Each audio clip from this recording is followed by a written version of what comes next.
Oh. Hello. We're back. Oh shit, somebody deleted like all of their fucking posts. Interesting.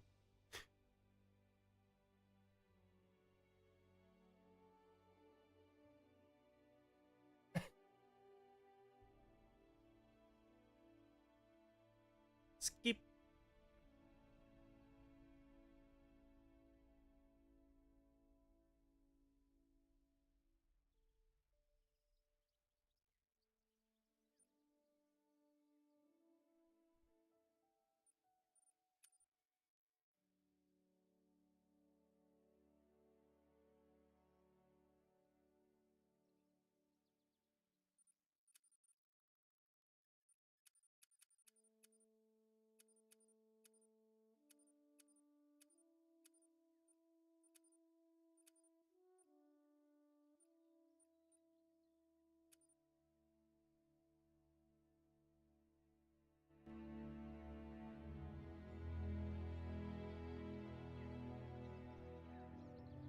Hope you all ready.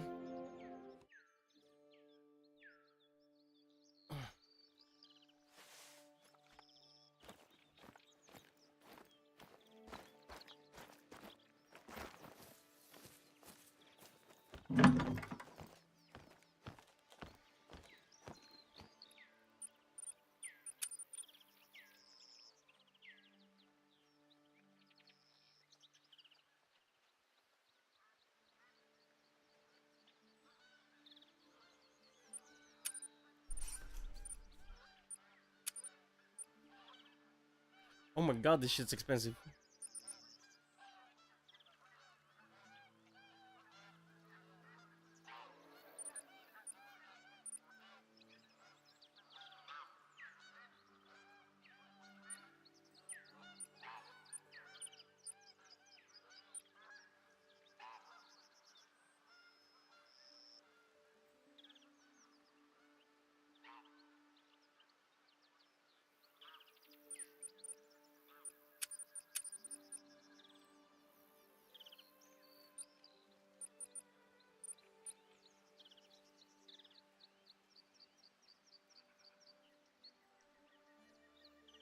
Is there no Canada Goose color? Bean, Eurasian, Grey Lag? Guan?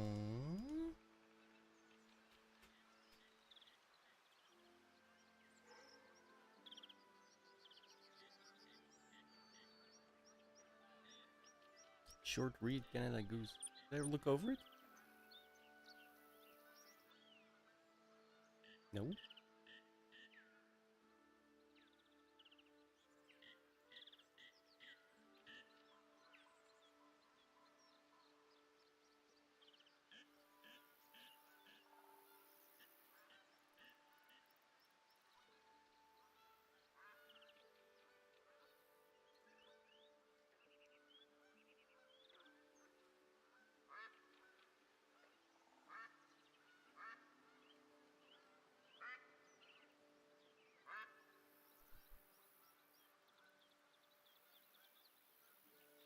Is that not a thing no more?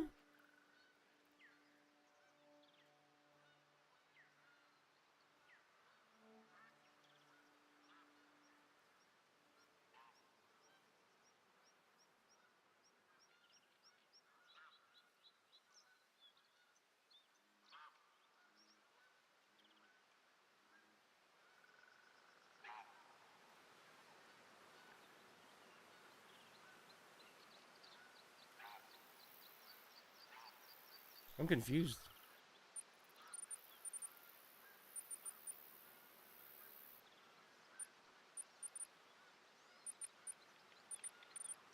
It's not in the store either.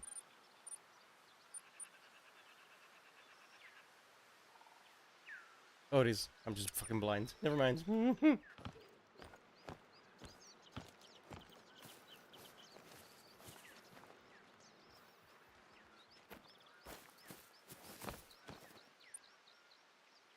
Okay, the ducks are at least still there. We're gonna go to the lookout point. I'm gonna grab A rifle.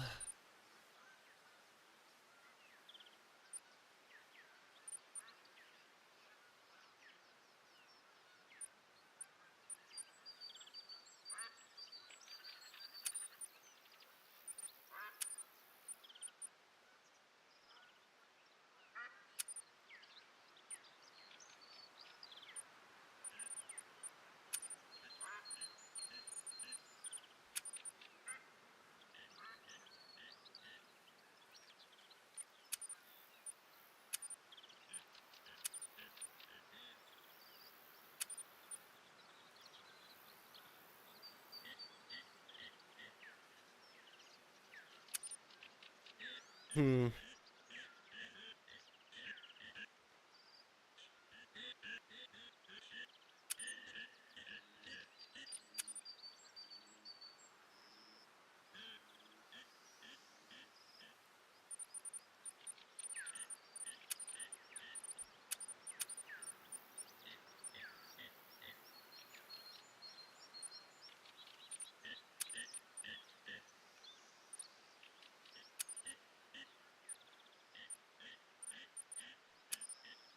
Okay. Both scopes, both binocs. Don't need this.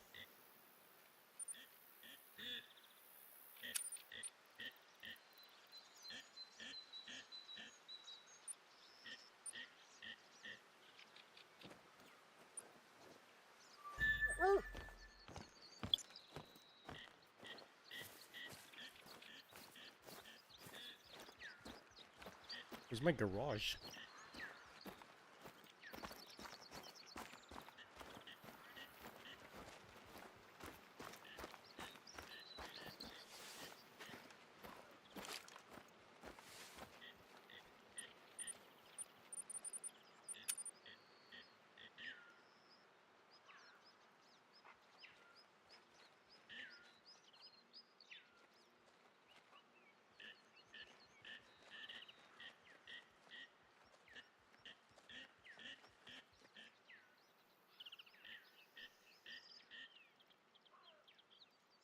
Yo, what?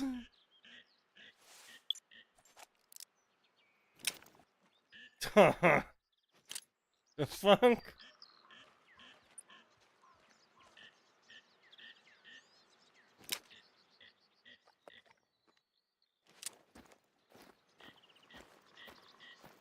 It's a big bullet, by the way. Big bullet.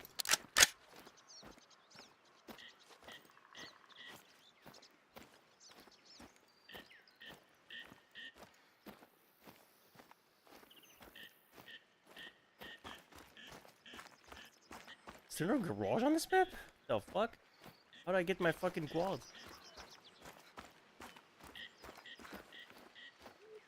Google.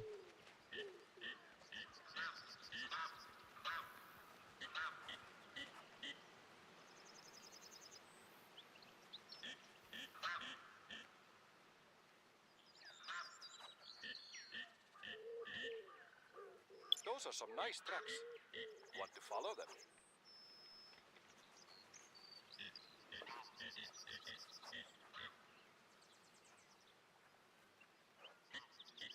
No idea. Whatever.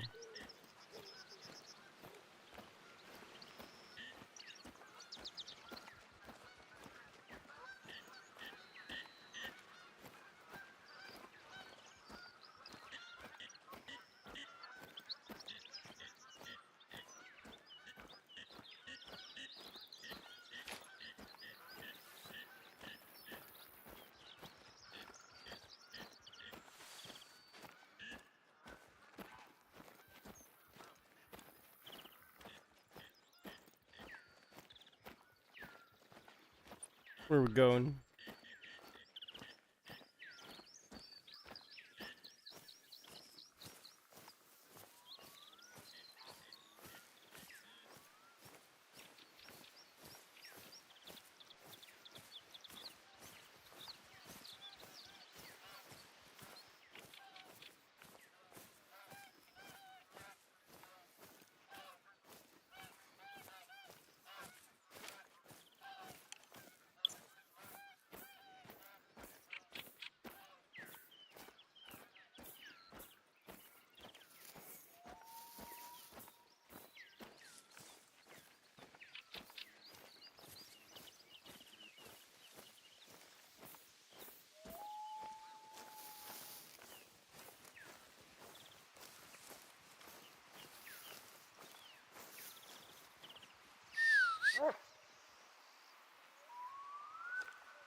Can't see shit, man. Those I didn't bring a gun for. Not at this range, at least.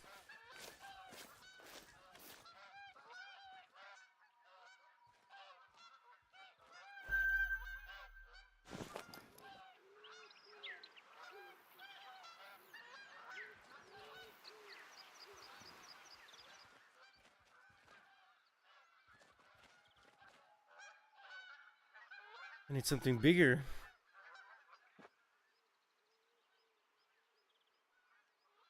I mean, I could try. I'm gonna. I'm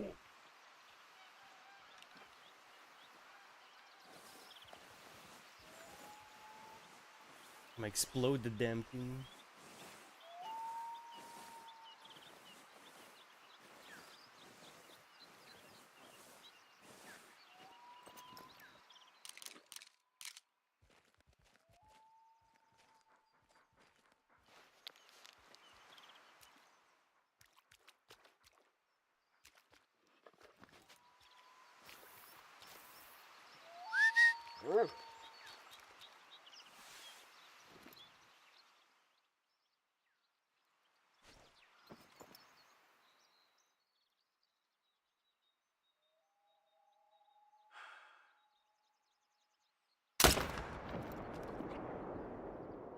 The blood clues will tell you how well you placed your shot. Well, the fact that it died instantly will tell me that too.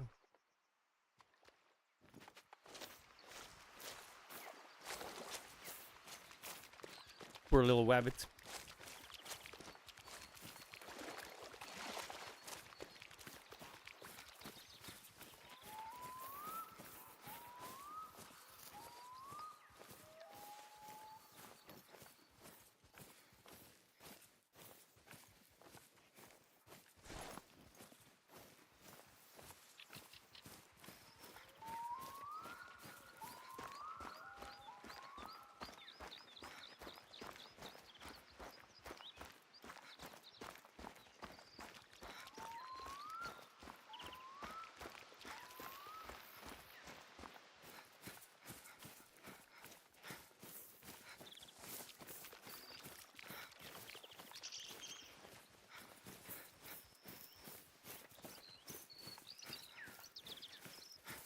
When your heart rate is up, it's hard to be steady.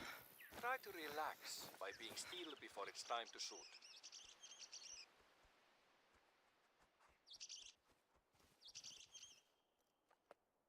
Ouch.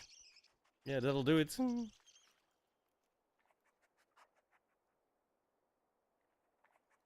I was still a little high, man. Still, like, pretty much got the nick, right?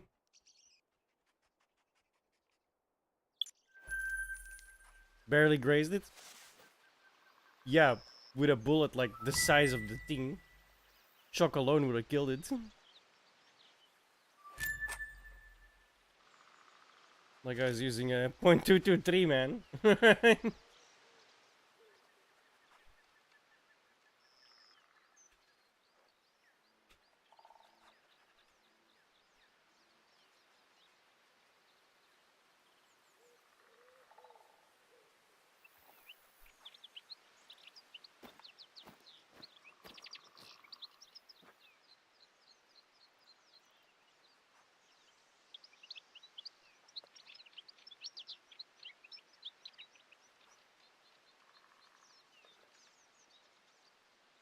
I can't get close enough to the with the shotgun to those things. Like the shotgun is like an ambush weapon for like birds and stuff. So yeah, I've got this is a 223 and then a .4570 handgun. Just because I want to try it.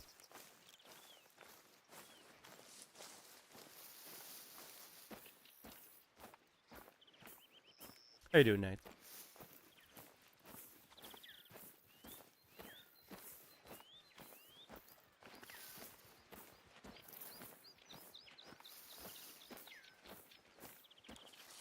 Pretty good. Walking through thick shrubs will help My week's conceal over. visually from animals, but can also make more noise. Avoid the second part if you can. I got the exam on Monday though.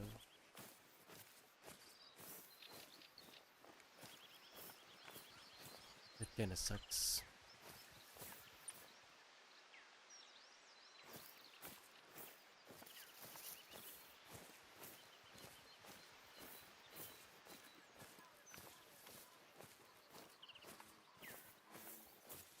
Today I'm just gonna hunt a bit. And then afterwards play some Bellrite.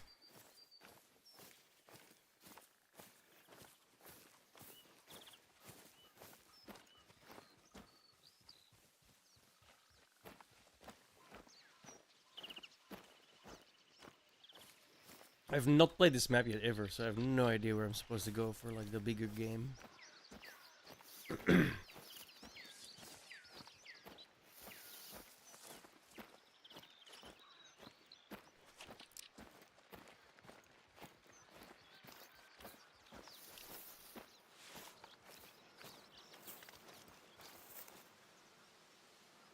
I Indeed. don't know what I like more about the hazel grouse. The crest of plumage that makes it look rock and roll, or the feathers around its feet that makes it look like it has little boots on.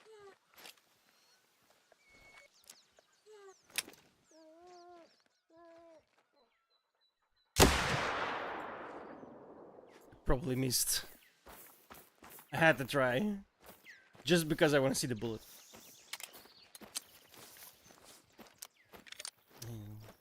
Don't really see too much.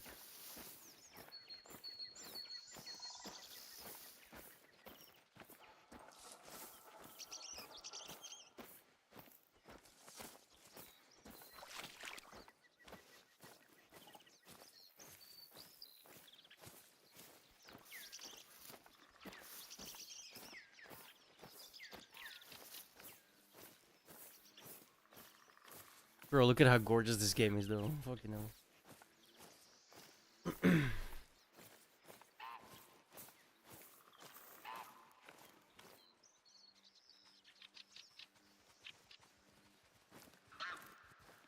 Yeah, I don't think we hit him.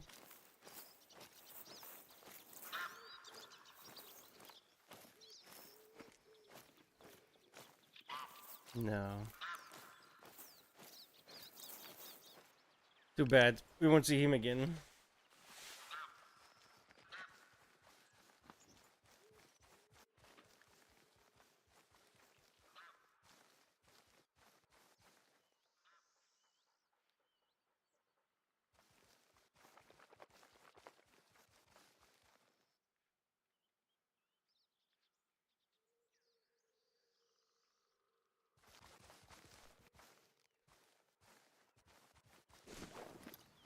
You mind? Who's a good boy?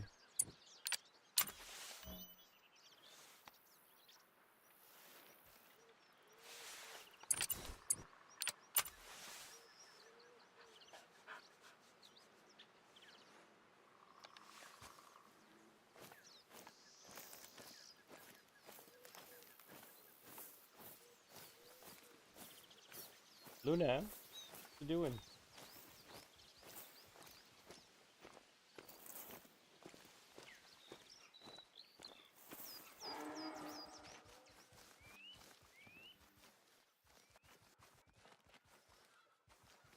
I see how it can be confusing if in North America you call a different animal elk and call this one a moose. Here in Europe it's known as an elk, but for you we can stick with moose.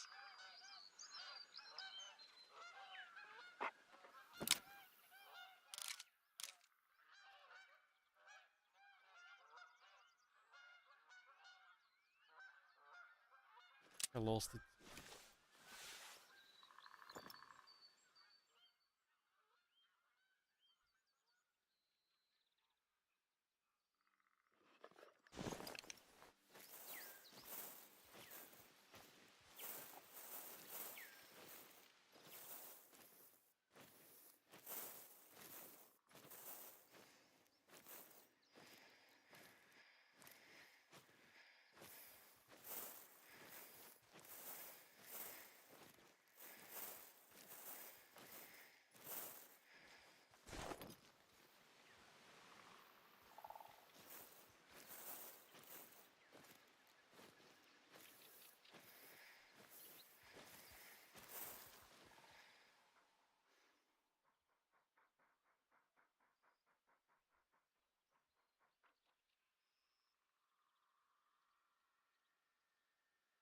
Damn it.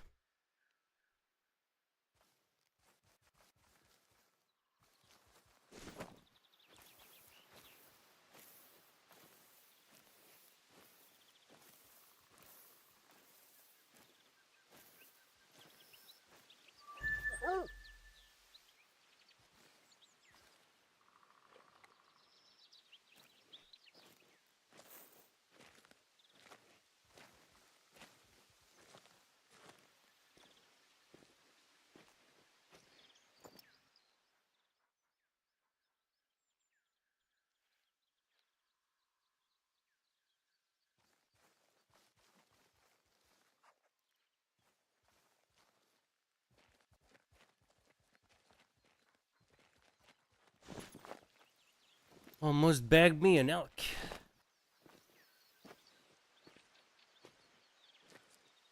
I should have put the scope on it immediately, right?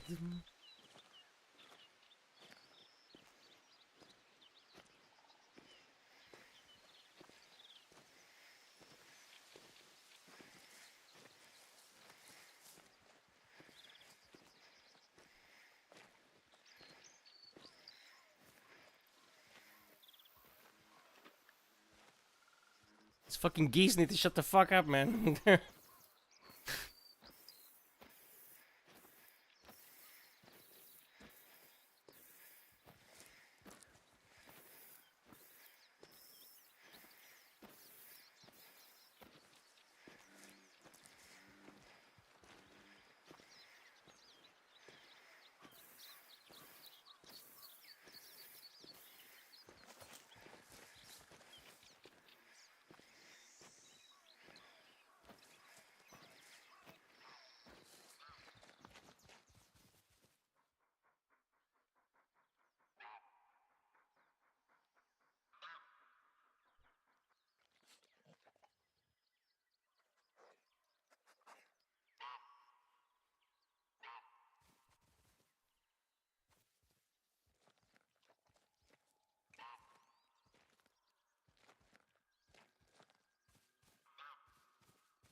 It's going that way, right? I'm going this way. I bet this is not your first time encountering a white-tailed deer. They are on every continent, yes? Well, not Antarctica. In the hopes that by going back from where it came, I'll find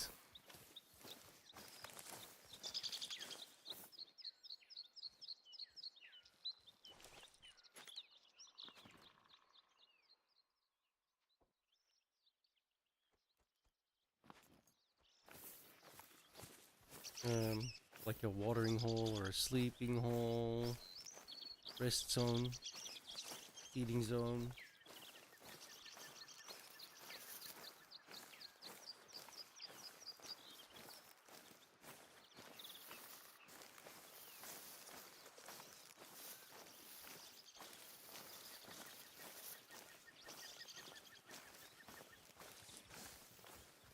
All these tracks are going every which way. It's kind of annoying. Yeah, see, because it's running that way now.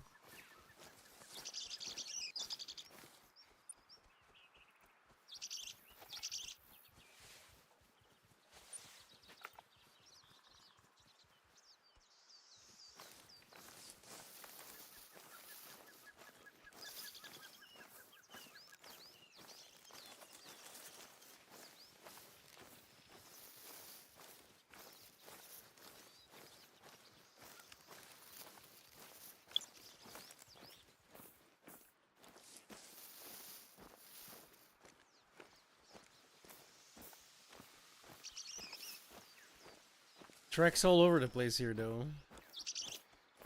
For multiple.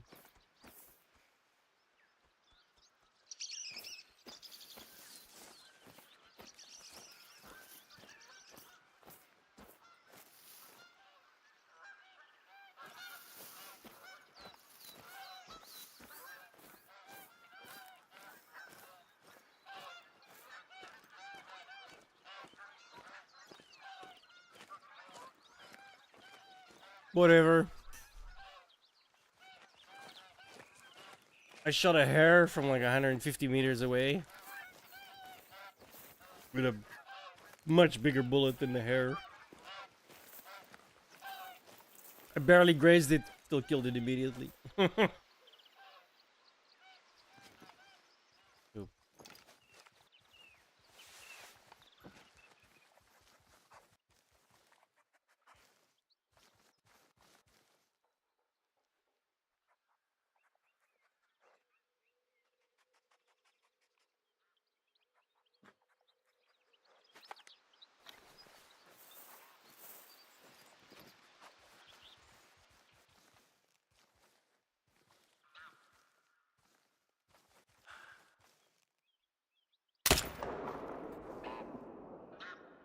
Holy shit.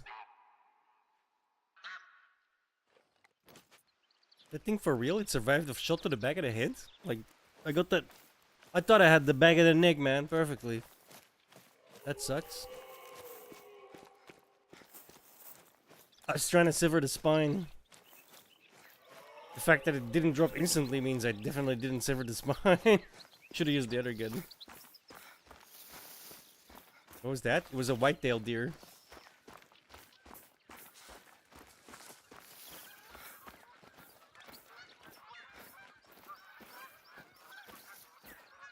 I gotta find the blood splatter now.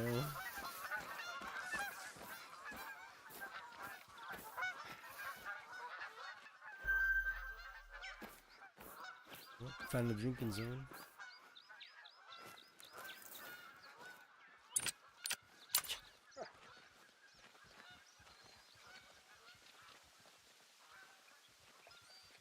Scat found. No, I need blood. Is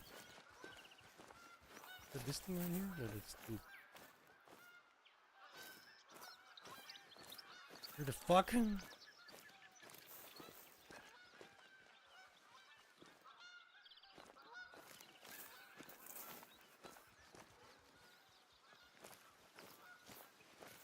I fucking miss? No way I missed, bro.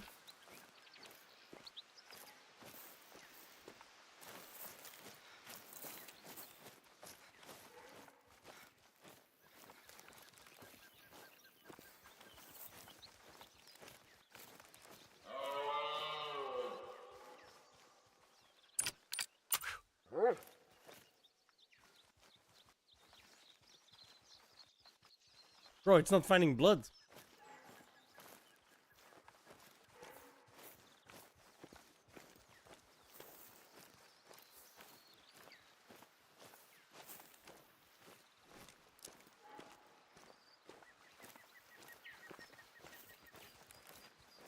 Oh, in no way, dude. Apparently I did, but I called bullshit.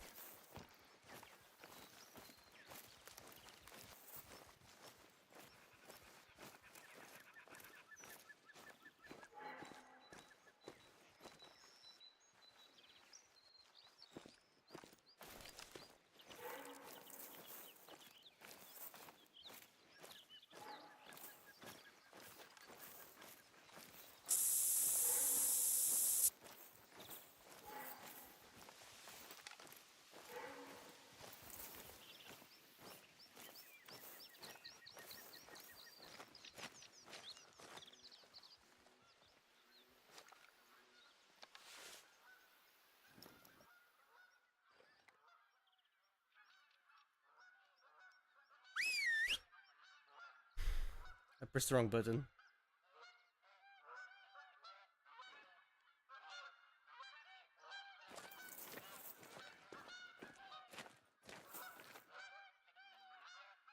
Fucking imbecile. Why is X whistle? Why is that right next to fucking Z? Which is prone.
Hello.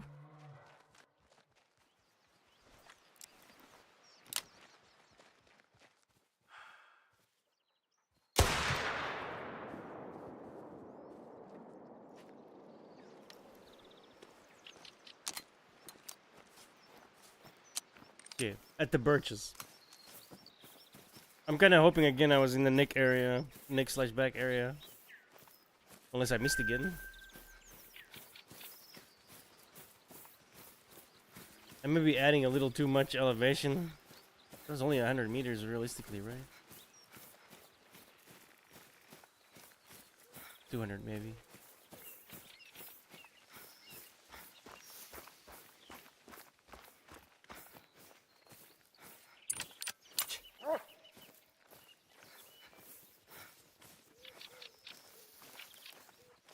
I hate this one. No organs, that sucks.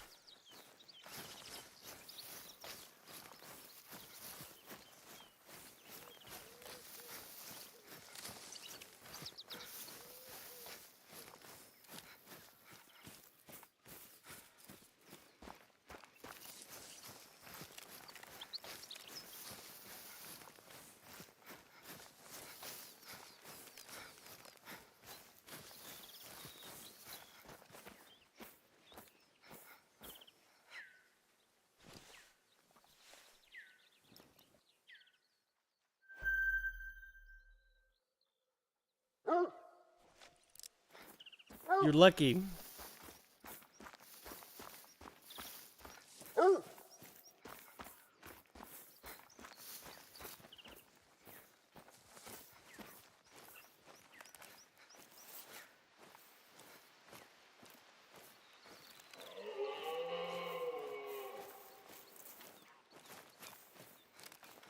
he's still bleeding. Slowly.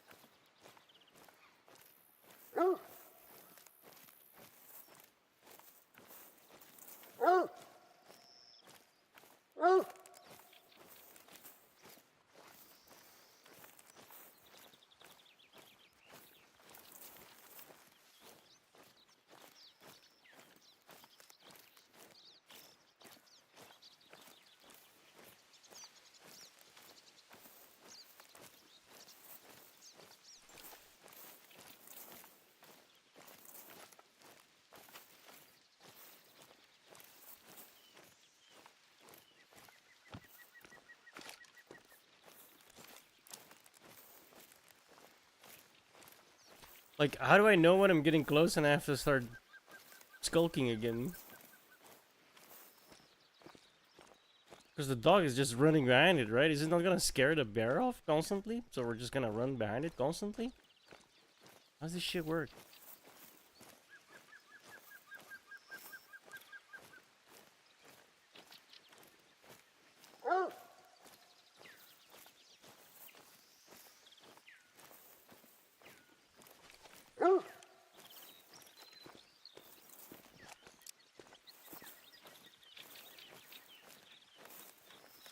He just took a dump. And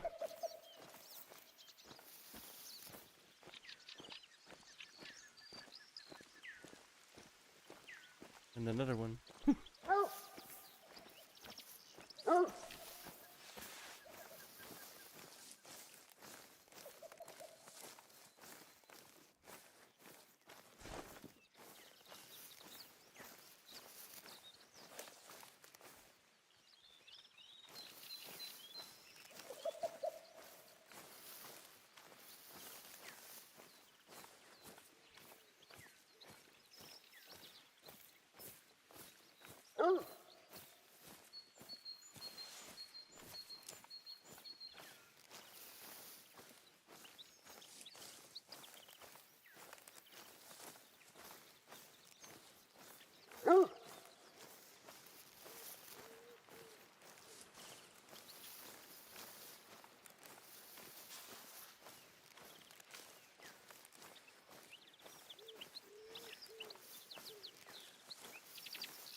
Just gonna start crouching and see, because I think I'm always just gonna run behind the thing and it's just constantly gonna run away.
Your dog may not stop at all. A dog is able to spook animals by itself.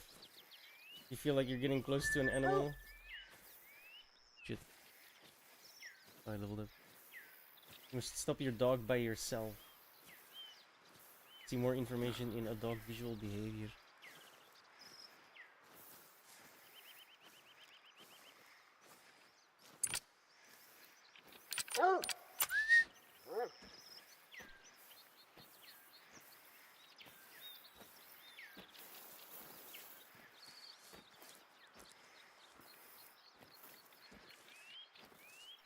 Ew. I mean, I've played this game way before. The game is on. I'm already online. You can just jump in. I wanted to play Grey Zone Warfare, but that's not functional. So we're playing this instead.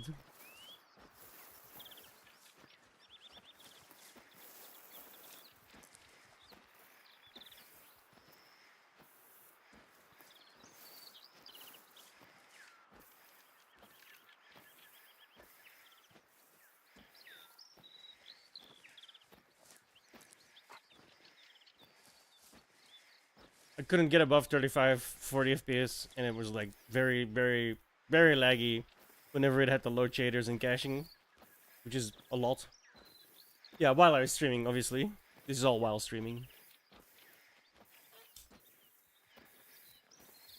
The game itself is interesting. I'm just gonna try again a couple months from now. Yeah. Fine.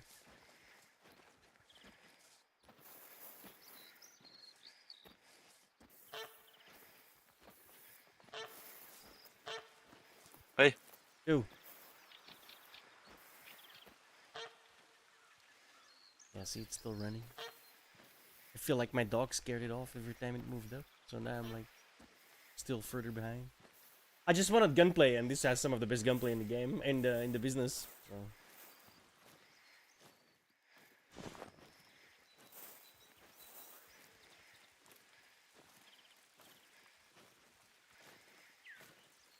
Yeah, some actual gunplay, right? Not some. I can play a Call of Duty every time I want, you know? I wanted something more realistic.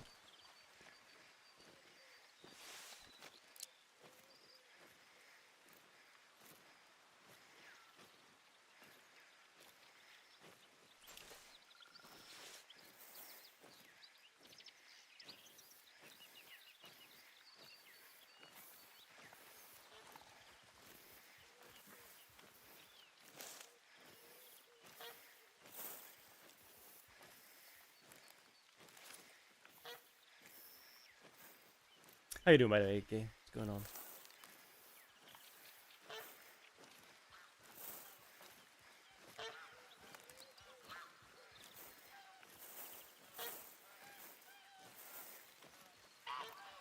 This thing is still bleeding, just very low.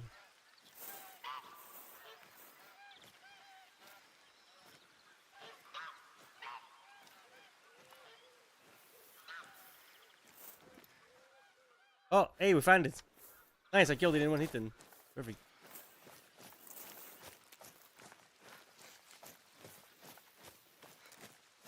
Not bad for a pistol.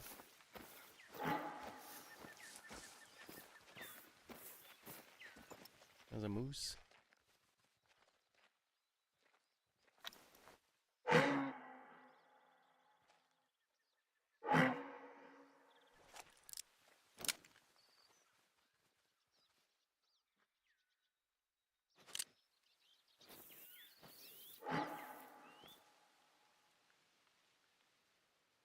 Oh yeah, pretty good shot. The spine. Didn't make it limp though, sadly.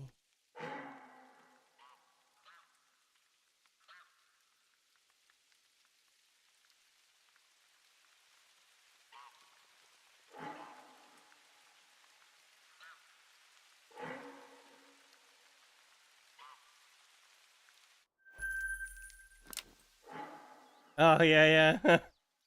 Yeah, a lot of people can't do that. Oh, wrong button again. A lot of people didn't do that, I mean.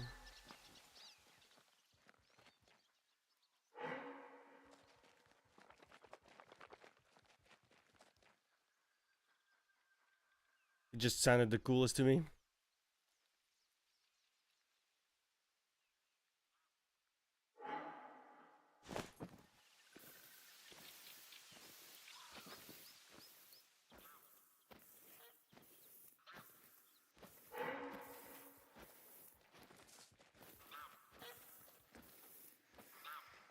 Yeah, yeah.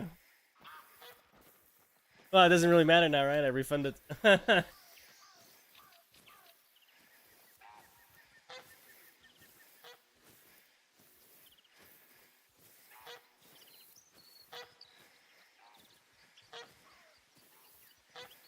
yeah.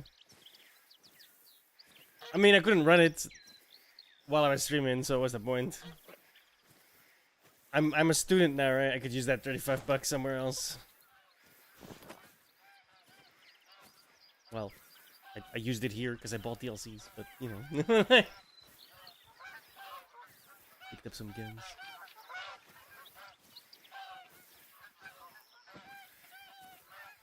I play this game every so often anyway.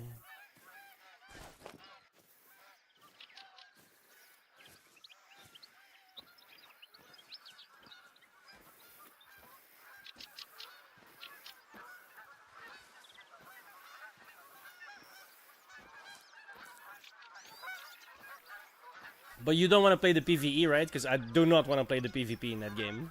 You won't be. You won't even get off the chopper, dude. The infiltration is the dumbest you could ever think of it. Like, there's like 5 people just waiting for you to get out of that chopper, bro. Like, I've seen multiple YouTube videos already. Like, I would not play the PvP on that. Like, people don't give a fuck about your team, dude.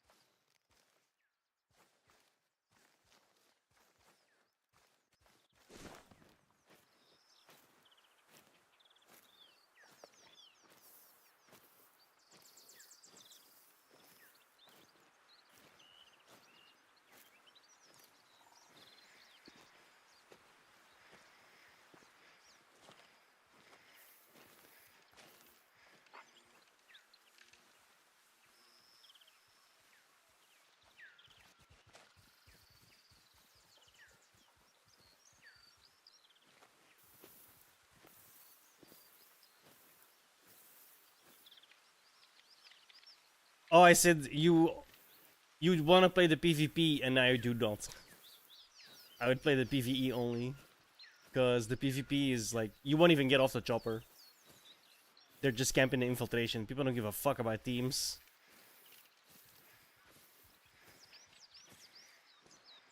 So you literally can't even get off the chopper.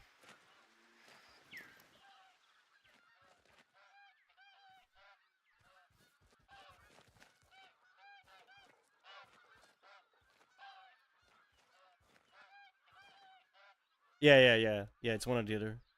There's warfare and joint operations, and joint operations is the PvE, and warfare is the PvP.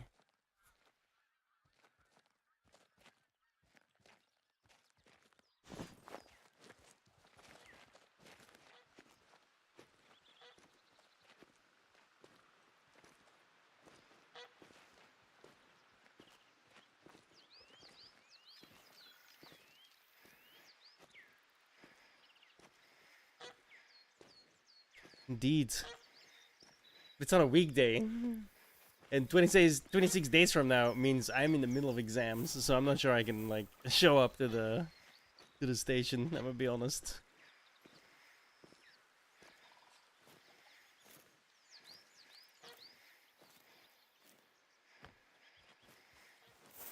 I cannot afford to fail, you know? Like I really can't. So far so good though. Like there's not a test yet that I haven't gotten over 90 on percent, obviously. But Oh, close to the spawn was an albino moose. nice. Did you get it? No, Rip. it's running towards you, but yeah, you were 2 kilometers away. Yeah, yeah. I'm sure it doesn't. It'll stop at somewhere or make a left turn. Yeah. Yeah. No, no, no. I'm just saying, like, if it's exams, then I'm definitely not coming.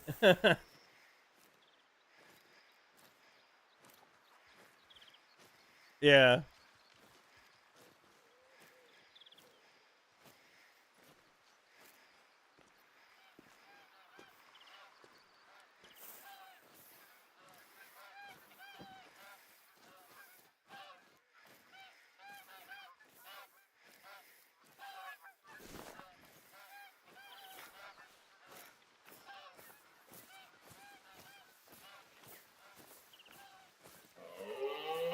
Oh shit. I just walked right by it. Holy fuck. Dude,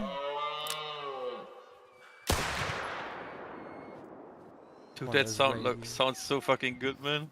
The gun? Yeah, You I'm can like hear it? super far away, and like, Yeah. the fucking echoing is so crazy, bro. It's a pistol, bro. .4570. Giant Sounded fucking like bullet. fucking thunder, bro. Yeah, it's a giant bullet, dude.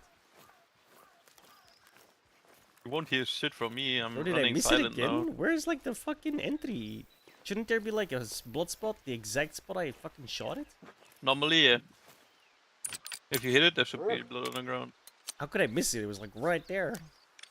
I have no idea. Dude, Total Warhammer 3 is great, dude. Total War Warhammer 3. Oh, it's right there. That fucking I was like right next to the corpse. It dropped almost immediately. It was a perfect shot, dude.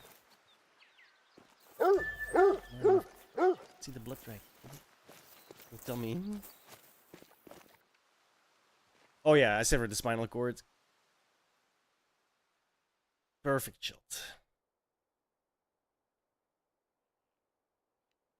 It doesn't get much better than that, boys.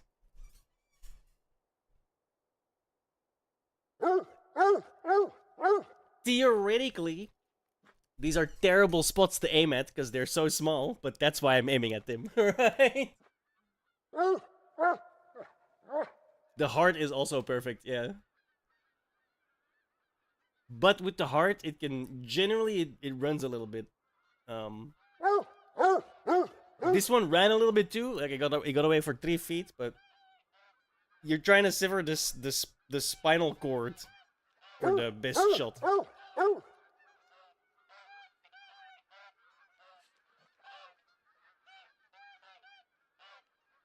At least I'm trying to sever the spinal cord for the best shot.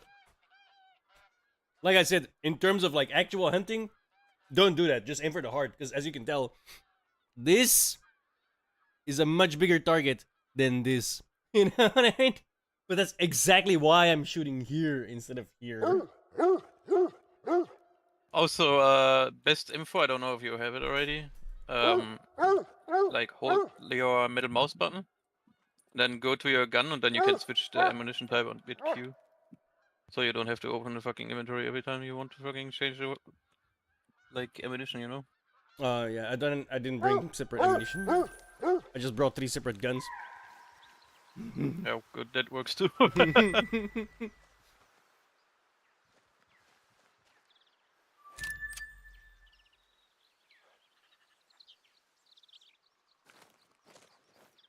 Tell Exquisite to shut up, ruining my hunting experience. Shut up. Filthy clown.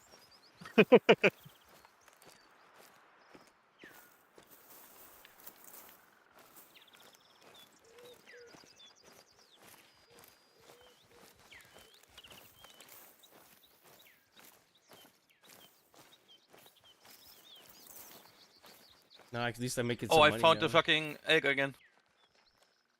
Oh, it's not albino, it's like white and brown. I say you shoot it anyway. He'll have you know he washed last year.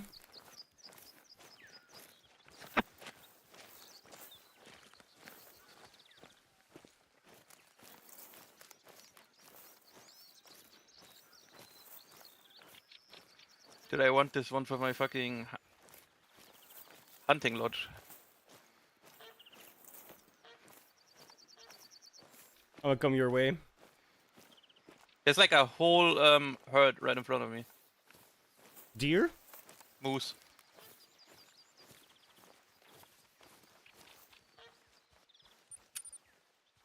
There's one with a huge antlers, bro.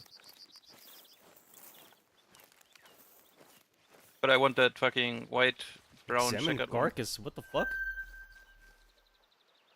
Oh, feed zone. I was like, there's a random carcass here. Way of the Hunter was pretty good too. Yeah, I got that too. You and I played that a little bit. We were together, right? I wonder what they updated with that. Because this one's still going strong. They're still adding reserves. I just picked up another couple of reserves. This is one of the new reserves that we picked up. There's like 17 different species here, dude. Crazy. And because I wanted to shoot a kangaroo, I picked up the Australian reserve as well. Can you shoot fucking kangaroos there? I mean, it's on the picture. I better be able to shoot one. Not that did a taco on you. You gotta punch it in the face, yeah. And then it stands there like, what the fuck? That's such a good video, dude. That guy got lucky, man. He could have been fucking mauled. Holy shit. Fucking lost the eggs, bro. Like the fucking moose. But I like how even the kangaroo was like, yo, you punched me in the face? Alright, I guess I'll just go away then. That was such a whack video. You could like see the stunned look on the kangaroo. Like, wait a minute, you're not supposed to punch me? Yeah, that one, yeah. No, it was fucking up his dog, dude. Like the dog was like, the fucking skin was hanging off and everything, dude. Like he saved his dog, no doubt about it. That dog was gonna die.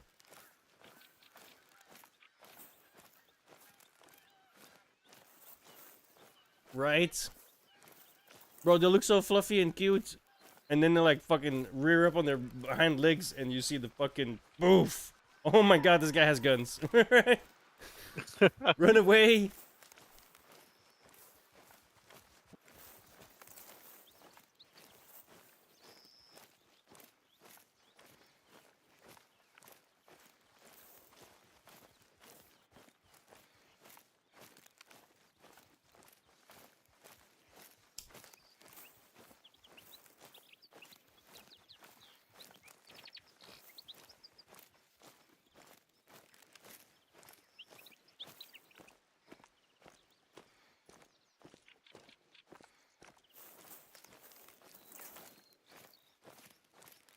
Right.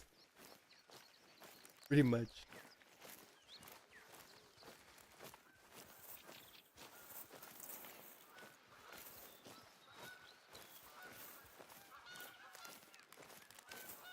Dude, how far can they be?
Yeah, I lost them.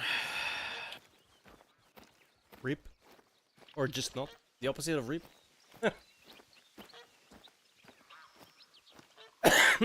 That moose is having a party now.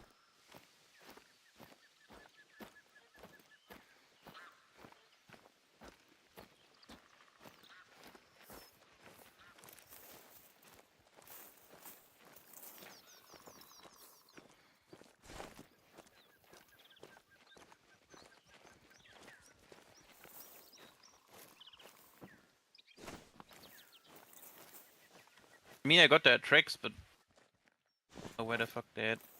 I haven't seen a track in quite a while.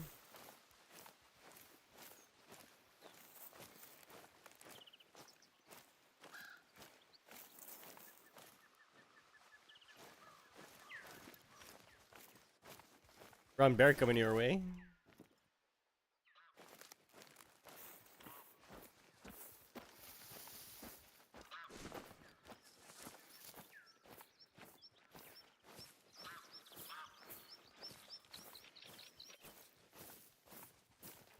Bro, I still vividly remember. You were here, I think, when I made that like 1 kilometer shot at the Savannah Resort. I was Took me like 15 minutes to find the damn thing. yeah. I shot it like literally over 1 kilometer away. Nailed it. Dropped it instantly, and then it took me 15 minutes to get there and find the damn fucking corpse. Still, that shot I will never forget. I was like aiming at pixels. Like, literally, dude. I don't even remember which gun that was. The .300, I think. Was it the what the fuck is the name of it? I can't remember. Something .300. Just shut up. It's on my other save though. I restarted this. I copied my save over and started a new game. Just hit a whitetail, and I don't know where it ran. You ran up those stairs. He's bleeding heavily though, so I've been watching old movies. Beverly Hills Cop 1, 2, and 3. Lethal Weapon 1, 2, and 3. oh, it's dead. Nice. They released them on Netflix not too long ago. Wait, you shot at something? Yeah. I didn't hear that at all. I'm completely silent. I have an air rifle and a crossbow. Wow. Pussy. Why? If you don't scare half the forest, then what's the point? Wow. Dude, what a shot! I hit him right in the fucking spinal cord. That's the way to go, in my opinion.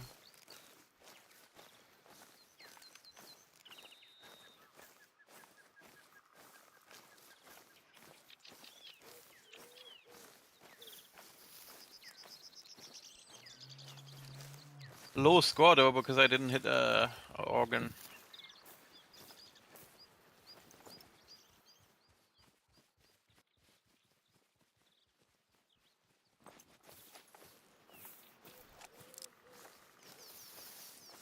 Yeah, but I don't really care about the score. I do, because I won. Where's Henry in Canada? I'm not even in Canada.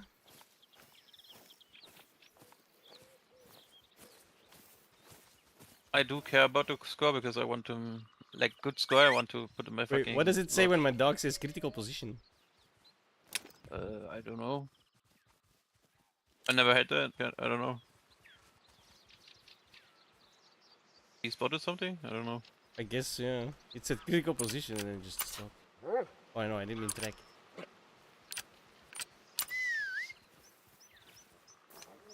Oh, I praised it for not finding anything. That's not good. Whatever. There's a brown bear between you and me.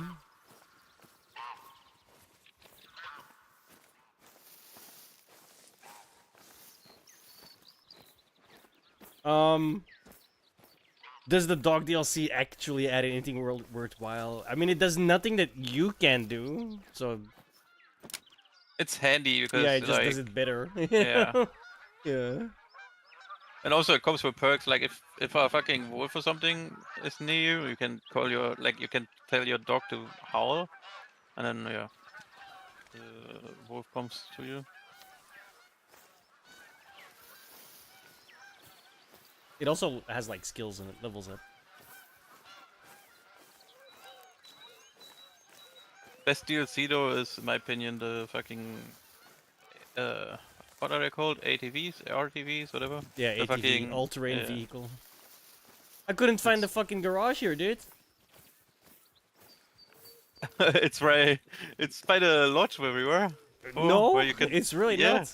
not. No. I didn't find it. I mean, and not like I looked at every building, but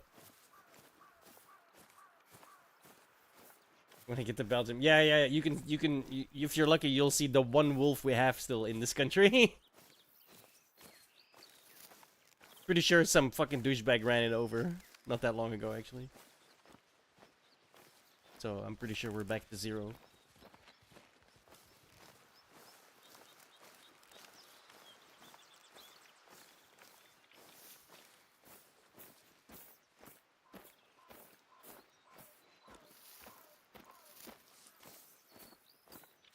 Dude, so many fucking birds flying around. I Man. know, right? And they don't shut the fuck up either.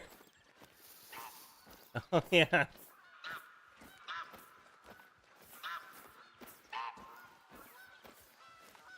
Can you shoot them out of the sky? I don't know if you can. Try. Well, it's not like I have the bullets for that.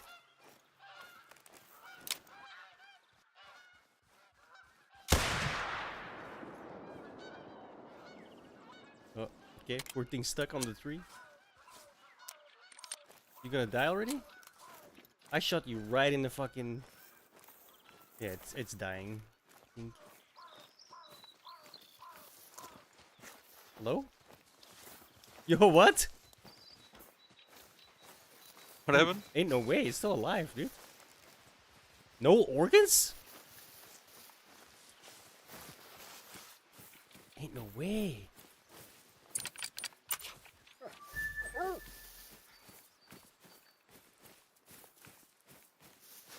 Go to your left. 90 degrees.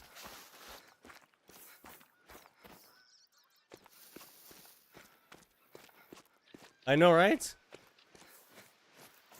I should have taken another shot, but I figured it would die. I was waiting for it to drop. Shit, where did it go?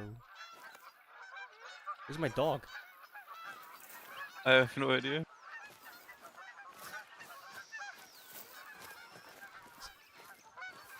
Why are you healing? Strike.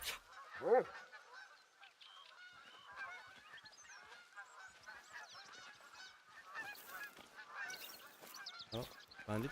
Okay.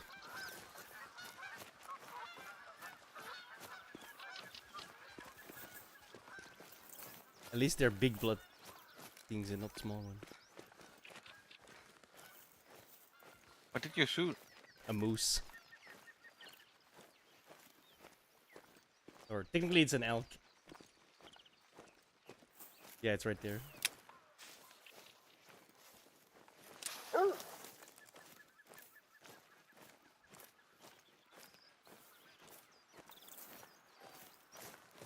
Bro, I shot it right in the middle of the chest. I would have sworn I got like a lung or a heart. I really didn't. No organs hit, supposedly.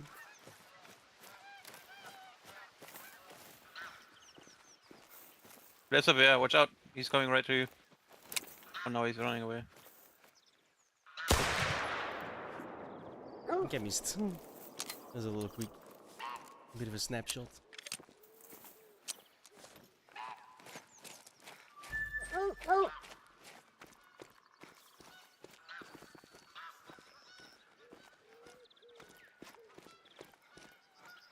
Quickly check. Droppings.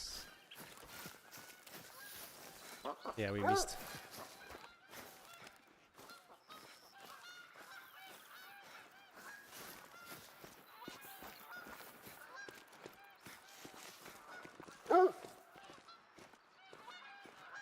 Was that yours or mine? I believe yours.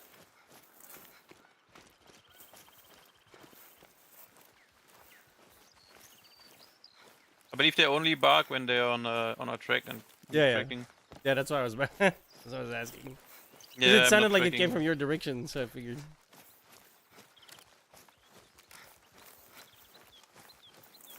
It's still bleeding heavily, so hopefully it's gonna be bled out somewhere.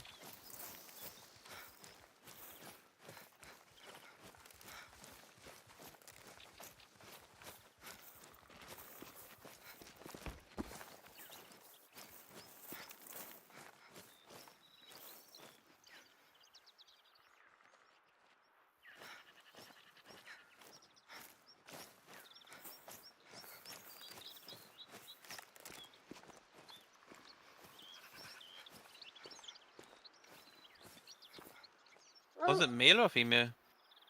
Don't know. Female, I think.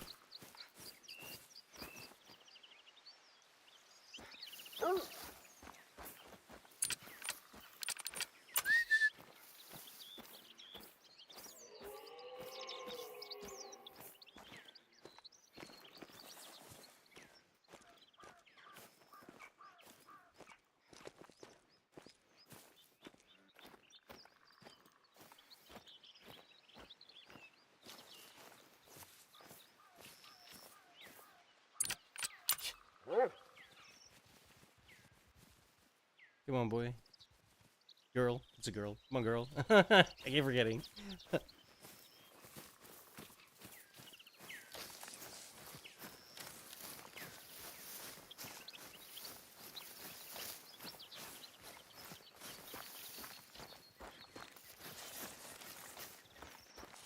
God, this thing ran for miles.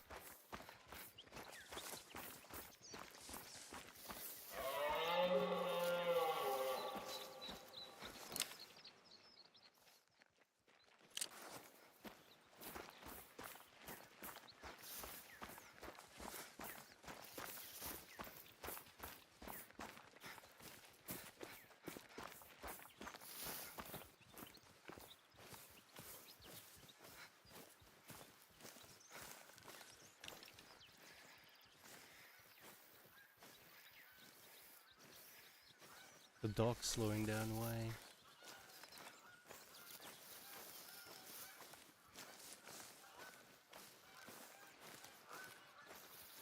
Fuck.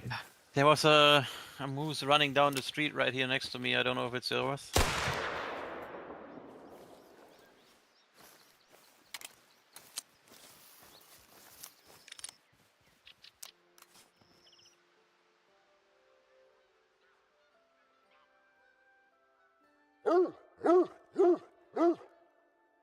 Wow, it just didn't penetrate enough.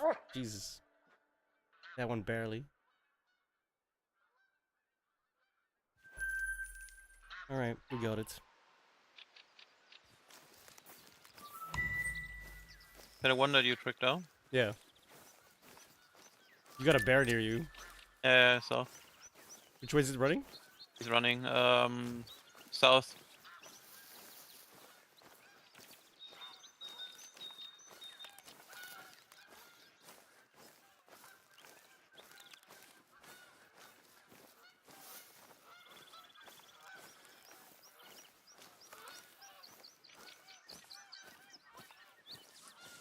I like how excuses like, oh, I'm using a bow. Bro, it's a crossbow. You might as well be using a fucking gun.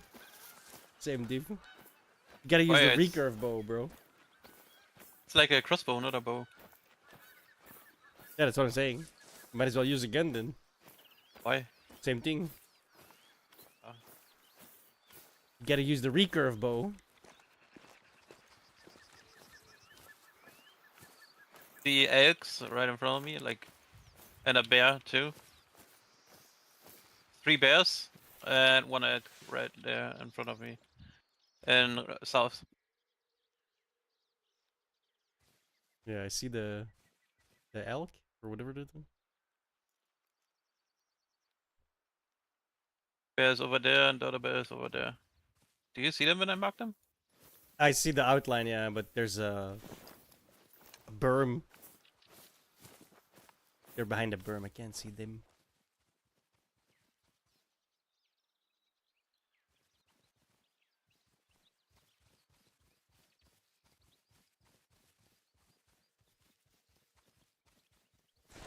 100 meters from me to the elk. I don't know if I want to shoot.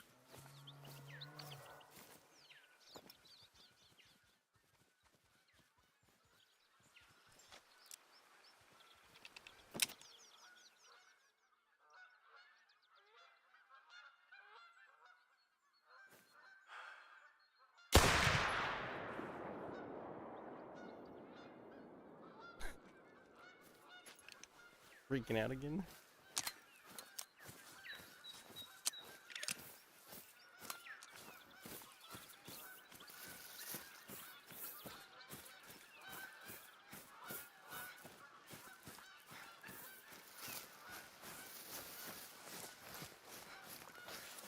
I'm fairly certain I'm essentially shooting hollow points, which is probably not so good for shooting at bears. Sure, it's 4 to 9, but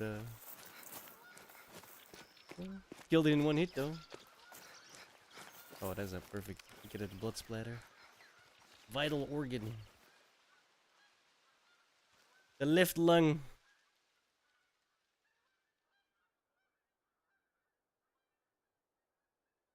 Yeah, see, I've got like no pen, dude. Ridiculous.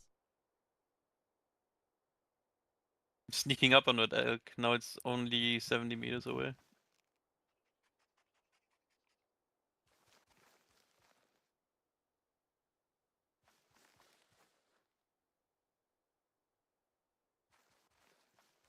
Oh, it still has my old stuff here. What?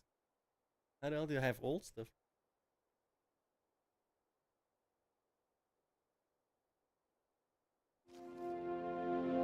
Oh, I leveled up.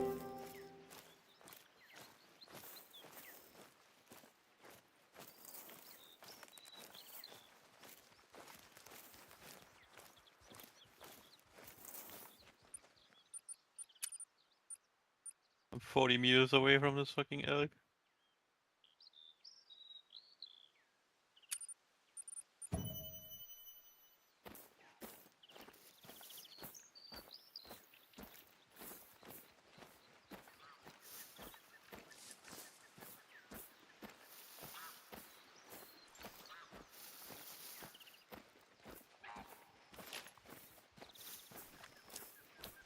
Killed it.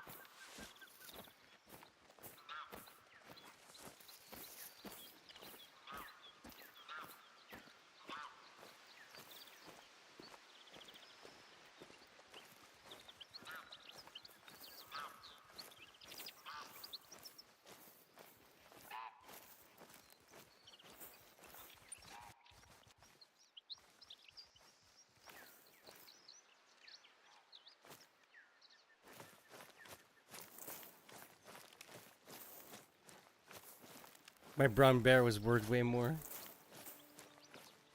Yeah, I hunted a fucking female. They're not good. Males are the ones that you want to get with elks. Because the trophies. And then they say we live in a patriarchy. Because they have that antler, right? It's a trophy. Like the females don't give anything. Oh, you can build a thing here. 1700. I ain't got that kind of money.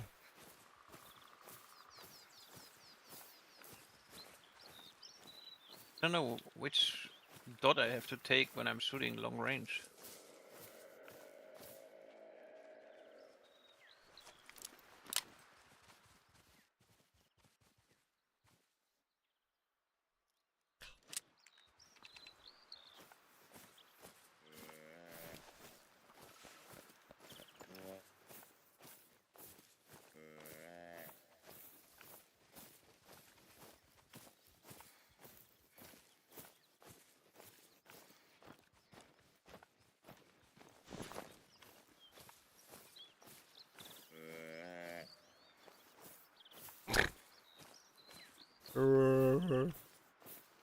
There was a white tail right in front of me. I don't know where that thing is now.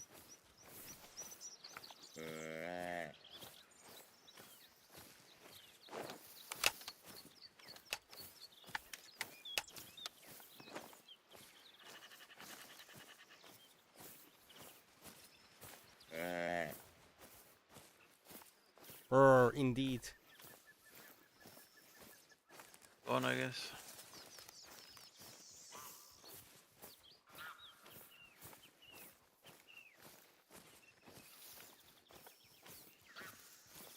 It's fleeing now. Oh, rip. I should have waited a little bit, man. They came to my call too. Hey, What tier are they again? 4, right? 4. Yeah. Got my M16 for those guys.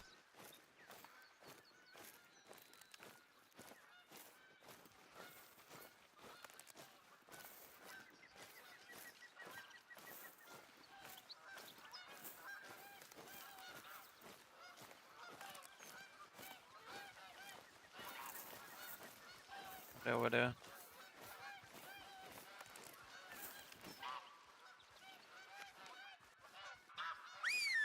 I fucking pressed the wrong button again. Son of a bitch.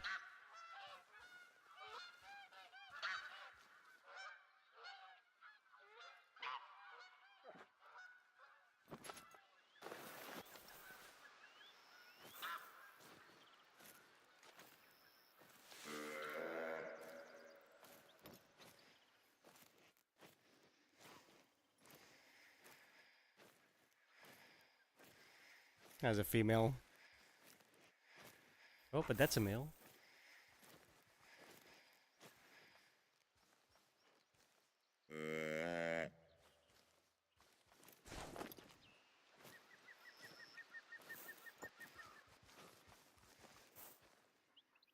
Do it again. He's looking at you.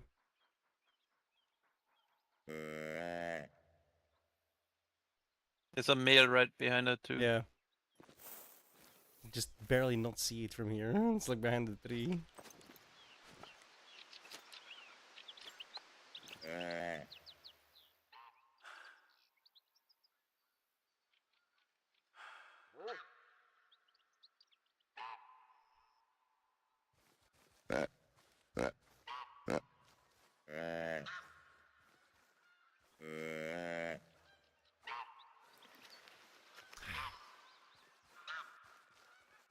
They're coming towards my caller. Got it. Got one.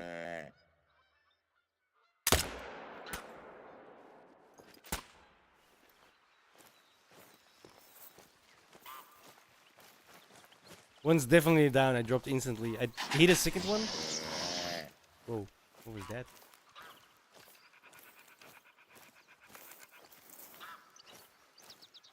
But I'm not sure if the second one went down. One is running around to see it. Yeah.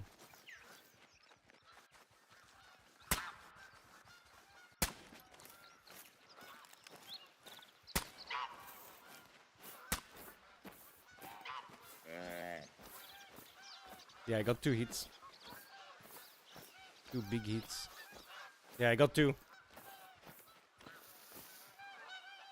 I also hit one. I don't know where that is. Spinal cord I on don't- this one? Oh, perfect. Immediately severed the brain from the rest of his body. This one over here is mine, I believe. Mm, Oh no, it's also yours. Where Yeah. the fuck is mine? I shot one too. I have hits on it? Oh, I did. That's the one that I shot too. yeah, just grab it. I hit in the lungs. I think it's we both get the money anyways. When you shot it, you get the same stuff than I do.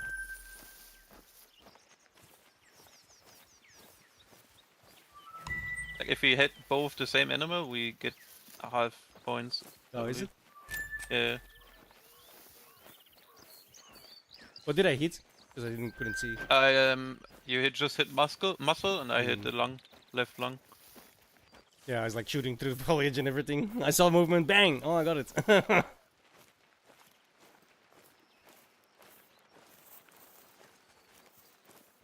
Rowan's ran right in this direction where we were heading. Like south, southwest. Yeah, there's an elk.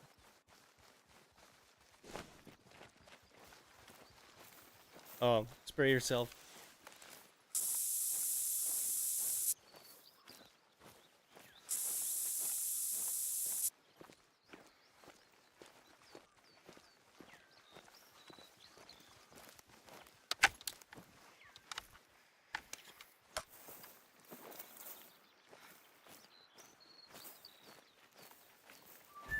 wish I would know what the dots on this crossbow mean. Like, Yeah, is the it 25, 50, and 100, or is it no idea, dude. 100, Haven't used the 200, crossbow yet. 300?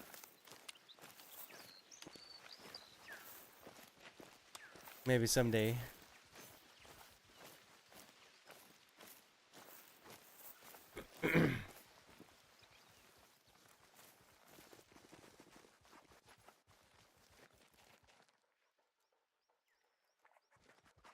But I have to rearrange my stuff real quick. Oh, it's me.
There was a Lux behind us. Yeah, but I don't really care about those things.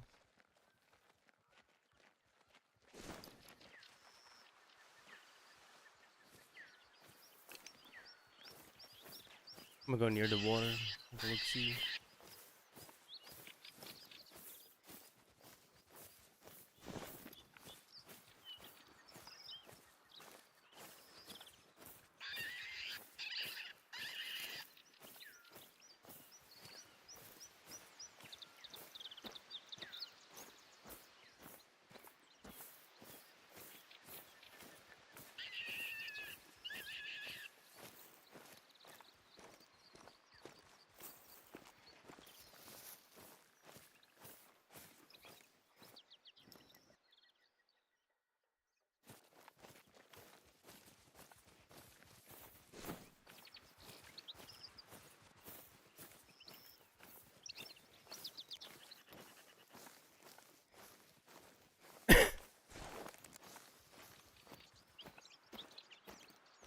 Also, as soon as possible, when you get access to it, I will get the rangefinder. It's in my opinion the best thing in the whole game. I have one. It's just night vision. I brought it.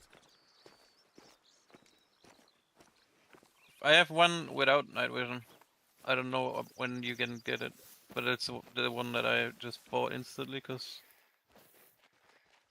in my opinion, it's the best thing.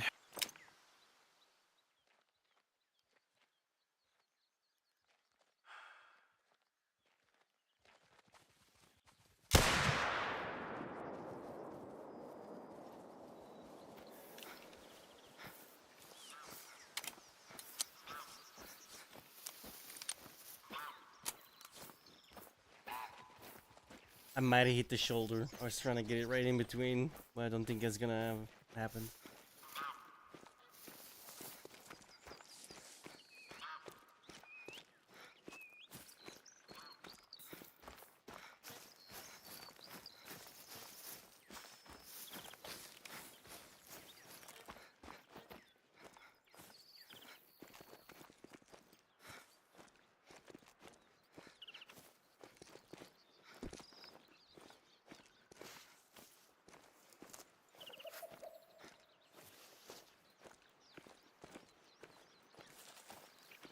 Definitely not. That's a small fucking.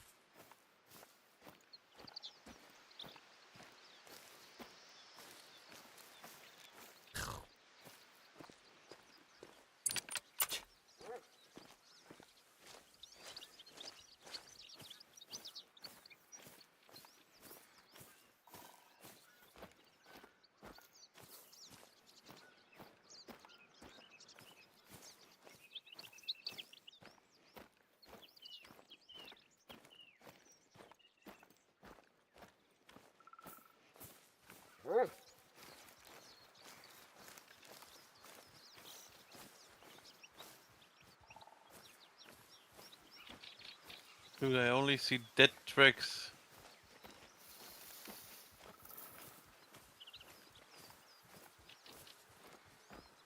Those fucking birds, bro.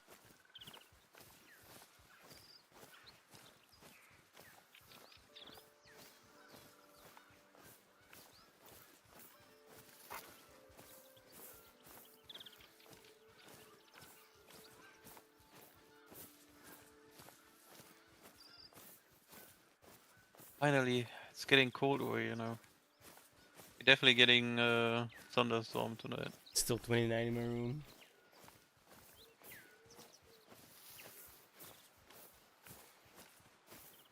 Pretty chill right now. Bro, when I went to school this morning at like 8 a.m., it was 20 degrees already, dude. What Yeah. the fuck? We had also like 30 degrees today, but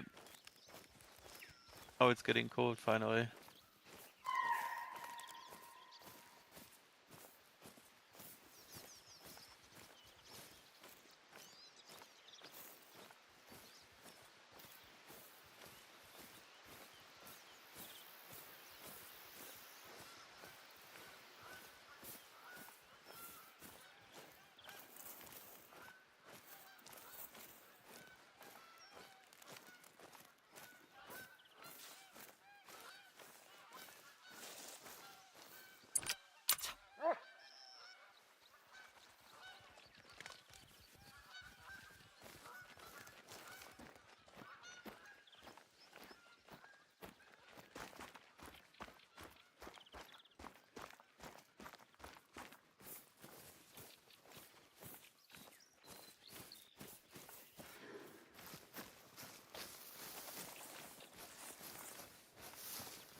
I'm not sure if I hit that thing.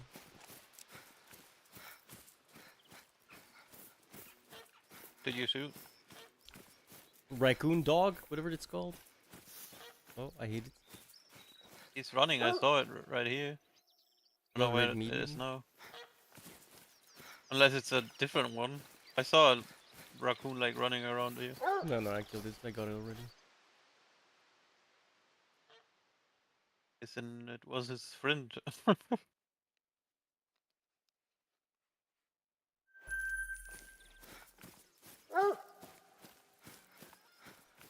like 300 meters away from you, though, bro. It's definitely not the same one, right? I know it could have been. Fucking fast. You got a beer next to you. Yeah. It'll run away.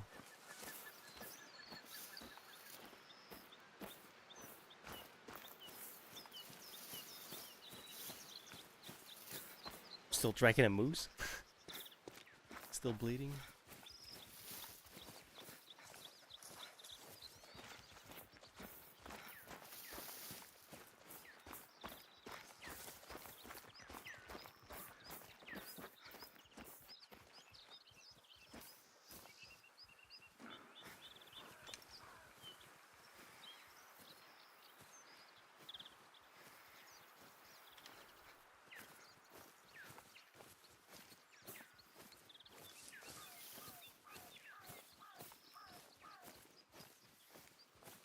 The hell? Where's it going? Did it double back on me?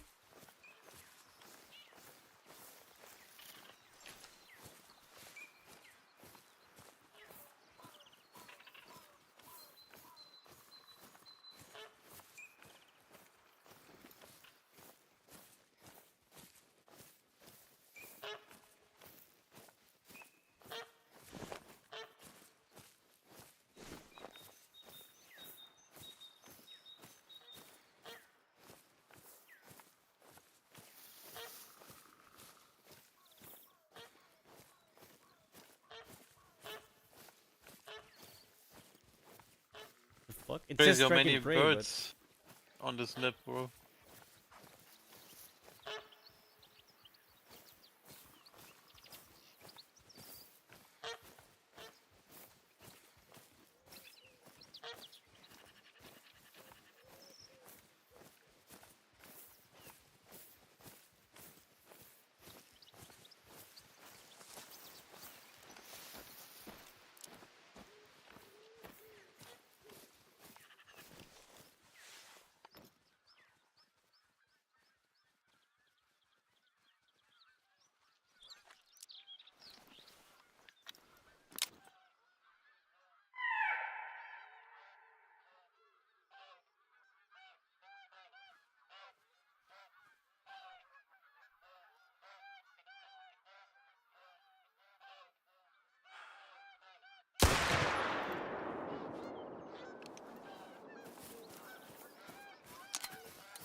Hit a whitetail, I don't know where the fuck it went.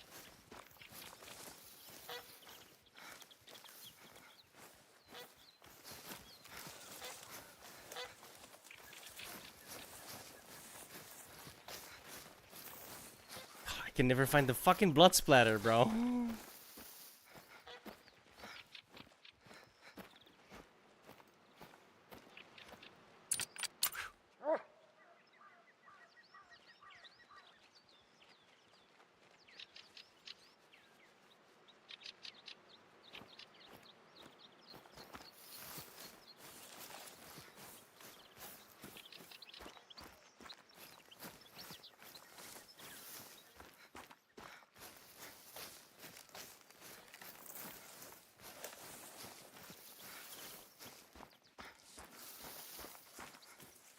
Back that way, I guess. What the fuck, dude?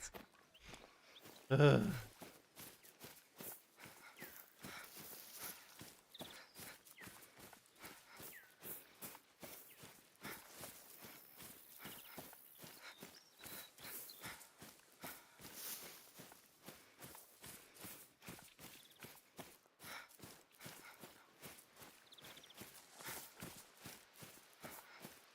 Could they be very old?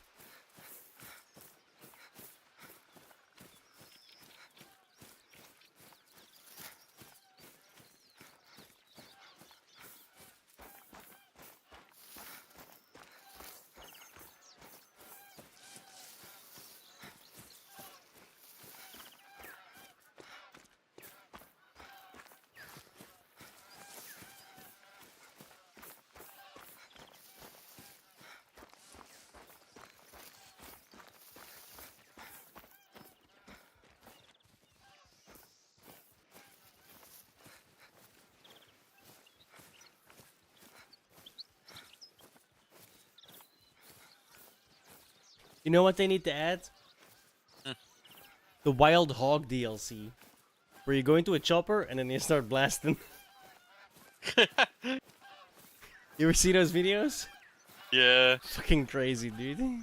They do that in Australia too with camels, I believe.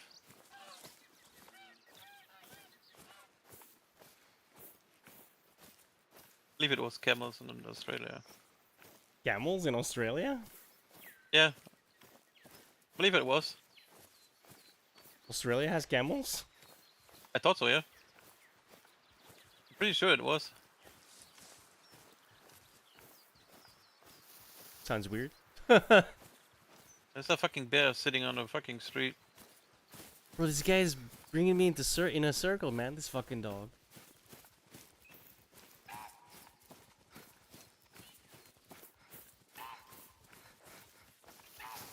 This is ridiculous.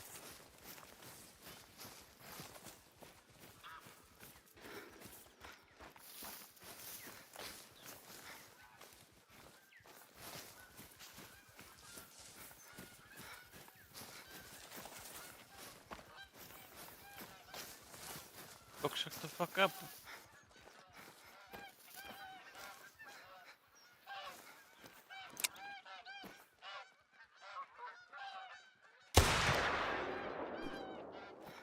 Go away.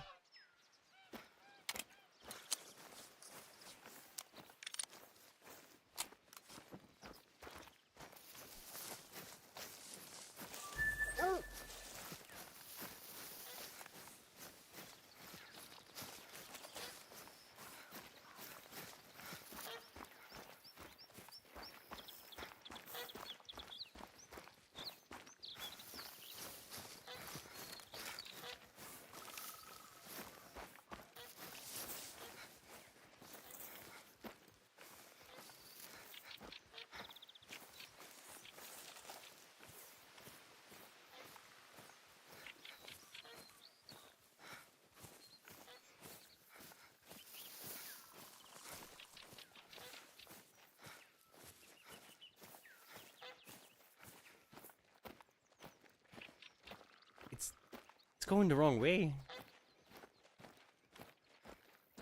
I don't know where to shoot the fucking bear sitting right next on the fucking road. He's sitting on his ass. With his back to me. I don't know where to shoot. You can try to sever the spine. Back of the neck.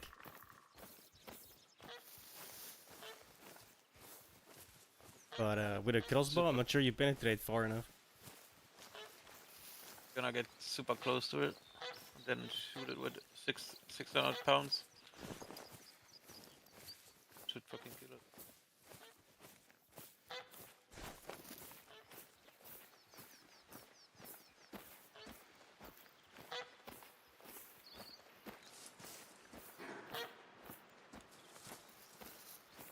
So, I just noticed the dog like makes a trail. Does that mean I make less noise if I walk in that trail? I don't know. Just shot the bear. Hopefully I hit it. Oh, I hit it. Bleeding. Deadly, yeah.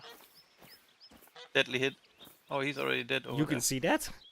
Yeah, I Like- killed it. Yeah, I I can can't. also see the life of the enemy and how heavy it is and shit. Yeah, I can't do that. I probably could if I get my old save game back in. Where did I hit it? Oh, I hit it. Oh, I hit the spine and the lung. Nice. He died instantly.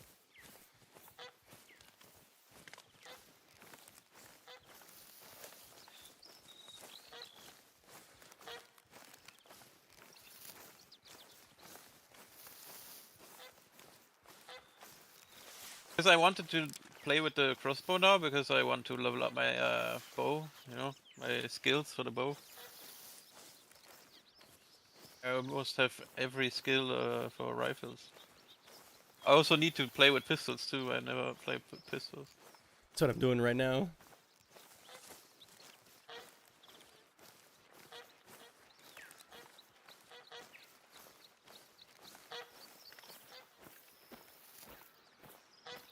This is a crazy ass handgun though. Jesus.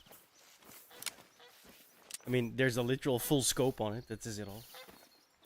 Yeah. Handgun, quote unquote. Especially how long that thing is too. Like you could hold it with like 2 fucking hands. To me, it's not a fucking pistol. It looks like a fucking tiny rifle. It's just walking in a circle now, the dog. What the hell?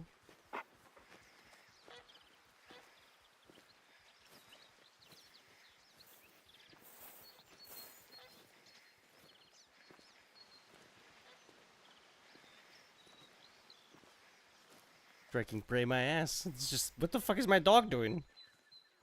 I have no idea.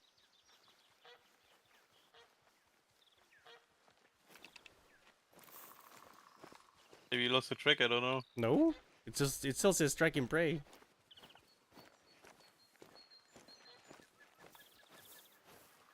Oh no, not a bear over here. I think it's just bugged.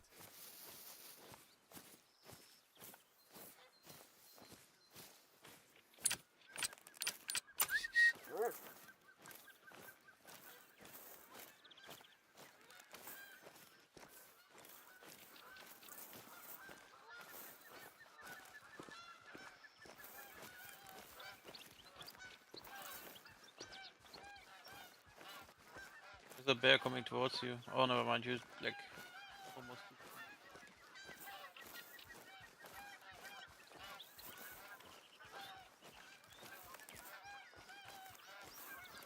Yeah, this dog led me astray, bro. The fuck?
Guess we missed.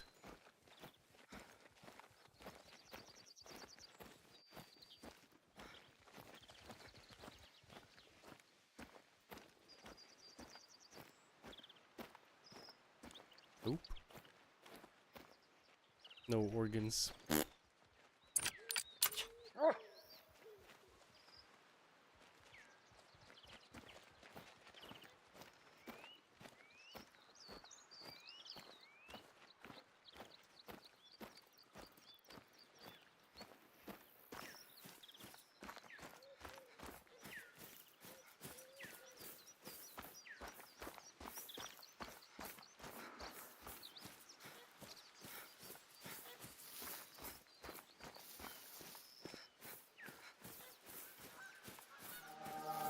Yo, Joey.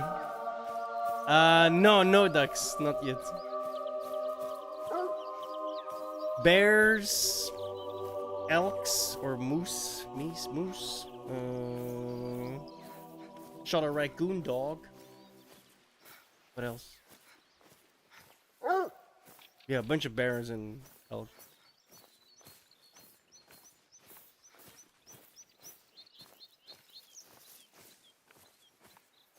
Moose for the Americans.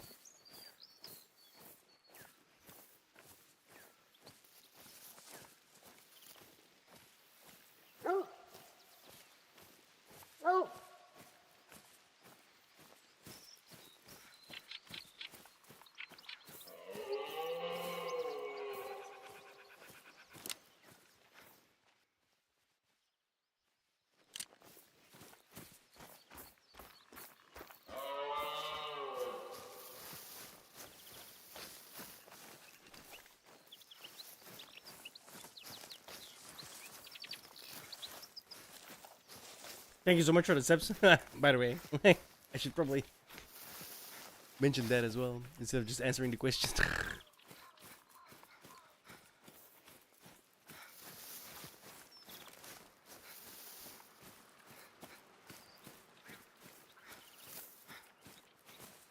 Not after I'm done with this game.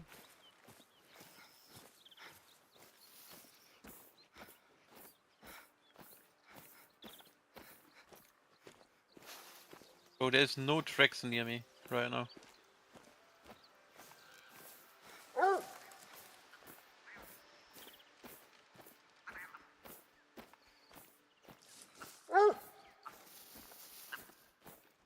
Oh, now I found a track and it's like a fucking bird, bro.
Droppings are very fresh.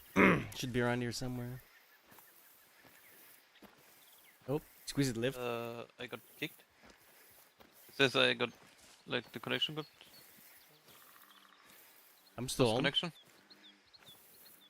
Damn.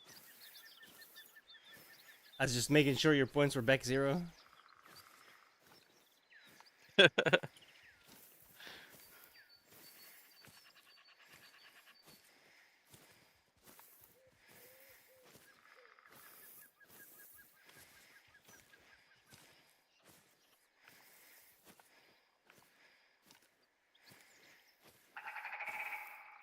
Oh. I'm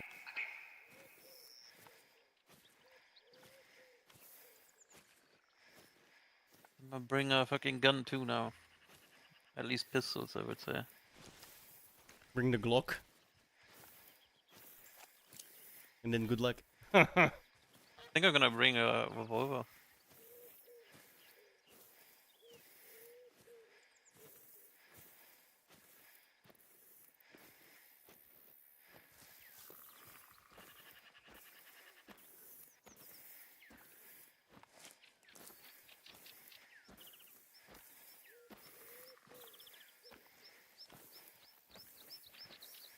Dude, I got a revolver that's like 4 to 9. Like, what the fuck? Yeah, no, right? Yeah, that's mine. .4570. No, it's another other one that I have.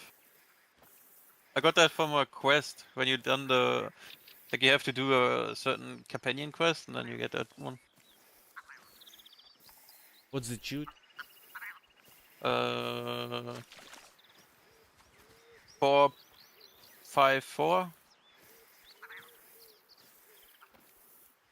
Pretty big bullet. Yeah, it's a little smaller than the bullet I'm shooting right now. Actually, I think it's pretty much the same round, but I think I'm gonna bring a crossbow for the big ones and a revolver for like deer and smaller stuff. Oh, that's cool. I can load shotgun rounds into the fucking revolver too. So I have 125. Yeah, I'm gonna do that.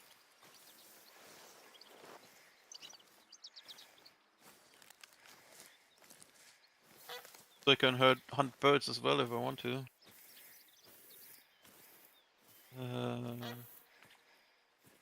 yeah, I brought my repeater.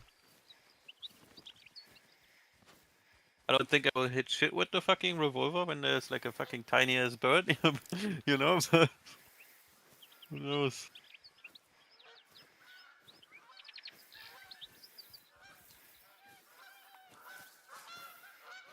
Probably off the. Never mind, I'm good.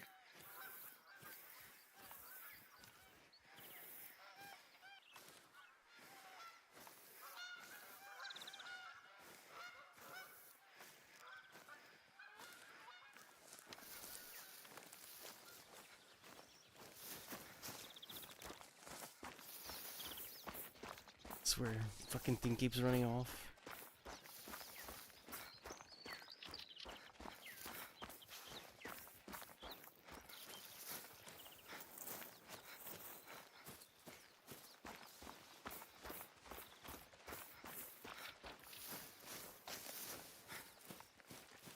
Yeah, so now I have a revolver and a crossbow, so I can look at both. Right.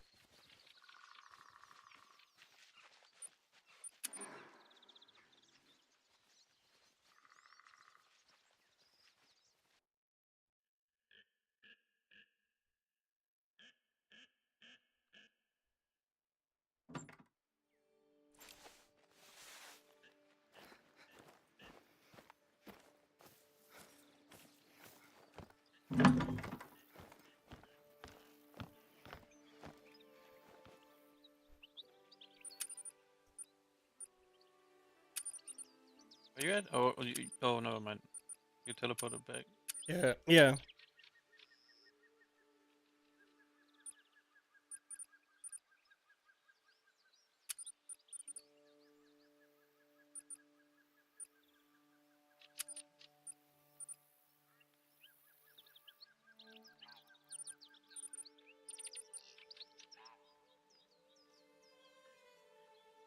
I believe it doesn't say what the dots are from this hacking crossbow.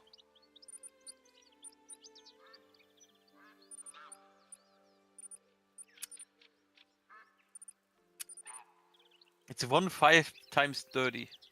Wow, and now what are the fucking dots? So weird.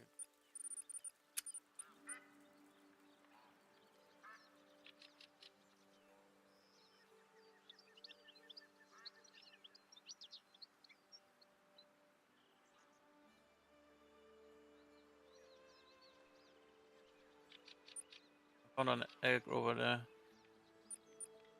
Over there too.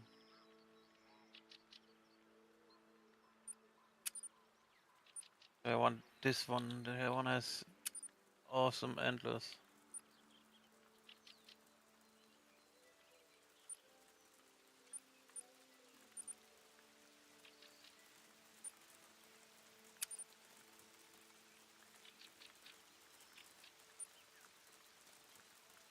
Yo, what? LED tracer arrow? What? Yeah, you see the if you hit them, they're blinking. They're not Lol. actual tracer, but you see the blinking. Like for example, it's pretty good when you play hunt night, right? And you kill that fucking animal, and it's laying dead on the ground. You find the corpse super easy because it's blinking.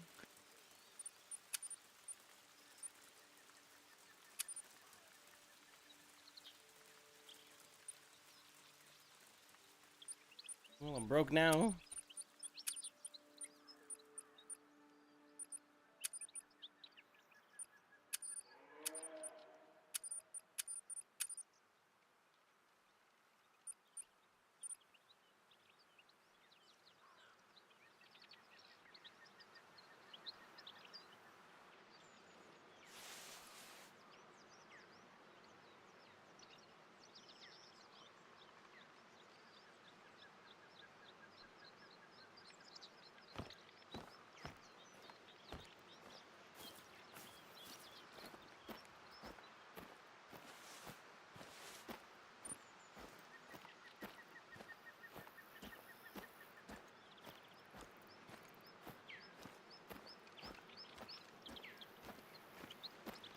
Meters away. Pretty sure he's well in my fucking range, but I don't know, man.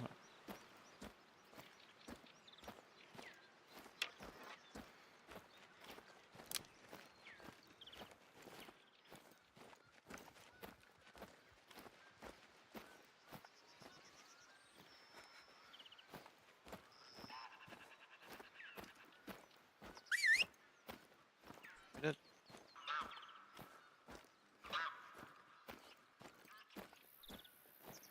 It's running though, that's not a good sign. I'm sorry. What? I whistled.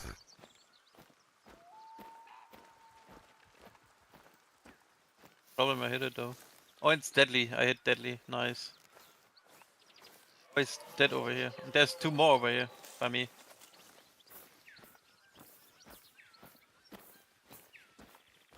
Should I wait? Yeah, I brought a bow. I can't hit that from here. I wanna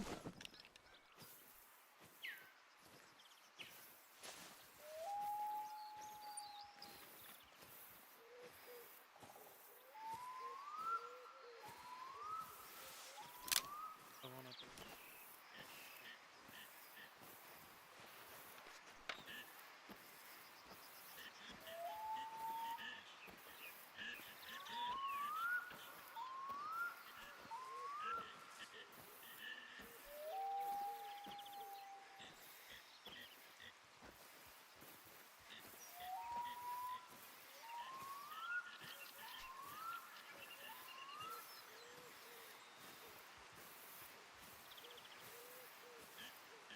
I don't know where that fucking egg is at. Where did I kill? I thought it was right here.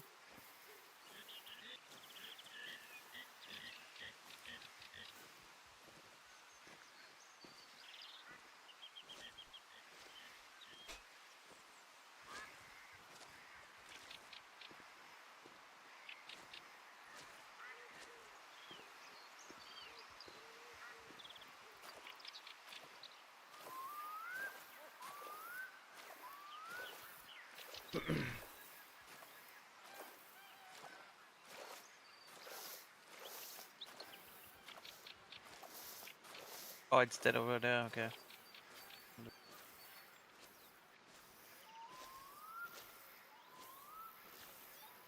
Did I have a perfect shot on those two fucking eggs right in front of me?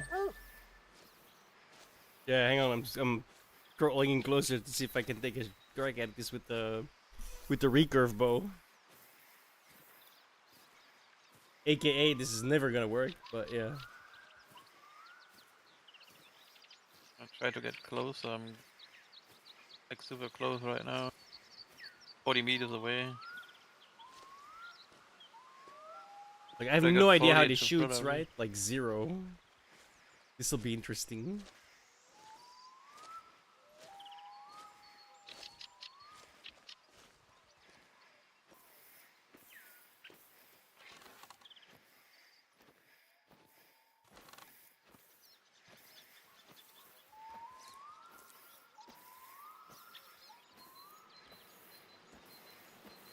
You got time there drinking.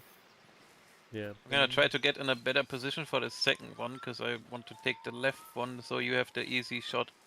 Because that one, the other one is like facing like north, and you can shoot him right in the fucking lung. Other one is like looking to east. I'm trying to like get a better sight on the other one.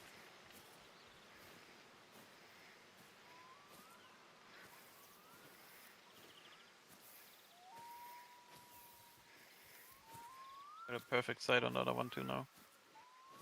Yeah, I mean, I can see it, but I have no idea if I can hit it, you know? That's the thing. I don't even know where I'm supposed to be aiming.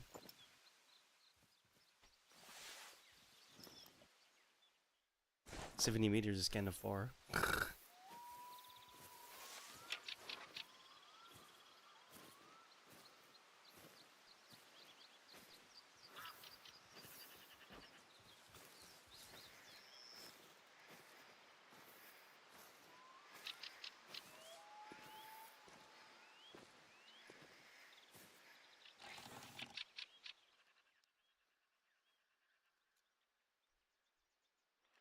I have no idea what is gonna happen, dude. Well, what?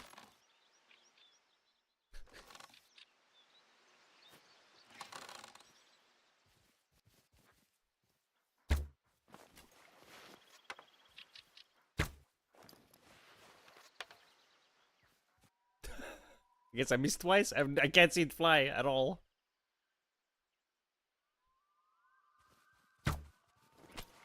Oh, I think I hit it. What? You did not. It I have acted them both. like when I shot, like a split second later, it did like this little jerk forward, and then it just stopped.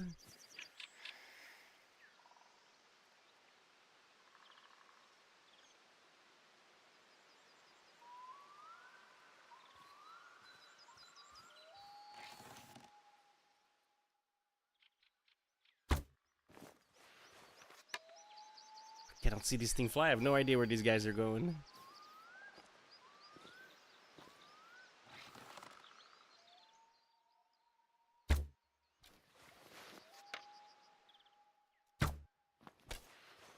I hear you shooting. I hear like the fucking arrow fly, but I don't see that. I swear I'm hitting them, dude. You can see like them.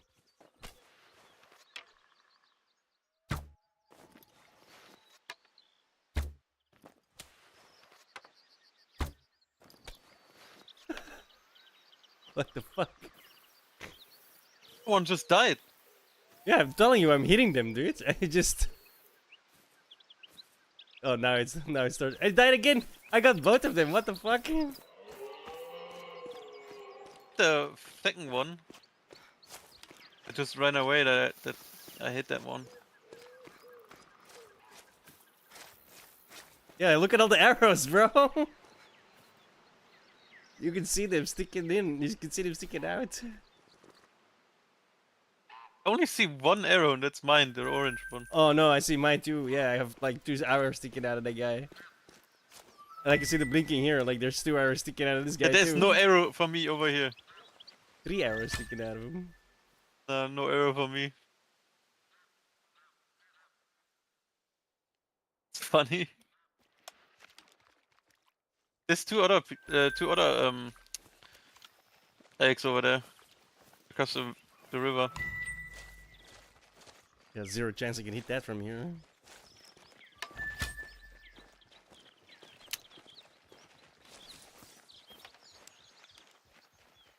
One is directly looking at us. So buggy. Yeah, it's a little. I feel like they should have ran. You know.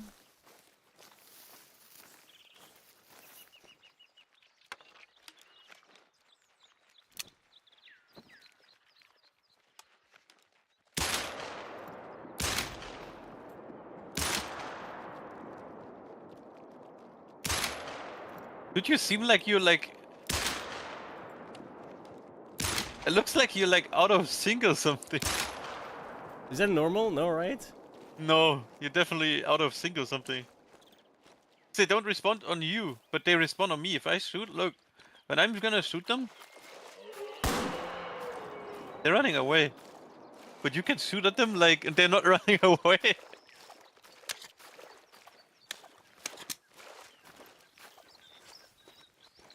Because I think when it kicked me out, you got out of sync or something? I don't Yeah, know, even though it's maybe. your server? It's like weird.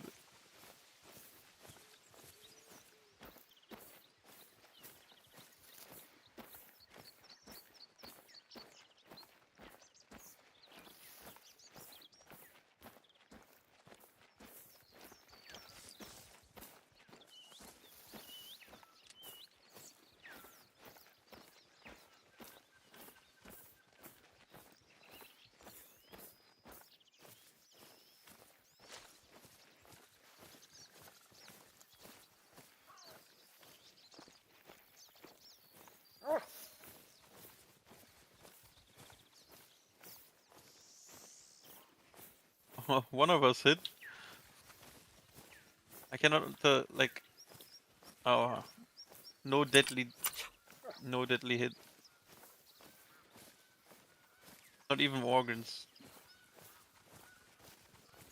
There's blood over here too. I mean, I shot at it with a Glock, so that's 2 to 6. It's like super like light bleed. Yeah, the 10mm is not gonna do much. To a moose. It's bleeding though. As long as it doesn't stop bleeding, you kill it. Probably on the other side of the map already, but it's probably bleeding out.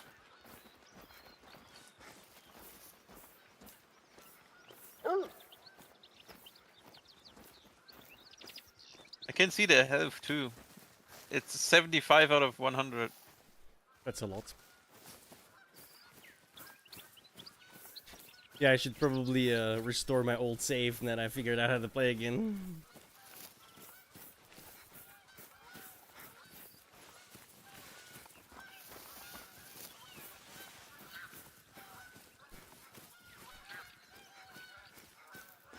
Still at 75. He's probably like bleeding 1% in like 5 minutes. Shut up! Not you, the birds. Try to fucking hit one with the fucking revolver. At that range, good luck. Did I hit it? It would drop right down if you did, so I'm gonna say no. Too fast.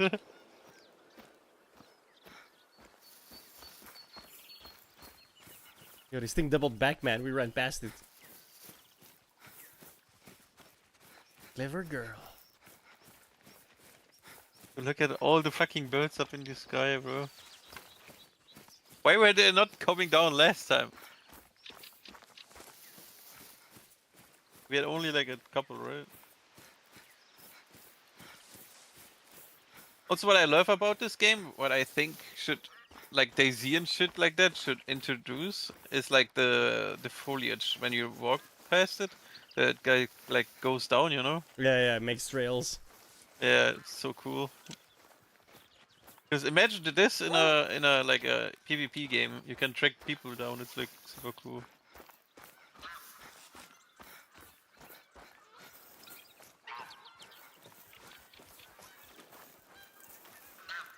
Still bleeding.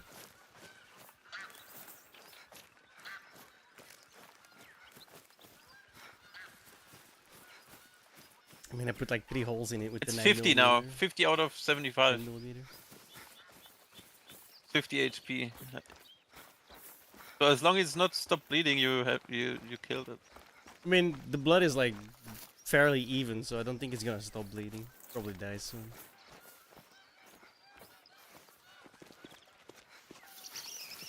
How many times do you think you hit it? Like 3 or 4 times. It's a pretty big target, right? The Glock's not that bad, so.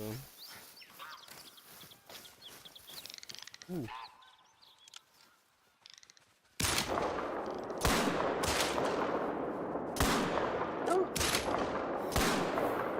Too bad. We That's both didn't fucking hit hard, shit. dude. Yeah. That's kinda expensive.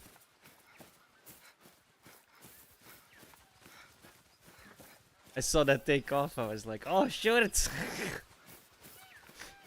Should have loaded the fucking buckshot, the birdshot. Like, It's too far away for that, dude. Birdshot's like 20 meters if you're lucky. Still bleeding.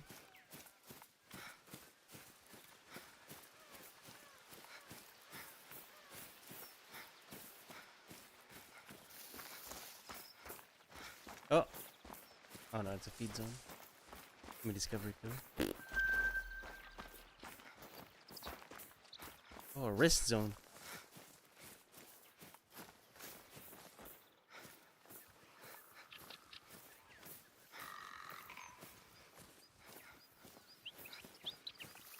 I never have luck with rest zones.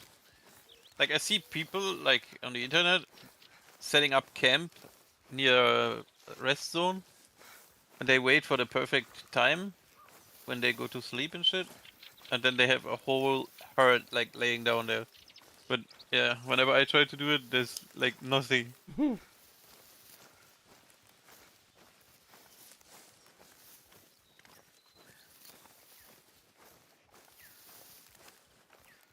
I do have a legendary, what was it, white deer or red deer?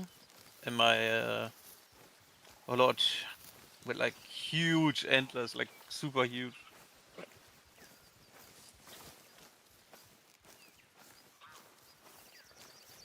What I like about this game is like it's randomized, right?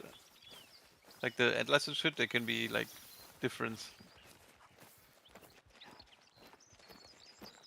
It looks like he stopped bleeding. Yeah, I haven't seen a blood spot in a bit. Oh, it's right in front of me. Well, he's bleeding again.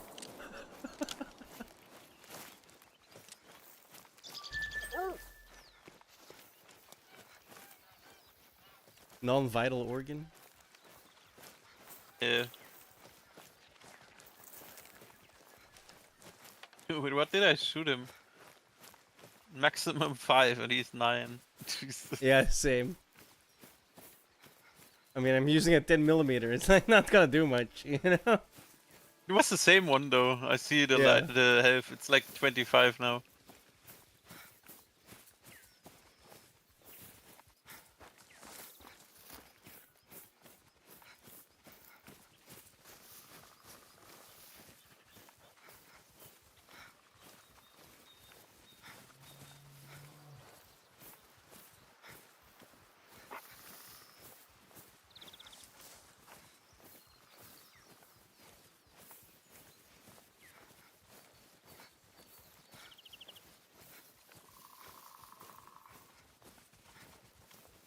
Dude, that fucking it probably won't give you any points. No, dude, we've shot it like 12 times already.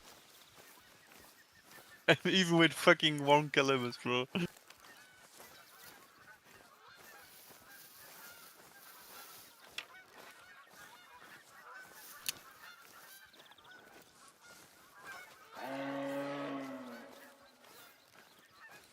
But that's a male, that's a different one. It's standing right there. Now it's running.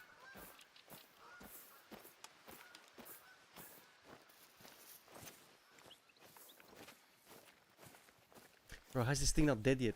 We put so many holes in it. Small ones, granted, but... Still has Although, what are you 25 using age. with your revolver?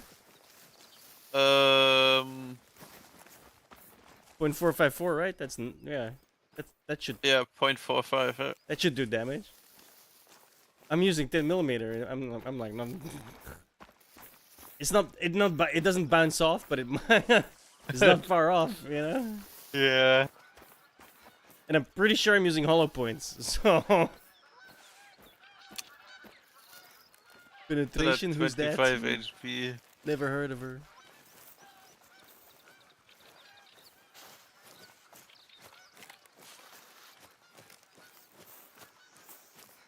Still at 25.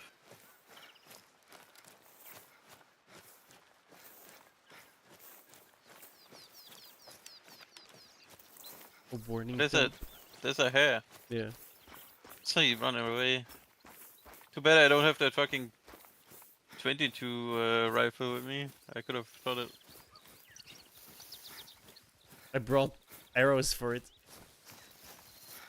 I got arrows for the like bolts, I guess, not arrows. 2 for like small game, but Yeah, I brought arrows for everything. I can literally do class 1 to 9. yeah, same. But good luck hitting a fucking I know, right? hair with a fucking arrow. Apparently, I could barely hit the moose. Oh, it's below 25 now. So it should be dead in front of us somewhere.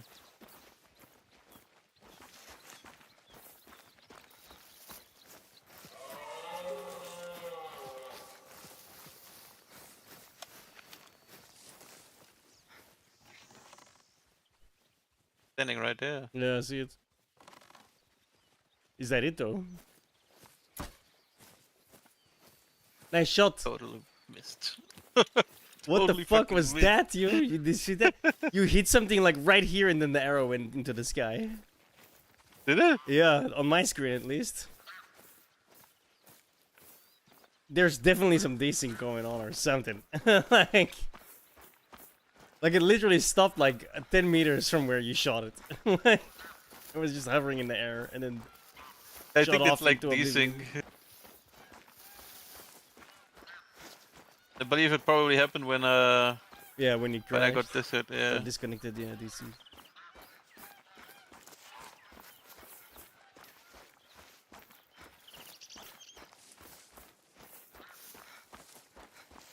I can't believe that the fucking thing is still alive. Right? Below 25 for like 50 minutes now.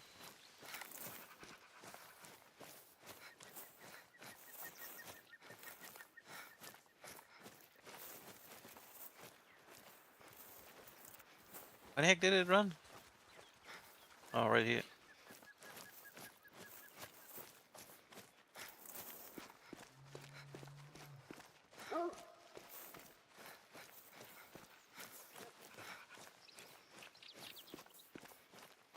fuck? Wait, what? What? This blood splatter says it went this way. That's not. I don't get it. I There's give no up. tricks. Fuck it.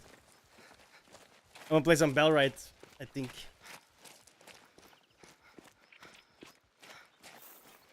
Get a co-op going on that game.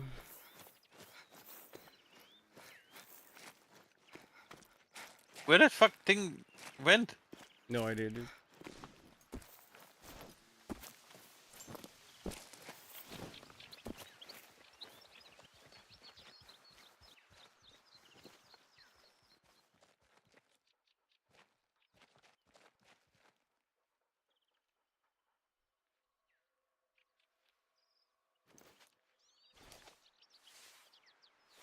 I believe I got his tracks back.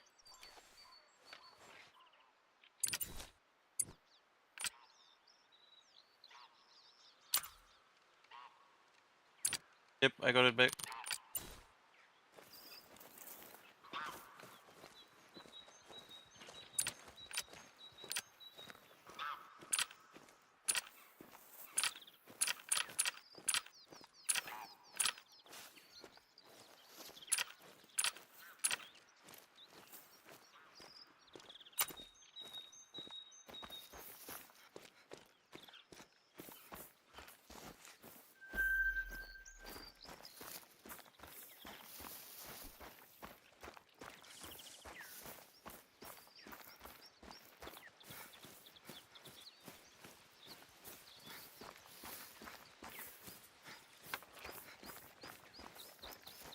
Right in front of us. Somewhere.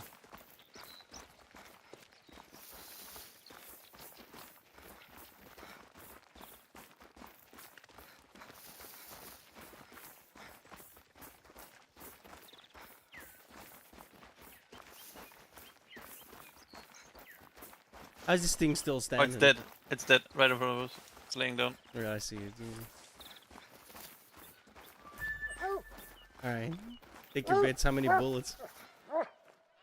I don't know, tell me. 1 hit, 2 hit, 3 hit, 4 hit, 5 hit, and you hit it once to 6 hit. Jesus. How much points? 50, bro.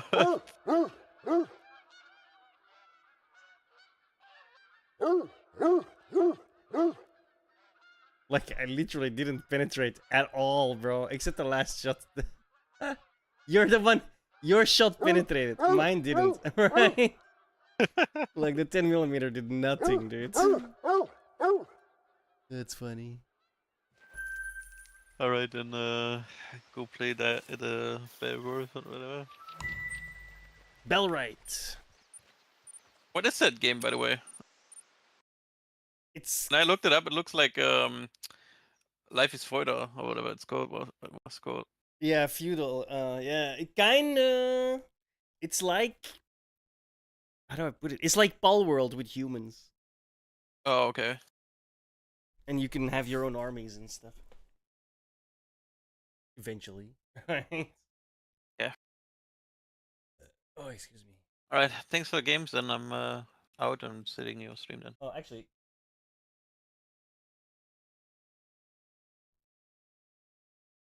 where? Yo, why is he? He went offline. Ice. Let's play. Palworld with humans. It basically is though, right? It is Palworld with humans, except I'm not like throwing them out of a ball. That's like the only difference, really. Alright, I'm out of Discord then. Yes, sir. Bye. See you later.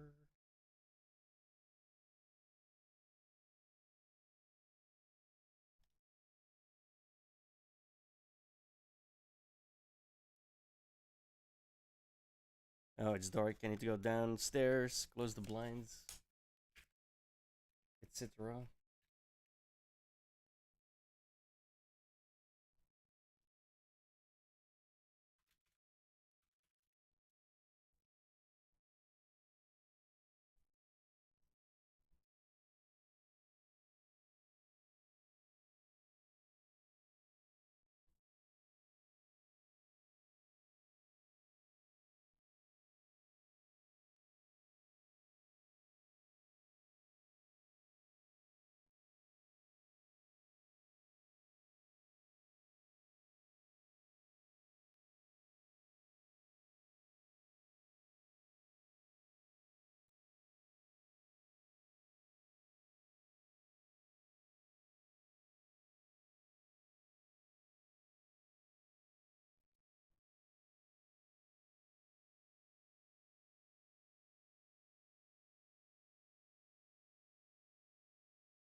this game not launching? What the hell?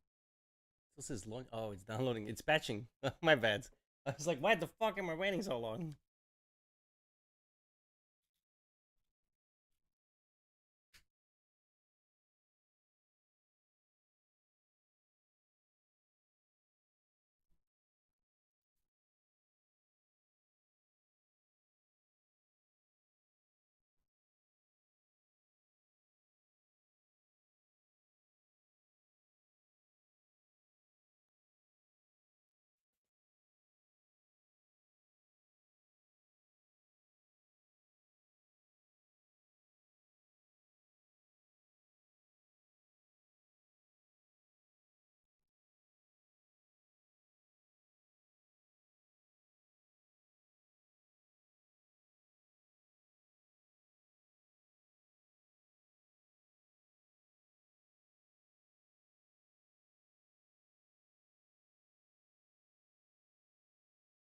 We're patching the game, guys.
Bruh, how big was this patch? Jesus.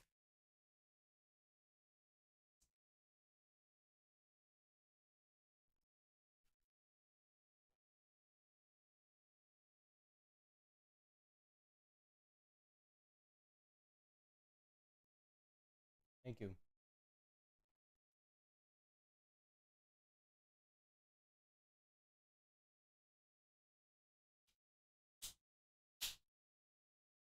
High five. Boop.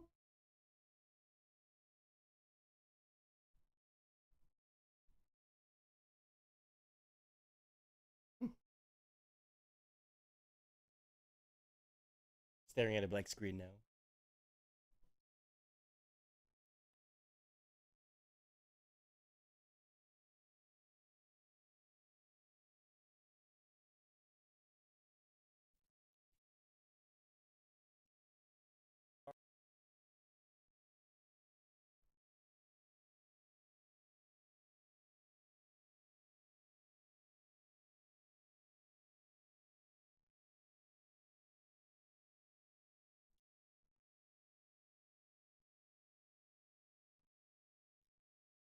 So the patch broke the game, I guess? Fuck? I can't even close it.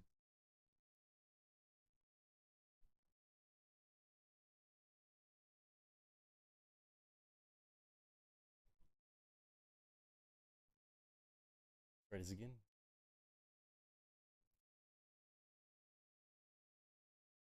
When in doubt, turn it off and on again.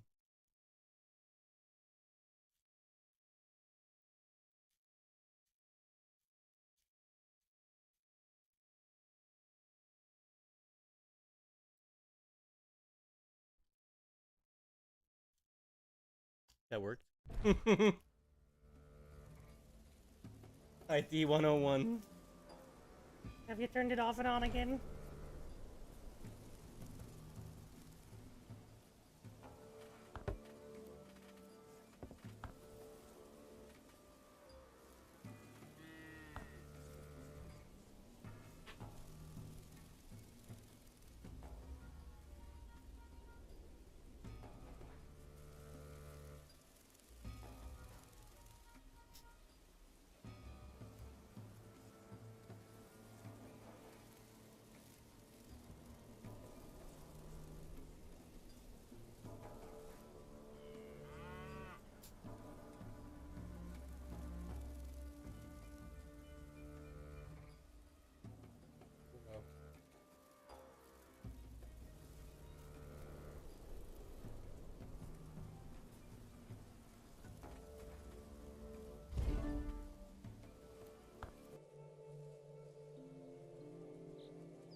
Oh, biggest yawners. Apologies.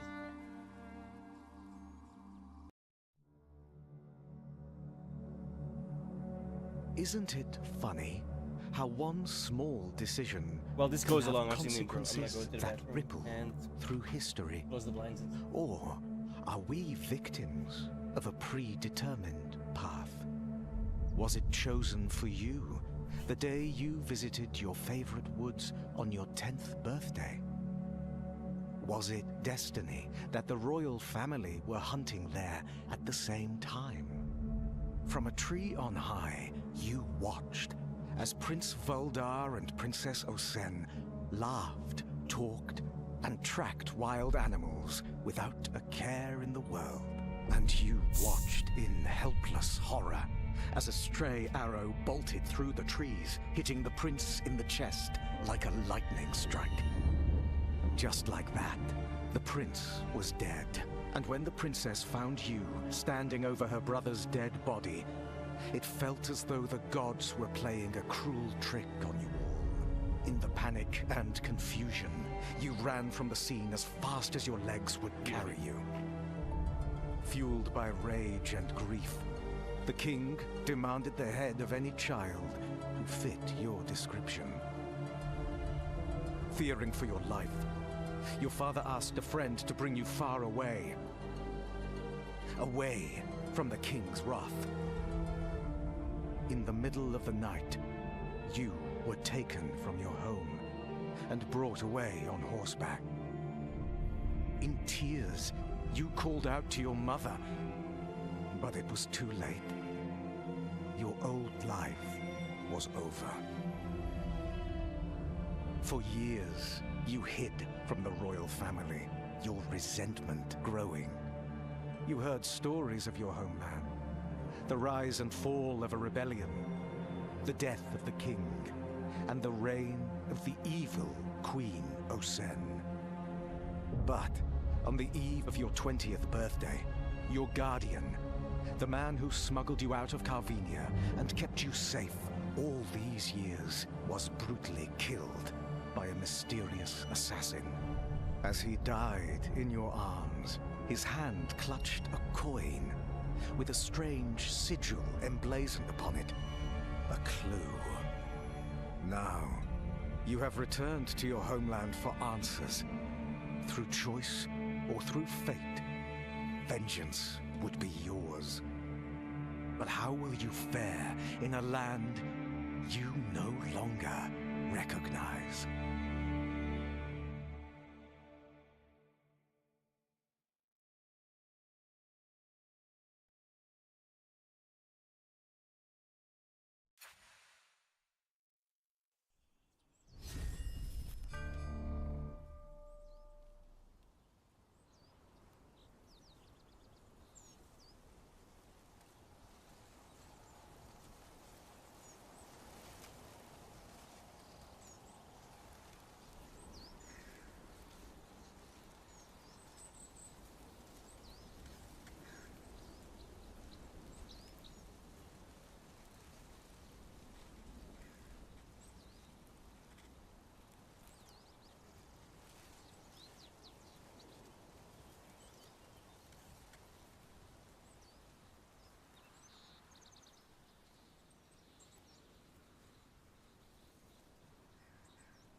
we are back.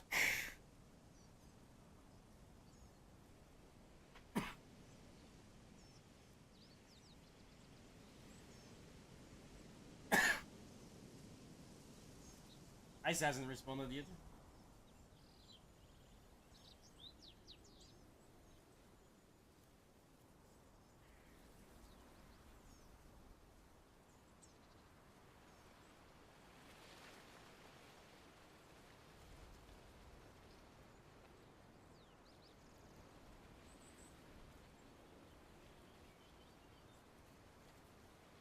I probably should have checked if he was still here in the first place.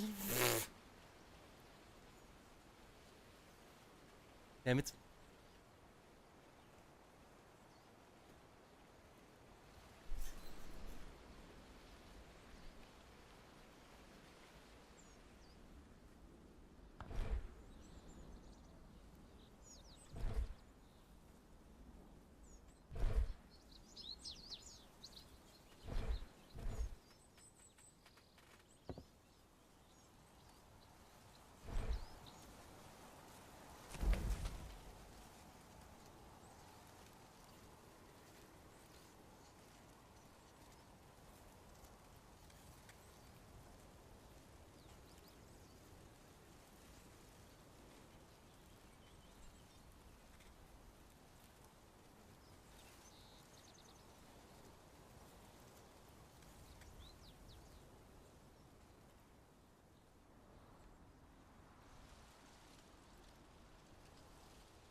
Okay.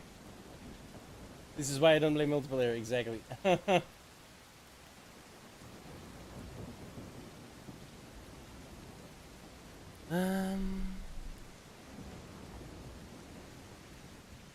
forgot what I was doing.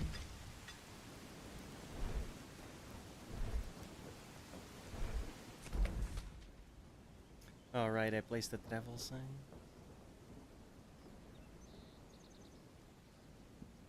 Do you feel like placing the first village here would be better? Because you got mud, mud, mud, tin here, copper here. It's a little bit more central. Because all of this up until like here-ish, I can't get because it's owned by the city.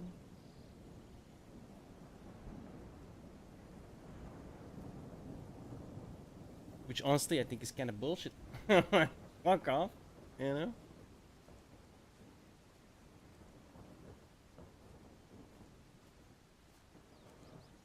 Also, I was watching a debate. A debate, more like a screeching match. I was 3 hours into a 5-hour debate, so I got 2 hours to go, and I'm gonna start playing that in the background. So, Zagib's not bad. expect screaming. He's done several very good histories of this. His 1949, the first Israelis, is quite good. His work on the 67 war is pretty good. I like some of his smaller ones too. He had a really neat one on globalization in Israel called Elvis in Jerusalem. That one was fun.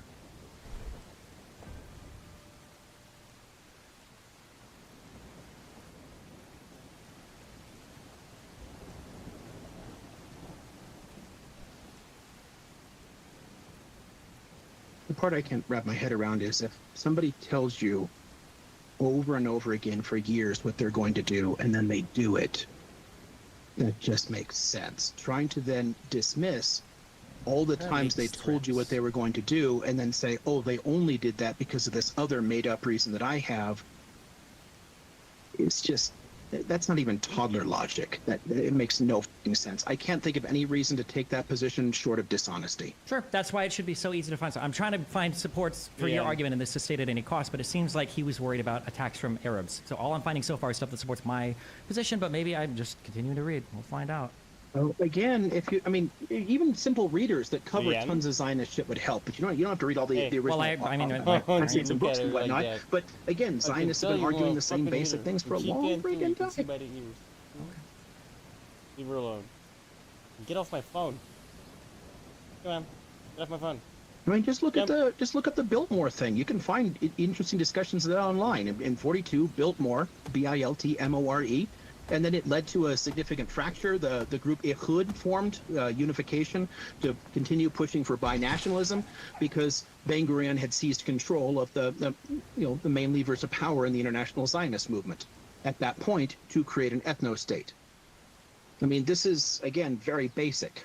But you keep leaving out, what was the Biltmore Conference? What happened prior to that? You love to ask this question every time it involves a Palestinian, but when it involves the Jews, it just like starts right there. What was the Biltmore Conference in response to? I have no problem talking about anything to do with Palestinians. What does that have to do with what they're talking about in 42? Because I'm pretty sure the Palestinians are not mentioned in that. Because the Palestinians don't figure in their discussions. Because only their goal. Okay, let me know when you're done. No, Destiny. Okay. What do you want? The change in Jewish opinion about how necessary it was to have a separated state was in response to large amounts of Arab to Jewish violence, and then it was in response to the British capping immigration of Jews to Palestine. I think that was one of those two things were huge inciting moments that were moving Israeli leadership. What?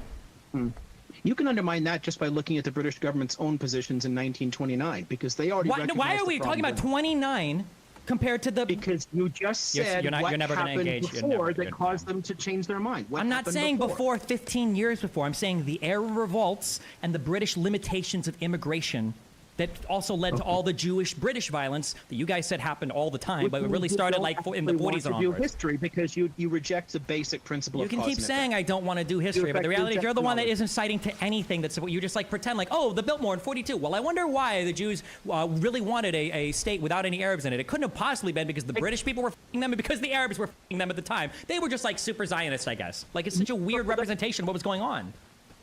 Okay, look, of course Palestinians constantly fought back. The first stabbing I know of a Zionist is actually in the 1870s. Why are you broadening everything? You keep doing this. You're not. The violence was not a steady thing that increased in a straight line. No, there was not always a steady stream of violence. There were spurts of it in response to particular events. It wasn't just like the same. Like every day, 17 people died. That's not true. Okay. Can I just point out how terrible at your PhD job are you? That Destiny is like wiping the floor with you, bro. This guy's he's a historian, a PhD, and his expertise is in exactly this, and he's like useless. No sources, none. Okay, cool. So when he asks for specifics, these books, okay. So then tell me why Care to go did deeper? the No, Arab no, Revolt just break those out in books. 36? And what so it's always in response to something, and you know this shit. What caused it in 36? In 36, I think that it was in response to I'm pretty sure it was in response to the general growth of Jews in the area.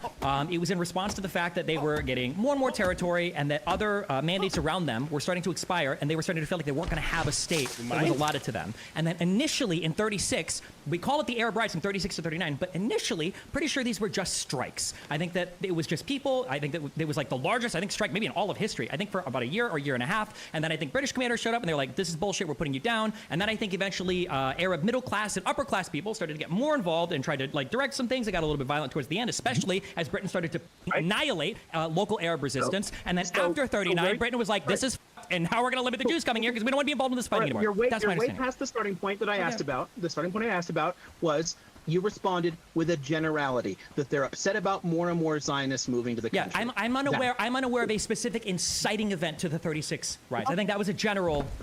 What? The 4th and 5th Aliyot were significant, huge volumes of people coming in very, very fast. The 4th and 5th Massive what? waves in the 4th and 5th. Aliyot. The 4th and 5th.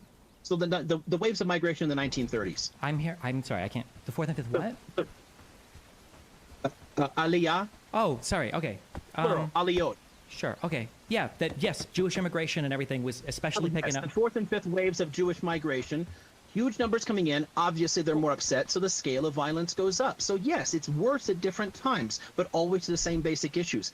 By the end of the 1920s, it was already very obvious to the British need government that the way main more reason for this resources, dude. was a I need more complete people. separation of the societies that was harming Palestinian society, and they were getting angry about it. No, that's Of not course, true, by the way. The Peel Commission said that in some ways the Arab society was. Paper is about. They literally were saying that actually the Arabs here could benefit from a lot of the tax money and everything raised because the Jewish people are invigorating this land and making it so that they can export products that have never been exported here before. That was one of the reasons why.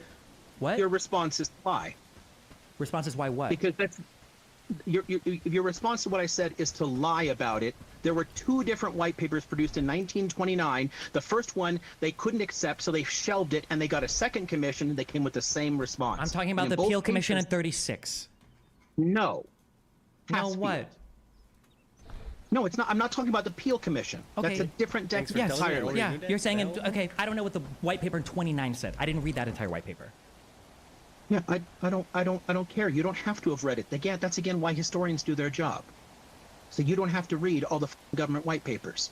Point is, the British recognized by 1929 what was going on and why the tensions were building and why Palestinians were angry and attacking people. They were angry because they were being booted off their land. They were being kicked out of the economy. They were creating entirely parallel societies where Jews only bought from Jews and cut the Palestinians out of it, which is what's ultimately going to make the mandate completely unworkable because the populations pushed apart. Had they stayed integrated, had they been able to link together, and again, that's still my position. I want a single unitary state that keeps all the Israelis there because I think together they're stronger. That's a position that can be taken. Sure, morally. I'm just saying It's that. not I'm just what saying that the Zionists 36 were wanted Yeah. from the teens and 20s on to separate the That's fine. societies. I'm saying that from 36 to 39, I don't believe there was a huge singular inciting event. Like in 47, there was that big singular inciting event of the rejection of the partition.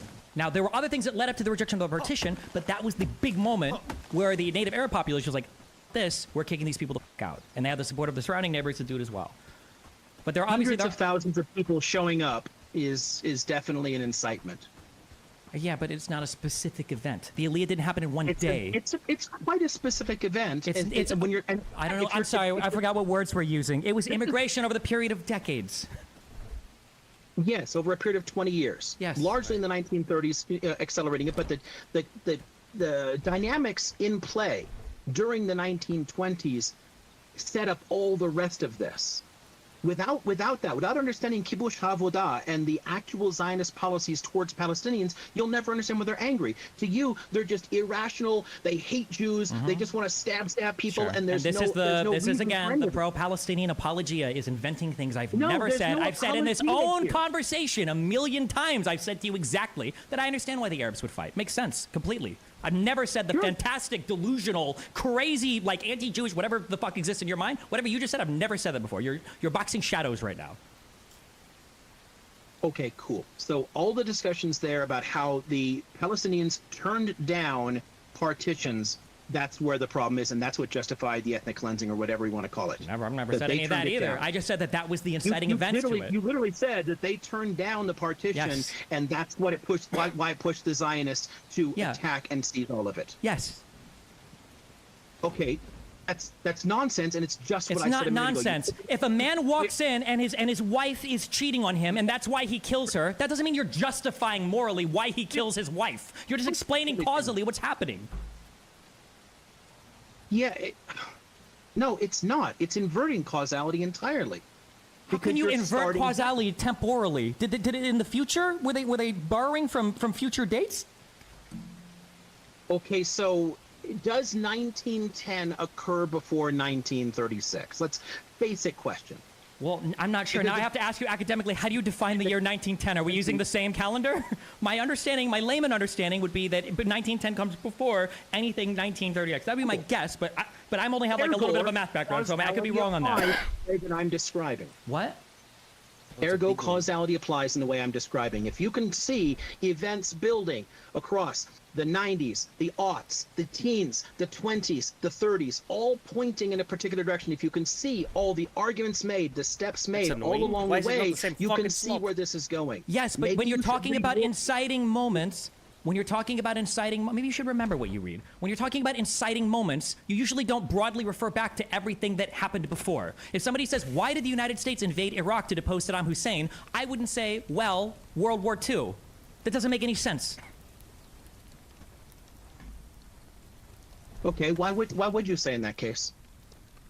I'm going to be totally honest. I don't have any idea. I know why we went into Afghanistan. I don't know why. I have no idea what the actual reason was. Maybe Saddam Hussein was seen as an unstable leader or somebody that wasn't popular or carrying U.S. interests enough. I don't know what the internal. I know that they sold the idea of chemical weapons, but I actually. Go back 20 years.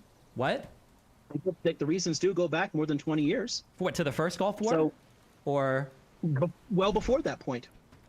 Sure, but whatever would exist before, we didn't depose him in '91 in the first Gulf War. So it seems weird that we would. Because the people leading the government at the time weren't quite that stupid and didn't think they could get away with it. Sure, but I don't know what the justification. We handed Iran an ally. I mean, and that was understood in the Gulf crisis in '90 and in the lead up to 2003. So during 2002, in both cases, historians went and presented their pitches. Some of my colleagues actually went for the ones in 2002, and were there presenting. Hold on, I'm curious. What do you think what was the U.S.'s internal? In 1990, I don't care. they listened. Oh my God. That's the difference between 91 yeah, so in 03. 2001, what was the internal conversation of the U.S. government for what do you think the U.S. justification was for going to war in Iraq?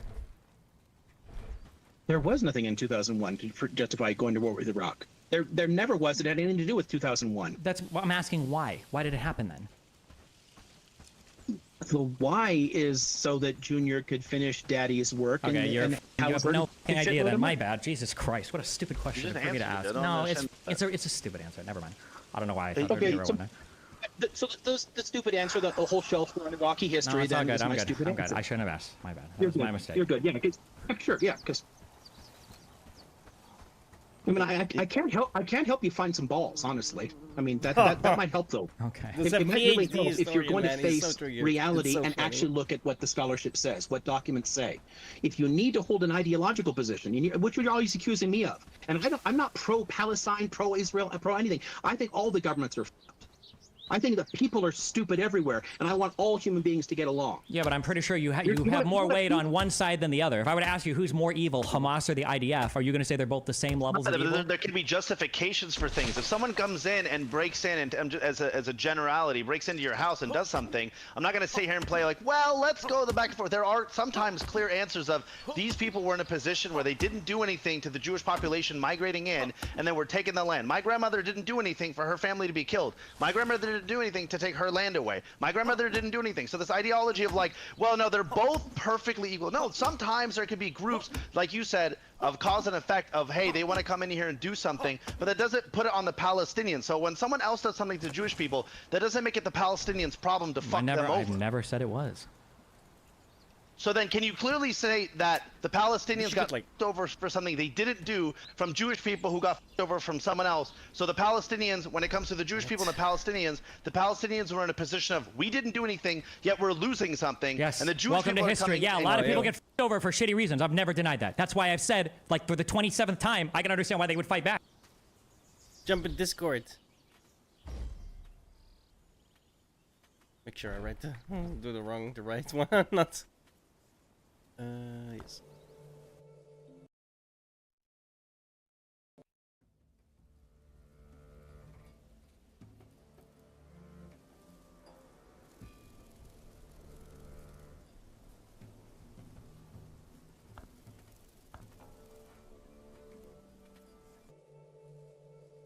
Yeah. So who do you think is wrong in that early scenario of being like, hey, The same thing I told you in the beginning. I don't know if I would say one side is wrong. You've got competing interests here with valid justifications on both sides. The British promised the Jews, and the Jews secured that promise from the Brits that they would be able to build and buy in this land. History of 1920, they were migrating there before. Nobody gives a f about the migration from before under the Ottoman Empire. Nobody cares about that. It's not relevant to anything. That wasn't going to create a new nation. The big deal was when Britain got control of the country. It created the conflict. What Yeah, literally I don't created the understand. conflict?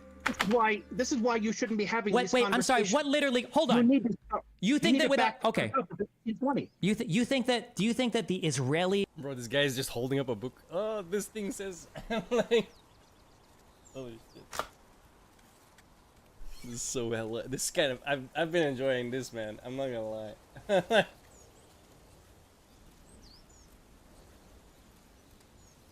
State, nation, country, whatever word you want to use. You think that would have come into existence if the Ottoman Empire had still existed, if it hadn't collapsed? It wouldn't have happened if the migration didn't start from Theodore Herzl 1880 to 1910. That you're talking about these massive increases that they already had plans to come in. You're acting as if when 1920 happened, they randomly go, everyone No one down said to it's move to random. Palestine? Yeah.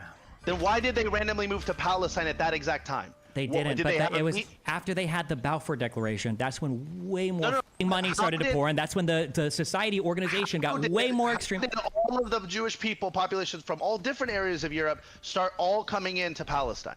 I'm pretty sure it was after the Balfour Declarations when you started to see way more people. Prior to that, No, it was we like people from understand- like we Eastern understand- Russia and shit. The first and second Aliyah Why weren't were like. why did it increase 400% out of nowhere from 1880 to 1810? So I think at the time I think the Russian Empire started to crack down on anti-atheist people or people that weren't atheists or something, and that's why a bunch of people started. How did they all randomly go? We're all thinking Palestine. They didn't randomly do it. I think Zionist organizations were like, yeah, I think that like Palestine might be the place you want to go, so they kind of went there, but they didn't have much financial support, and they didn't really accomplish much. Went there. They had plans to go. You're literally baiting it, going. They kind of just randomly went there. No, that was I never. plan You just to do asked that. me if it was random, and I said it wasn't random. What language did you get your master's degrees in? You said you had 2 of them. What subjects? You just said, yeah, I think they kind of like randomly went there. I Like, they didn't just- say random at all. Why would they all randomly show up at the same place? That's not how random works.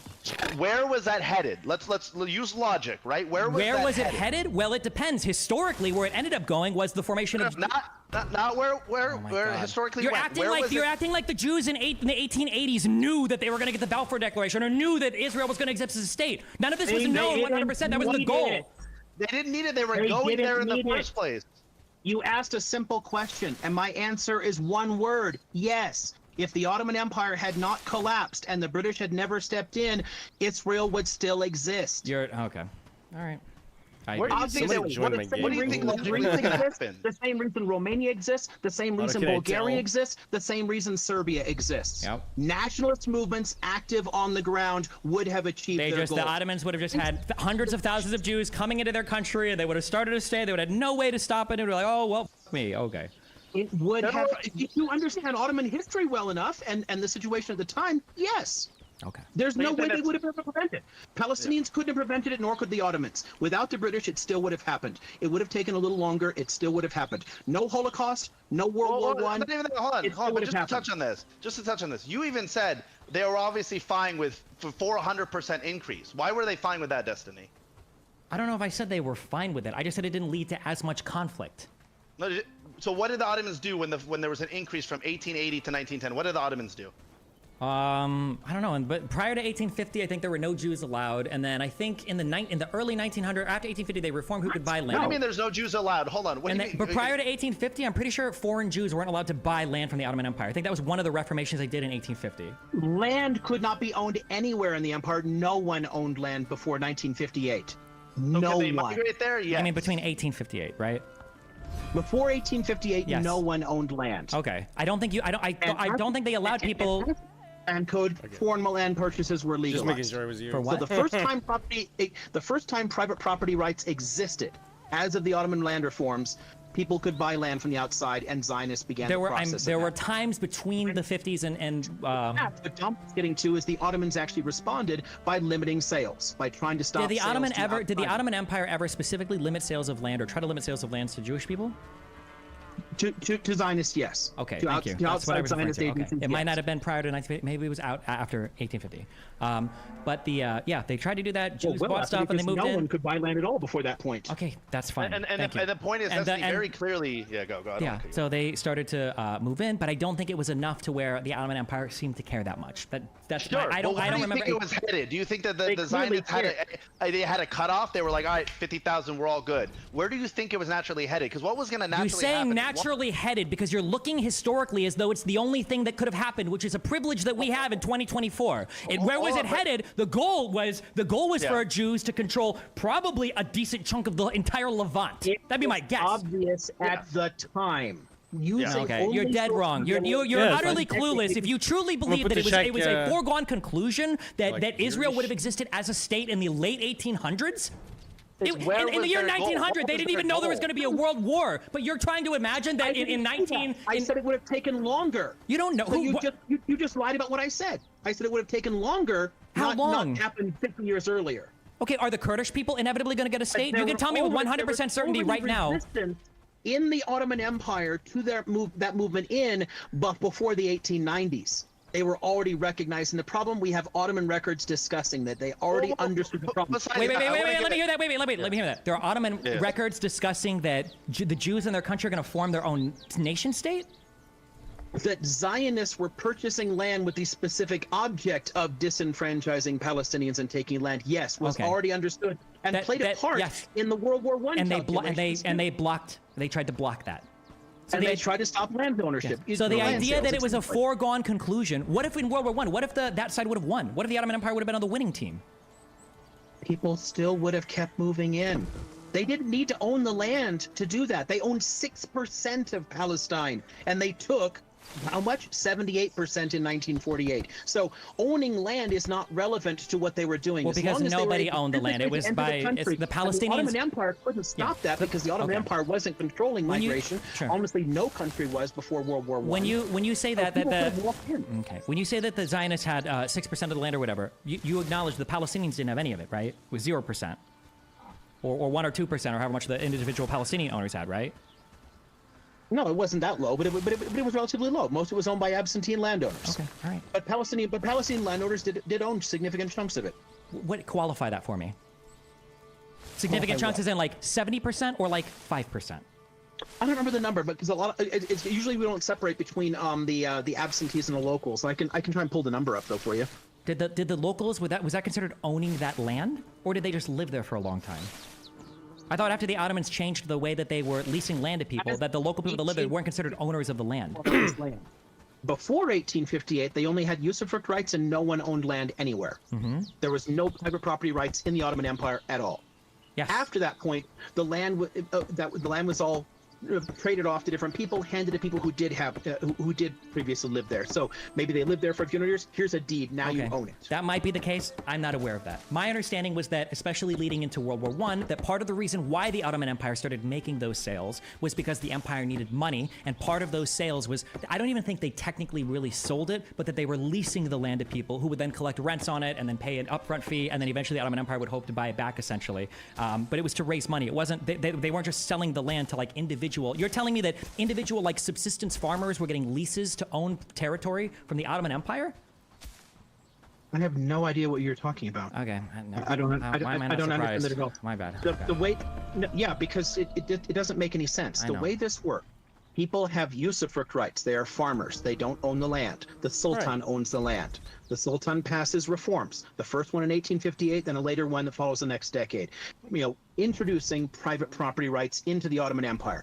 At that point, people are going around in the empire and they're saying, "Oh, you live here. This is the land you've been using. This is where you've been grazing your goats." Cool. Let me ask you a Here's question. my Hold on, real chunk. quick. Let me ask you a question. Fill out these documents. Tell me your say- family. Tell me blah blah blah, forgot what and the then front I'll was. give you a Yes. deed. Okay. And a lot of people. When you say private property rights, do you mean like individual citizens, or do you just mean generally very wealthy people that were buying up large swaths of land that weren't part of the government? Because when you say private property rights, it sounds like you're saying like people could go and own a house in like 5 acres of land. Was that what was happening in the Ottoman Empire? I thought it was a very clear statement. Before 1858, no one owned land in the Ottoman Empire. Land could not legally be owned. Land belonged to the Sultan. You could build a house and you could start grazing your goats in a particular valley and you would achieve usufruct rights for that land for your grazing and you would own the house. No one owned land anywhere in the Ottoman Empire. You're past that. My question is were individual people buying land? Like, this is my house with 5 acres, or was the land bought by huge landowners who just happened to allow the people that live there to live on the land?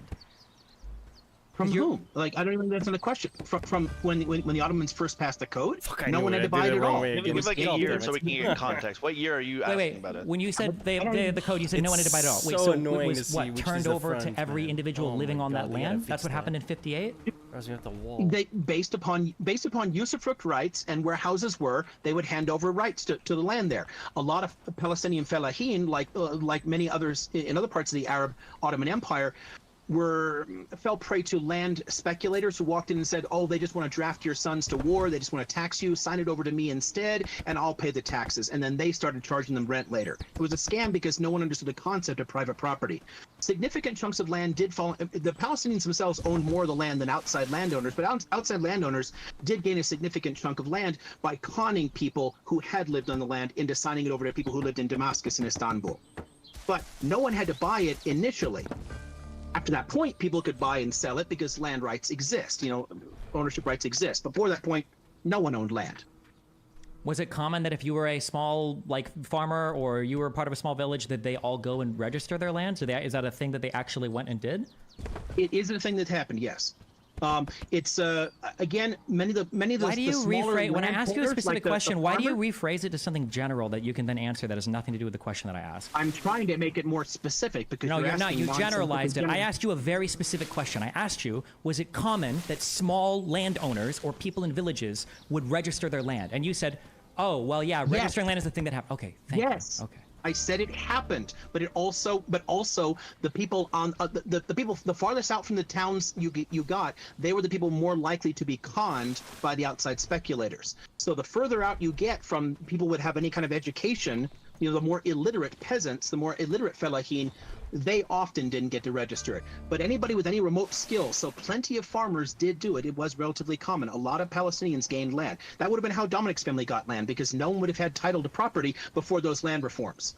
But many people did register the lands that they had been farming. Sure. before. So not Dominic's family, because he said they bought their land in 1920, apparently. So. We have multiple, and that's the thing I showed you, Liam. Last time we did an interview, we had all the paperwork. We pulled it up. Yeah, I don't know when it started. Obviously, I'm just using an example. It's how many Palestinian families did gain land. But yeah, obviously people bought, sold, traded things around. Who knows? But point is, many individual farmers did gain land because they actually did what the Ottoman agents expected them to do. They turned over the census information and they signed the papers. The ones that the speculators got to first, they didn't.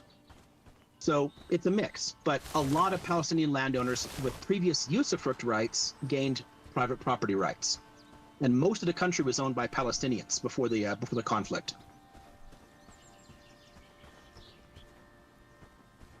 But either way, you made a point about whether or not this could have happened at all, and the way to do that is to look at organizational structures, how things are being planned and worked out, what they're putting into effect, how they're succeeding in those goals, what are the ideological considerations, what's involved in things. All this stuff is quite clear and building up for quite some time. Regardless of whether the Ottoman Empire had ever collapsed, the things worked out in this period would have seen a state develop in that period, in the same reason that tons of other nation states broke away from Ottoman control. it would have continued the same basic process. As long as they were able to migrate into the territory, whether they could buy land or not wouldn't have actually stopped it. So the Ottoman attempts to restrict land sales could not have prevented the creation of Israel. The Israelis were simply better organized, better led, better planned, better armed. They outplanned the Palestinians from the start in all of this. Yeah. Okay, Double Masters guy. Yeah, I agree with the last part. I've read through like 2 chapters of this A State at Any Cost. I just see Ben Gurion is worried about war. He thinks it's going to take 2 years. He seems to be really worried about war from the Arabs. I see attacks from Arabs. I'm trying so hard to find they were going to accept partition and then break it. I mean, maybe don't skim a book on your Kindle while you're trying to have a conversation with people. Might be a better way to get decent reading comprehension. Possibly. I would say that if you're a historian, it would be really nice if you could recall the material that you've read and be able to like show it in a conversation. As I'm sure if you were to publish a paper, you'd probably have annotations and footnotes and bibliographies and stuff. Sure, if I was publishing a paper on that specific question, the fact that it's mentioned over and over and over again in Pape's work, in Morris's work, in Segev's work, in basic textbooks. It's a really basic point that the Zionists were lying in 37 and lying in 47 about partition. Crazy that it's so basic, and I just can't find it. It's so wild. It's literally in their own journals and diaries, like their letters. The letters exchanged between Ben Gurion and Chaim Weizmann describe what they're talking about. I have seen a lot of those documents. Do you want me to go back into archives and pull documents up for me? You, Jesus cool, Christ, I'll do man. that. I thought it was a fucking bandit. Do you read Hebrew and Arabic? Or Arabic? Or yes. Oh, okay, yes. Do you read Hebrew or Arabic, Destiny? And French. No? Nope. I've done archival research in Israel. That's wild, then, that you can't remember a single place where this came from, then. You're getting to a point, Destiny, where you just got caught bullshitting, and then you're just trying to argue. What have I got caught bullshitting about? Every central claim that was made prior to the rest of showing up, you've completely walked back, to be clear. No, because I've all I've asked for, the biggest central point that we've disagreed on, that I've just been reading in the meantime as we've been rambling about nations and countries and everything, I'm just trying to find evidence of this one very specific claim that the Jewish people accepted a partition that they were always going to walk away from afterwards. Because that's a pretty big claim. That's pretty important. Because if you were wrong on that point, then it would show that a lot of that early aggression that came from the Arabs was because they were never going to accept any type of Jewish state. They were always going to try to wipe Israel off the map. There was no partition that was ever acceptable to them, which I think is probably all true. But we have to have this idea, this fantasy in our head that the Jews were doing some sneaky, backstabby, accept a thing and then reject it in the future. I'm just curious if there's evidence of that. That's it. But I think you're also, the way that you're framing it is also completely different. Like when you're reading things and saying like, well, Ben Gurion, he was just worried about the Arabs, so like that's why he wanted to take 100% of it. Well, no, that's not what I said. I said that which said that the weird, huge. You said it long before that point. I said that the big move from the Zionist groups towards partition started to happen after the huge upticks in Arab violence. That was the big thing, that when there's that quote that like partition is impossible. I don't remember if that comes from Weizmann or from Ben Gurion. Like that it was in response to all of the Arab aggression. That's what happened. It wasn't do you think that pre-Arab aggression that there were plans to take 100% of the land? There were desires to. Were there plans for it? I mean, different words. I'm asleep. For, what do you mean desires? They wrote it on a fucking vision board. What is your master's in? What is your background? Hold on, I'm asking you. No, I'm asking you. You brought it. No, I'm not ad hominem. You hold on. To be clear, you were the one that brought up your credentials earlier. You said you had 2 masters. That's not an ad hominem. You just asked what your credentials were. You've never read anything, and I'm like, what do you? Because you're trying to ad hominem. You started with. I'm not ad hominem. I'm just curious what your educational background is. You brought up your masters. I had no idea. I'm asking. You did. You literally said you've never read anything, and I'm like, well, my background, I did this. I'm Palestinian. My family's had a saying that you have a master's doesn't mean that you're read in this topic. You could have an MBA for all I fucking know, or a master's in psychology. I don't fucking know. International relations with a focus on Middle Eastern conflict. Ana min Lebanon, wa ana min Palestine. Ana min Palestine. Ana, like, I don't understand what you're trying to argue. Okay, you don't speak Arabic. You don't speak Hebrew. That's great. You've told me you've read 1 book on the topic. Yep. And still know more than you about it. That's crazy how that works, huh? Jesus. Okay, what was your question? What was your question? I'm asking you very simply, and stop this is distracting such and a red dad herring. I'm show. asking you very simply. Meow. There were aspirations. You said you changed the word, and you go, "There's desires, wishes, fucking Aladdin's wish." I'm asking you very simply: were there aspirations and goals for them to take over 100% of the land pre-1920, pre-1930? Did a Yeah, Batmobile. probably pre-1900. Yes. Okay. Now, have you read works on what they were doing to accomplish these things? Did it look like, from a logical standpoint, that they were headed towards that, with their plans, with their what they're actually doing, with their actions? Let me explain why this question is nonsense, and then I'll try to answer it anyway. You keep saying, wasn't it obvious that this was going to happen? It's not obvious. Retrospectively, we can say, well, yeah, this is what happened. Prospectively, that was their desire, yes. But they had a desire for that. The Ottoman Empire didn't have a desire to be on the losing side in World War I. Austria-Hungary didn't have a desire to break up. Hitler didn't have a desire to kill himself.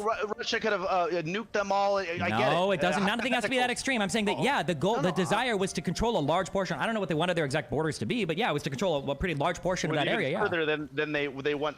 Okay, listen. Okay, so that was pre-1910, correct? Yeah, probably. The early writings of the early Zionist people, yeah, Herzl and stuff. Okay, 1920, did they have that same sentiment? And were their actions reflecting the words that their aspirations? Yes.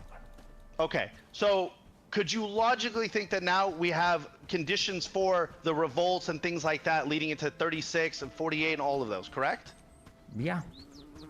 Okay, so why do you argue and you keep trying to, like, I don't even know what you're doing when you're trying to just switch it and go like, well, like, yeah, they just changed their mind, and you're surprised that they're. I never said they just. What did I say? What did I say? I never said they just changed their mind. What did I say? You said based on external pressures. There you or go. their. Yes. Sure, but that's not just changing your mind. It's in response to external things. We all logically can understand people change their mind for reasons. You're trying to what? Yeah. What's the point of that argument? Great, we all get that. Okay. But I'm saying that you're now arguing. You're going, no, they were fine with the partition plan. Yes. And there's no evidence to suggest that they wanted more after that. You dear peasants. Well, I mean, no, they always, of course, they wanted more, but I think they would have accepted the partition plan if the surrounding states would have accepted it. And then they would have never pushed on further. Assuming they didn't have good provocation to, that would be my guess. Yes. Can I read a paragraph to you? Sure. Which book? Pape. You mentioned him earlier. Yeah. Oh, okay. So now we're making a genetic fallacy. No, he's just like the worst of the new scholars. But give me the quote. We can look at what he's referencing at least. So go ahead. I mean, yeah. So let's see. Is this the ethnic cleansing of Palestine, or which book is this? Yeah, it's in the beginning of that one. Okay, go ahead. When the British offered the Jewish community a state in 1937, but over a much smaller portion of Palestine than they had in mind, Ben Gurion accepted the proposal as a good start, but he aspired to Jewish sovereignty over as much of Palestine as possible. He then swayed the Zionist leadership into accepting both his supreme authority and the fundamental notion that future statehood meant absolute Jewish domination. How to achieve such a purely Jewish state was also discussed under his guidance around 1937. Two magic words now emerged: force and opportunity. The Jewish state could only be won by force, but one had to wait for the opportune historical moment to come along in order to be able to deal militarily with the demographic reality on the ground. This again is why you look at plans, discussions, cabinet meetings inside cabinet minutes inside the Yishuv, the letters and journals. I'm so sorry. Do you understand that what you just read completely? Thank you so much for reading that, for validating every single thing I just said. Thank you. Okay. So Pape says, how to achieve such... hold on. No. Let's read. Let's just read. I just want to read what you linked. They were not willing to accept partition, which directly contradicts what you said before. You said that they were willing to accept partition. This just said they weren't, and that Ben Gurion said that they weren't. And I've read... What were the two magic words? What were the two magic words? What were they? Force, that they would take it take it by force. Yep. And when the opportunity arises. And what was the opportunity? Which World War II and its shifting in global opinion helps. No. The opportunity was the Arab rejection of the Palestinians' partition plan. That was the opportunity. All right, let's build this lazy fucker a house because he doesn't do it not. himself. And even there, that would make no possible sense at all because they already wanted all of it as of the 1890s. But they needed opportunity. That was the second thing. That's my entire. That is my entire thing. Thank you. The whole time, which is what I just said a moment ago. Thank you. So the only reason Thank that you, they Pape. You saved me. Yes. Don't ever let him see this comment. He's gonna hate his life. Thank you.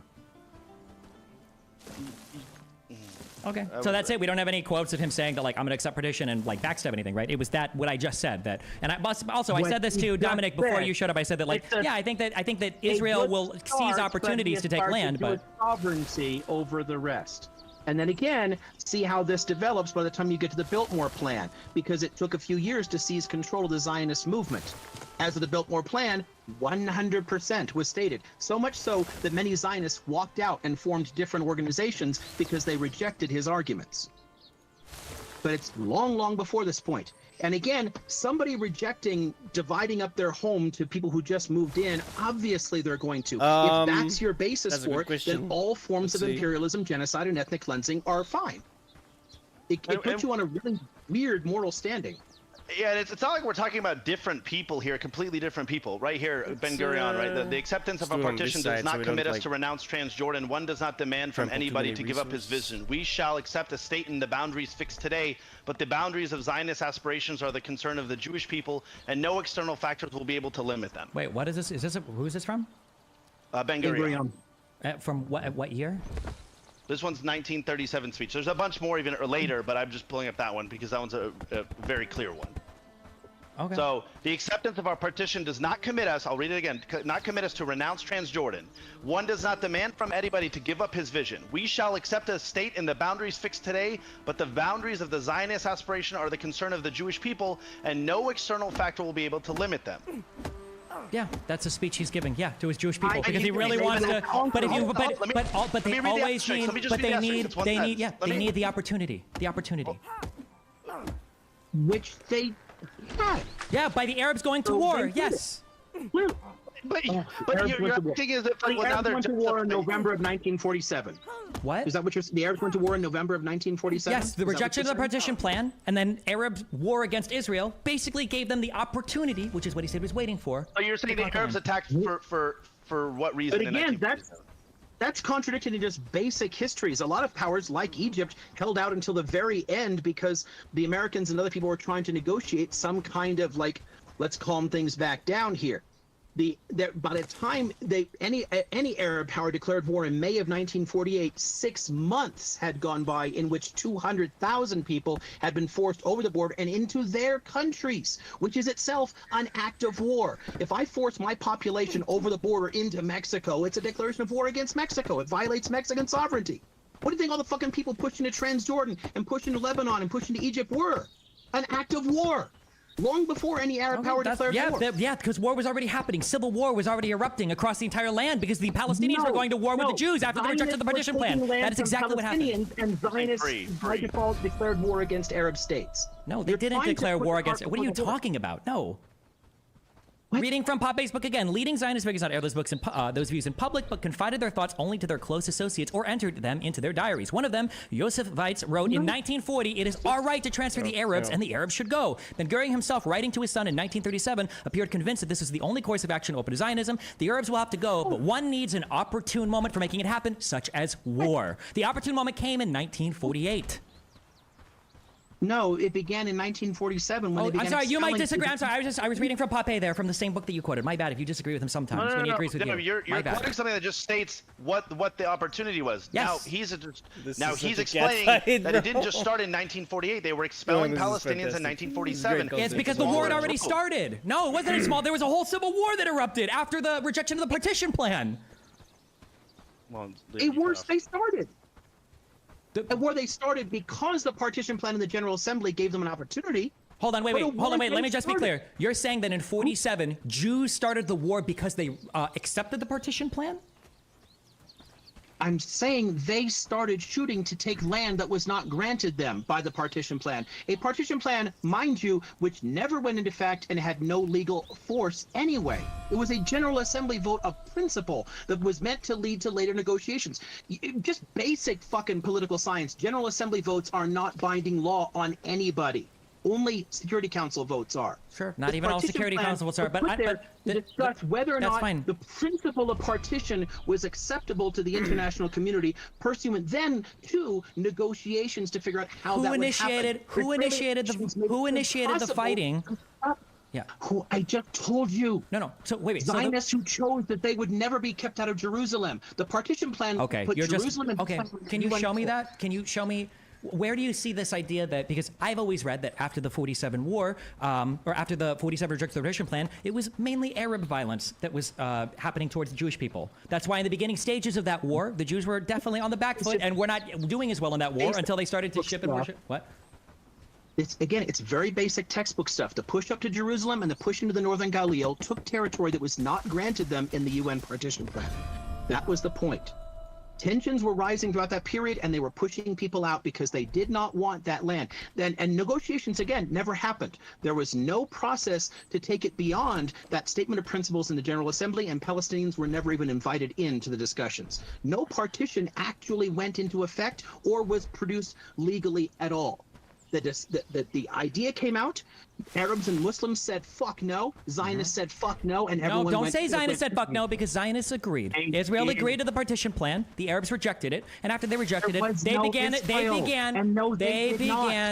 began engaging in violence against the Jewish people because they were super ass mad. Yeah, that's exactly what happened. Cool. Yeah. So then, attacks right away in 1947 by Zionist paramilitaries on Palestinians suggest that they accepted the partition plan. That's brilliant. That was in response to Arabs that were starting to ambush buses and stuff. The Germans totally accepted the principle of peace with Poland permanently as the Wehrmacht rolled into Poland. We accept peace with Poland forever. That's what you're saying. You can't say I accept partition and then send a militia into a village and shoot people.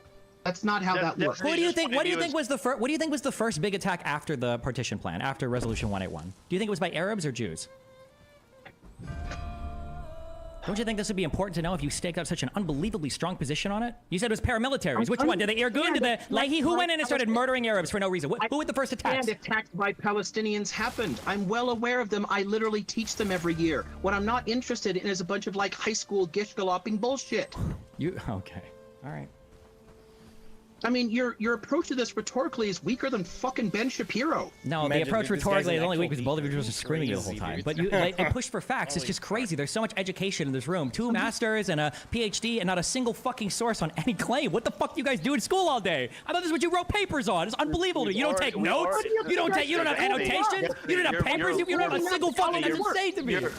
That's wild to me. That's so wild to me. It's so depressing. Destiny, Not a you single Destiny, source. you're, Oh look, yeah, not a you're, single source. Oh, hello. We've A book is not a source. Is that what you liar. do? I'm sorry. Are you David Irving now? What you just cite an entire fucking book and that's your source for a thing? That's insane to You me. did that earlier, and now you're bullshit. I'm not a historian. I'm a YouTube retard. I've got notes on a fucking file. I can put you to books that I've read. You guys are the ones with 2 masters and the PhD. That's why I'm asking for the source for the information. They say if you look, you are telling me that you will not accept what historians understand of the text. You are completely ignoring my summary of the text. So what can I do? I can give you the text. You can either read the book, listen to me, or do the primary research yourself. Those are your 3 Give choices. me one passage that's going to prove your entire point.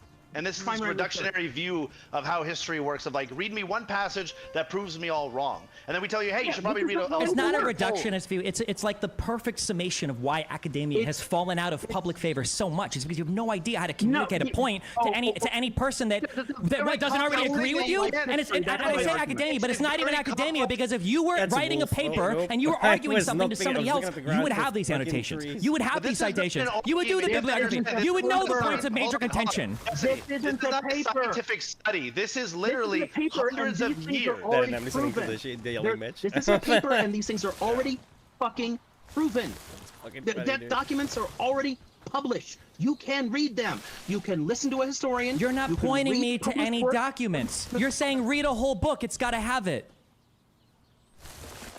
Yeah, well, maybe I don't dance to your tunes. Maybe if you want to pay me to pull out Hey, citations, I'll write I want some proof to that. I don't dance to your tunes. This guy's a fucking PhD, dude. A teacher. you a Holy paper. fuck, bro. Pay me for my fucking time. You want to Stay pay me away for my from- time and stay away from expertise? universities, Cool, guys. I'll do it. You're Holy already shit. getting paid. Aren't you a PhD? You get paid by the university to do this research. What the fuck? bro?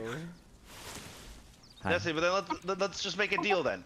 If he pulls out the citations, let's bet money on it. I'll put 10 grand on the line. We'll bet money on it. and you put 10 grand. Whoever loses, we give him the money on the No, I'm not citation. putting. You No, wanna why do the fuck? Why the fuck would I put Why? money on the line? Because I'm not even the Why? one that's staking the stronger claim here. You guys are the ones that have brought up your You're educational denying it background. unequivocally, you're denying it. If you said, I'm not really sure about that, I'll read more into it, that's a different claim. You're denying it unequivocally. Put 10 grand down on I the said line. I haven't. You've I got said I've fucking money. never seen. I said I've never seen that claim given before. So then What you claim? should withhold judgment on this topic until you fucking read. That's not how That's it the works. I don't problem. have to read every. First of all, I've already read more than you on this topic. Number one. Number two, I don't have to read every single ad book hominem that's text ever been read. written here. That's not an ad hominem. An ad hominem is when I attack your character to deny your argument. I'm attacking your knowledge foundation to address your lack of knowledge. That's not an ad hominem attack. Okay, go get your money back for your degree. That's an ad hominem attack. Okay, Eric. But you can't tell me. You can't tell.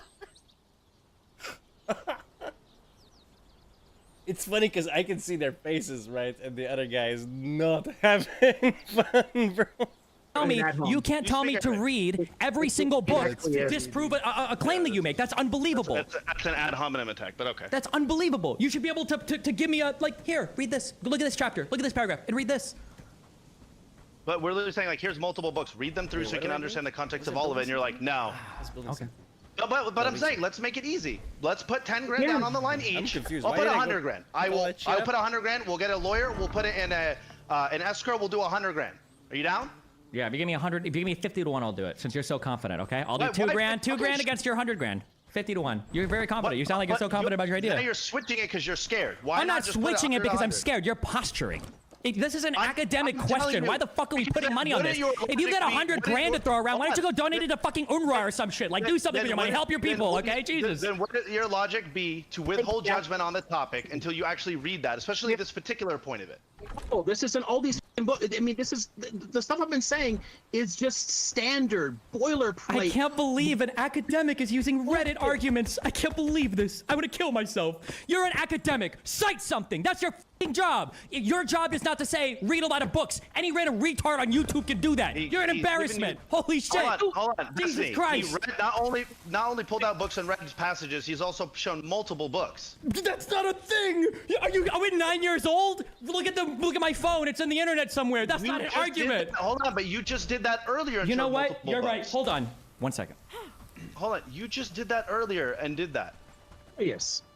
This is a contradiction of saying, "Oh, are you 9 years old?" And then when we point him out, he goes, "Well, I'm just a YouTuber, so I'm allowed to do that." Actually, What I'm saying. I've got counter arguments. These are my books. I disagree. I counter your arguments. There you go. Read all of these and then come back and argue with me, okay? There.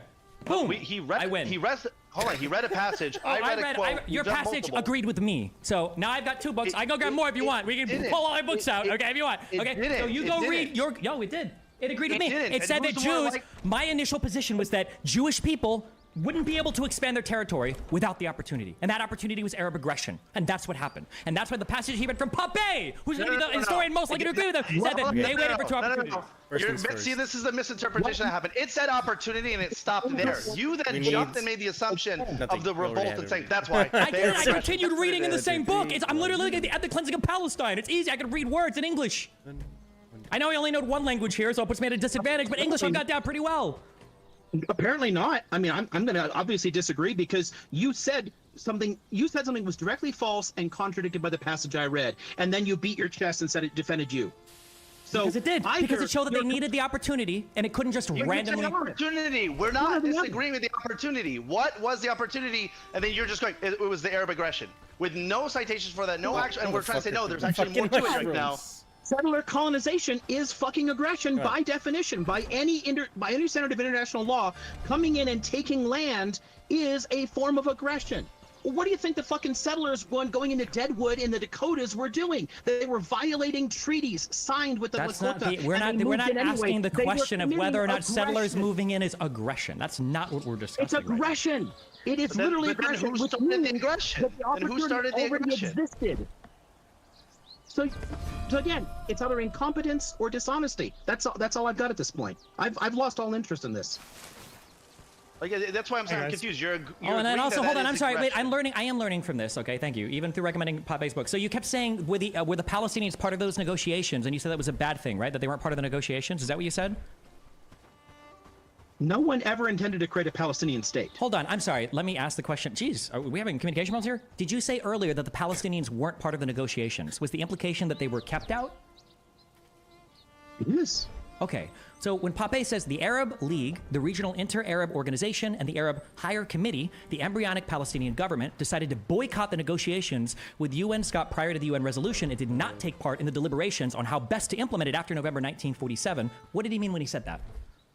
Did you pull that Because from chat? if you read the whole book, he's actually clarifies exactly that point and argues that and lays out what the Palestinian position was saying. We want to slow this process down and have an actual process discussing why we should partition this land in the first place. What is the basis of partition? They were told accept partition as a fait accompli, and they said no. We need 5 berries, That's what the part you 5 just read. mushrooms.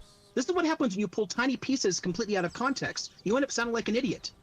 That's what's happening. They were now. told accept partition right away, and that's that. And they said no. Let's talk about why this would make sense. And then they could have made a point, made pitches for like, hey, Crazy that you know. didn't say this earlier instead. Well, they didn't participate because they thought the negotiations were unfair. Notice how you become far more nuanced now when you've introduced a little bit more material. Curious how that happens. Here's how what happens. How you've moderated your position now, because initially the implication was that the UN cut them out of negotiations, and now you said, well, they thought the negotiations were unfair, so they didn't want to participate. Interesting how that happened. Exactly the same position. That's not If the same somebody position. tells Those two you things from the are materially different things, substantially different things. If someone tells you from the start that we do not want to discuss your argument at all, what's your answer? Show up anyway? That's fine. Then say If that your they position didn't cannot be partake heard. because they didn't want to be involved. They didn't think it was a fair conversation, not because they you're were being kept out. dishonest right now. You're not being dishonest. But why didn't they want to partake? Because they wouldn't have accepted were any told the Jewish terms state of there. They didn't want engagement. any No, Jewish no. state. That's why. Yes, that is why. It's the opposite. No, It's they the wouldn't have exact accepted any opposite. Jewish. Hold on, wait. So your position is you think that the Arabs there would have accepted a Jewish state? Dominic, on that They're line, not going he's to answer. correct. Thank you. Okay. They don't Traps? want a You made Jewish at least state. one. I Why put did it they down. want I'm anybody saying that. Yeah. state? What they wanted was a Palestine that would have Jews in it. No shit.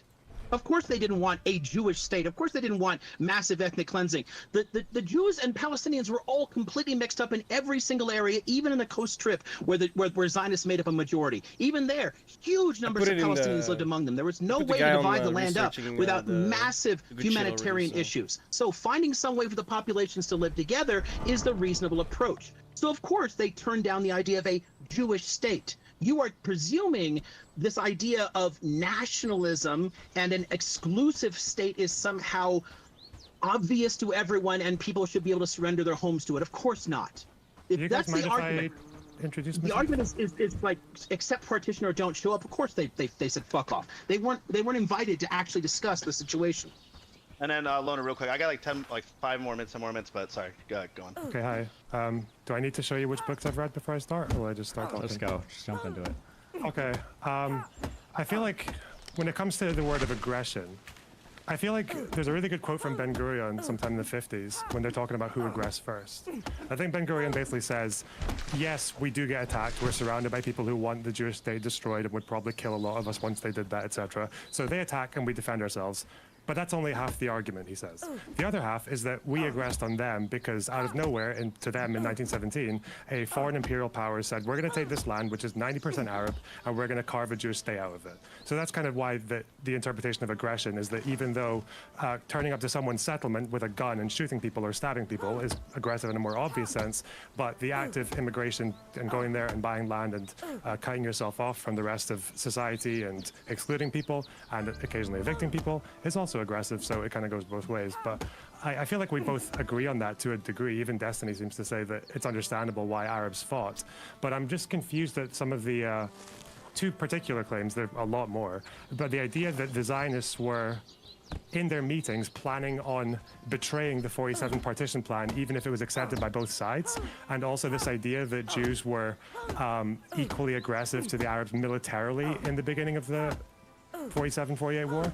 I feel like neither of these claims are like plausible. Well, the first one was the Ben Gurion quote that I read, which he basically stated, and this was earlier on, so the professor can talk a little bit something closer to it, where he stated that they will accept a partition in the state given, but that their aspirations for a larger Zionist state would continue and nothing would stop that. Yeah. I know exactly what you're talking. You're talking about in reference to the 37 partition plan, where they say it does sound pretty insincere. Like they don't really want Which to not even accept that too, yeah. Okay. And there's multiple. But the problem there's is, multiple all the way into the I 50s. know what you're saying, but The problem is that as far as I've read, I don't think I've ever seen the same deliberations being made in the 47 partition plan. These are different partition plans. In Also- 36, 37, they're offered 20% of the land. In 47, 48, they're offered 55% of the land.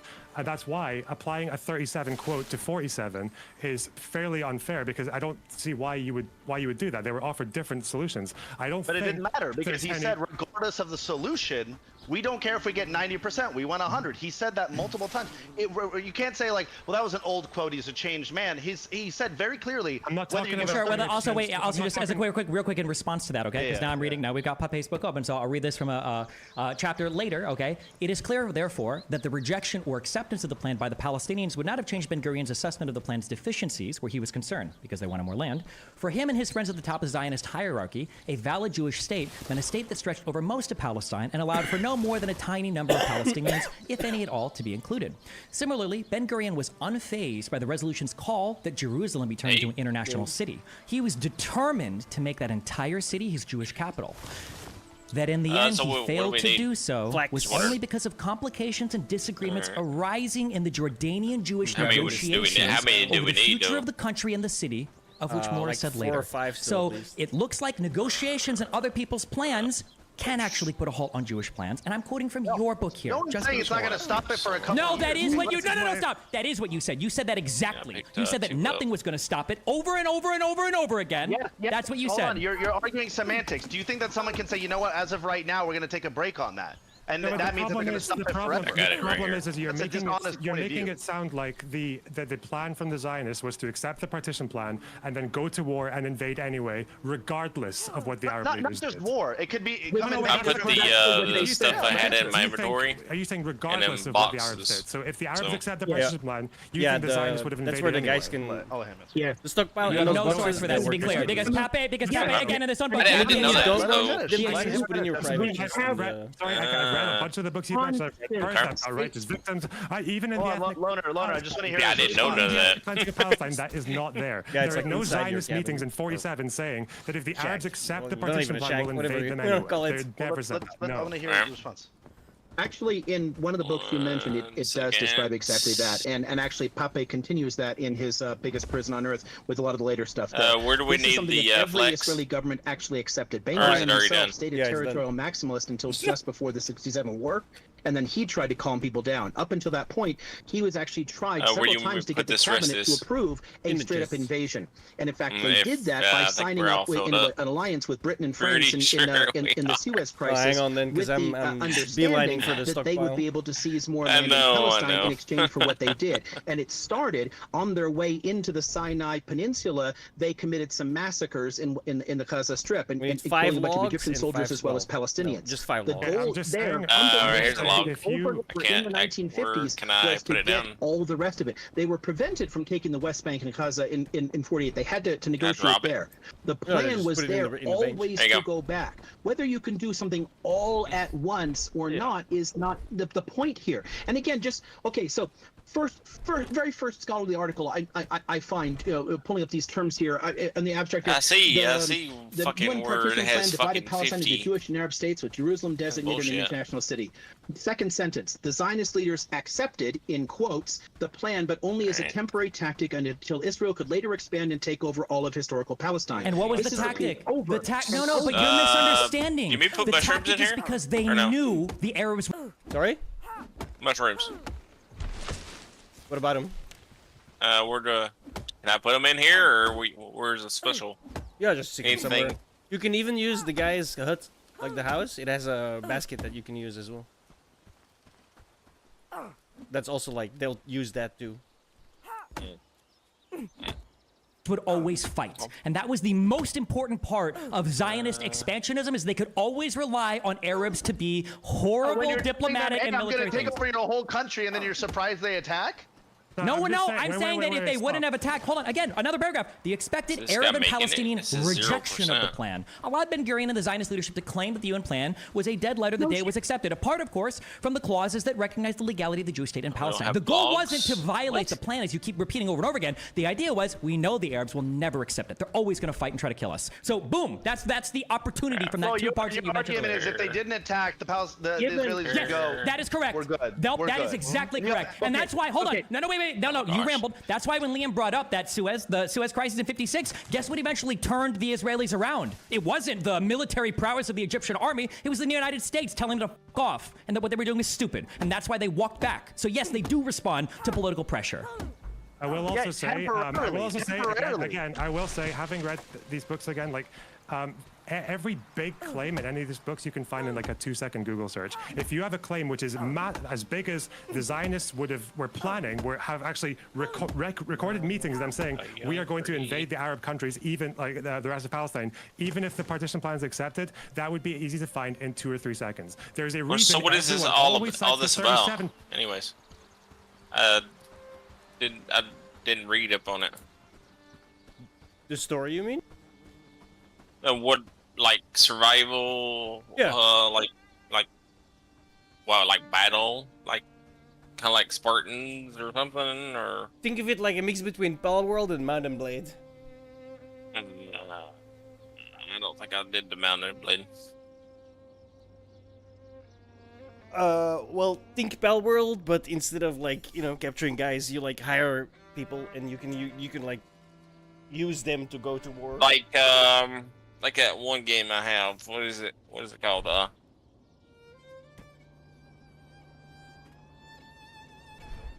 I have to look it up. Here it is. Let's skip the day so he builds the stockpile. Or research it. Okay. Yeah. Yeah, it's I like didn't know a where to- survival game, but we build our own cities and outposts, and we can hire more people and then use those people to go to war with other. Let's see. Yeah. Give me one partition second. quote. It's because the 47 one is not. I skipped the there. day too, by the Next way. one. Yeah. When you're talking about the aggression, I'm sorry. This idea about the Zionists being like the aggressors militarily Back in to work, November, you bum. December, January. Are you kidding me? Do you want me to read you a quote again, like talking about how that's just not the case at all? The Haganah were on the defensive all the way until April when they got arms from Czechoslovakia. What was happening before that? I don't think there was any like ethnic cleansings of villages in December, January, February, unless you can point me to anything. Jerusalem, you mentioned attack on Jerusalem, Liam. Yeah, the siege of Jerusalem was by the Arabs at the beginning because the held ALA up a had people book that and describes regulars those being 6 sent months. in. Yeah. Press Sorry? O. You literally held up a book that describes those 6 months and the ethnic cleansing of tons of villages during that period before. Modern In Dynasty. February and December, January, Oh, February. yeah. No. Before No. May, Medieval dynasty. before you mean. May, Yeah, 200,000 yeah. people had been pushed Before over. May. It's like with modern? held up. I told you It's that kind of Haganah similar, were on but the you can defensive actually from like December attack and until stuff. Like there's April. actual The combat. ALA, in when the did they game. You enter? know what defensive When did means? they And the ALA combat enter? works like When did they modern start moving Blade. troops So in? if you look Defensive, Regulars. with your axe, right, referring you to can go. like plans beta or right and Gimel, left, yeah, beta up and or click. Gimel, then You you're can actually referring go to the down and fact click that too, but they not with the authorized axe, themselves to so- go in on reprisal raids. If anybody from a village had attacked them, then they could go in and clear look. that village Bro. out. Can you see Wait, that? no, Can you this see is the blue And when line? did the ALA cross the border? When did ALA Blue irregulars start crossing the line. border? Yeah, right there. Through the When thing. did Oh what? no. When did No. ALA irregulars start crossing the border? Mm-mm. I can see it. I mean, something's in I the don't remember the month for that. It was January. But you earlier in this debate, people can rewind it if they want, or can clip also like, isn't- Actually, you said that the you only made thing it I can sound see like is the mini aggression map. from the Haganah was immediately after November. No, it wasn't. They were on the defensive. The beginning It of that started war for the in first No, November. like I 5 saw the months blue. If you see a was blue line, that convoys means getting something's in the attacked, trap. and the For block and the you, I roads think being you're the blocked. owner. Completely cut That's- off the I upper I think wall. that if you like, So think I don't know if where you're getting that you- from. But we're playing Call Either of Duty. place so it- It's otherworldly. yeah, Um, right. If you want to talk about the I think refugee whoever crisis starting before places the it, actual invasion, I mean, I could be wrong though. Probably whoever places it is the one that sees it. So I think we have to give the people, unless you don't want to help them, the pelts. Yeah, I got the pelt in my inventory. I just need 15 wood. Mm-hmm. 50 wood. 15. Oh. Can I research something? Yeah, go for it. I want the bow. Yeah, that's what I'm going for. But we need the stockpile first, bro. Yeah. The stockpile's done. It's finished. Yeah, I know. I just finished. Boom. Yeah, I want the bow so I can actually hunt. Okay, we need way more wood now. What kind of wood? The sticks, wood. Sticks, wood, what is it? The, Is it sticks? Oh no. Oh, he placed it over. oh, I forgot my other log over here, by the way. So I get an Yeah, we extra need log 5 over logs here. as well. Yeah, I got one on me. Where do you want it?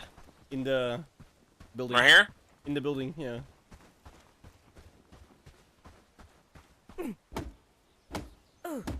Yeah, but again, that was in the context of a come civil over here war. It and wasn't chop just some. like that didn't happen in peacetime. That's I why don't it's think anybody irritating when the believed that, no? Nakba, we say like, oh, the Nakba started in 47. And it's like, well, what preceded that? I And then thought the that answer is, was well, pretty neat. there was Jewish It's just- violence from 1920 to I all of a didn't, sudden the time frames like- become so large. I didn't want when we're another talking about Palestinian violence. medieval dynasty bullshit because nobody plays Okay, it. so Pagana on the Isn't defense. that a single player game? The No, it's a multiplayer. Alkisas raid. No, I played that single player. Is this which one's Alkisas? 18 December Trying to 1947. learn how to build and shit Authorized by like you. that. Yeah, the game is Alone? pretty Is this complex. the- Is this though. the one Yeah. That's for sure. village before The farming is difficult. like March, April? The one? Yeah, I noticed that. The building is not that hard. There still are attacks in January and February. It's But just you said like, not if before. you build it in the wrong area, your tax due just across the fucking map.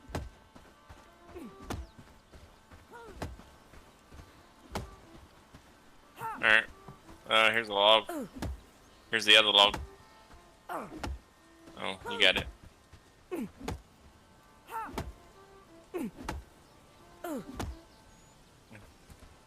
Alright. There's 5. Yeah, we need like one more. Stockpile. Yeah, no. Well, no, we're done. Oh, perfect. Build it.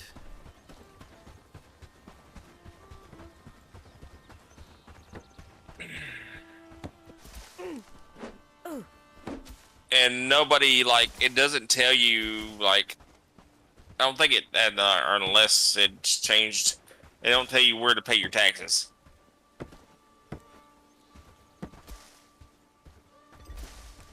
Oh, my thing is done, by the way. Thank you. My kind sir.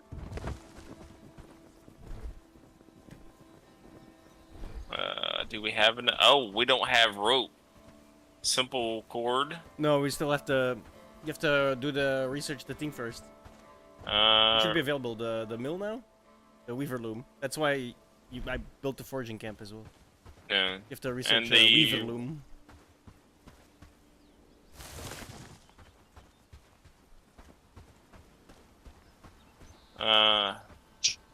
Yet. Because he's not researching it. I guess you gotta have the Yeah, you gotta put the bets river in there. shit. Where is the river, anyways? Oh, it's way the fuck down there, dude. No, the. Just go southeast or directly east. East. Yeah, you see this the is black west. thing? That's the start of the. I can. Oh, no, I can't place a waypoint. Okay, yeah, okay. I got you. Yeah. I see. I'm watching you, anyways. Okay, make sure I'm going the right way. All right. That's why I placed the city there instead of like higher up. It's much Mhm. more central to like pretty much everything. It's quite nice. Before Yeah, that so I point, can so start You said hunting that they were these deer. aggressing. You said that they were aggressing. Do they have Going like into it- going- what kind of like? Did you look anything up? Like how do we store food and shit? No. Oh shit. Well, what do you mean? How do you store food? On medieval dynasty, you had to make a building. And, Yeah. There's like and- special stuff you can research to make the food last longer. It's like a cellar. No freezer, I know, right? Fucking peasants, bro. They didn't have freezers back then, so. Yeah, that's the point. It was.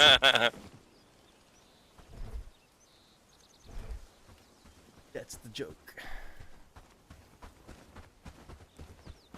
No, but No, there's don't. definitely I saw it somewhere. The foraging hut. No, where yeah, there we go. Food cellar. It's treasure. It's underneath the farm or above the farm, I suppose. It goes into a granary then. Well, we're nowhere near that. So What the fuck just is over here? Oh, there's a camp over here, dude. here's the thing as well. You don't need food.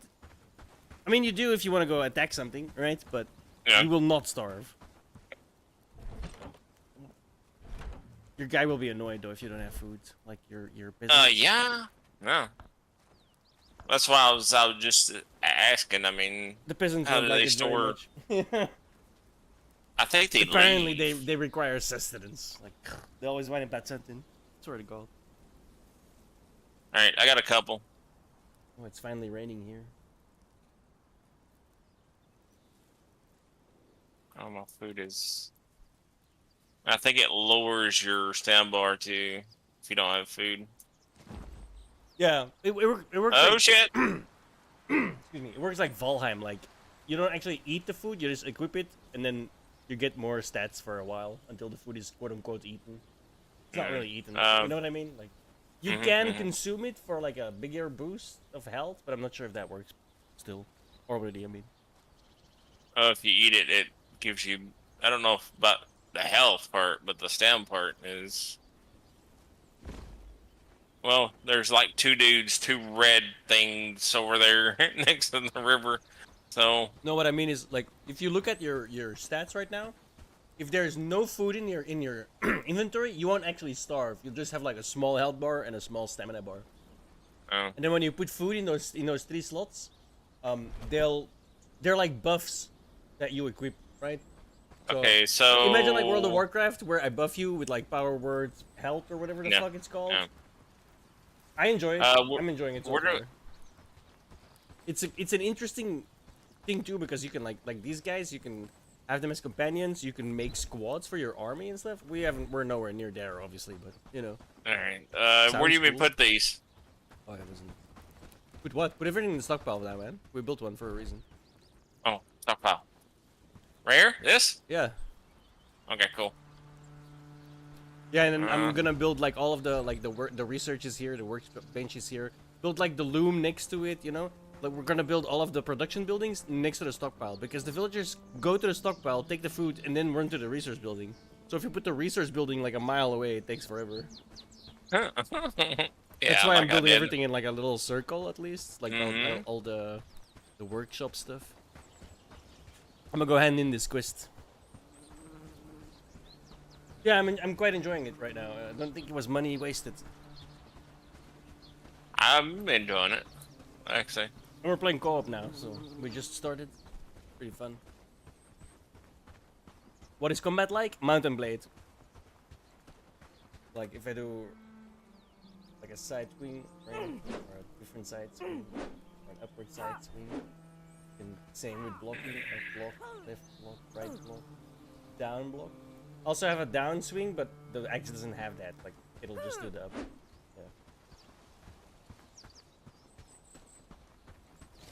Yeah, there's bandits all over the place. Like all of the all of the crossed swords are all bandits. Like level 1, level 2 encampments, level 3 encampments. You can liberate villages. I know you can liberate villages.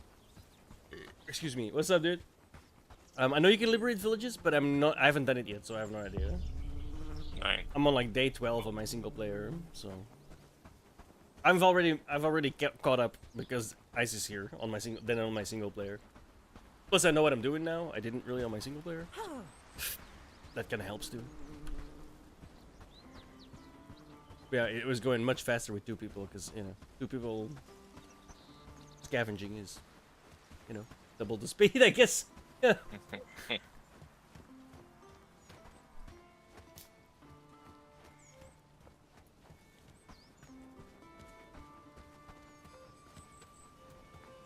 Let me know if you do. Right? Come play with us. If you like what you see, come and play. Like the early access is definitely further along than Grey Zone, for example. Even though it's also brand new. Renown 30 plus 30. Wow.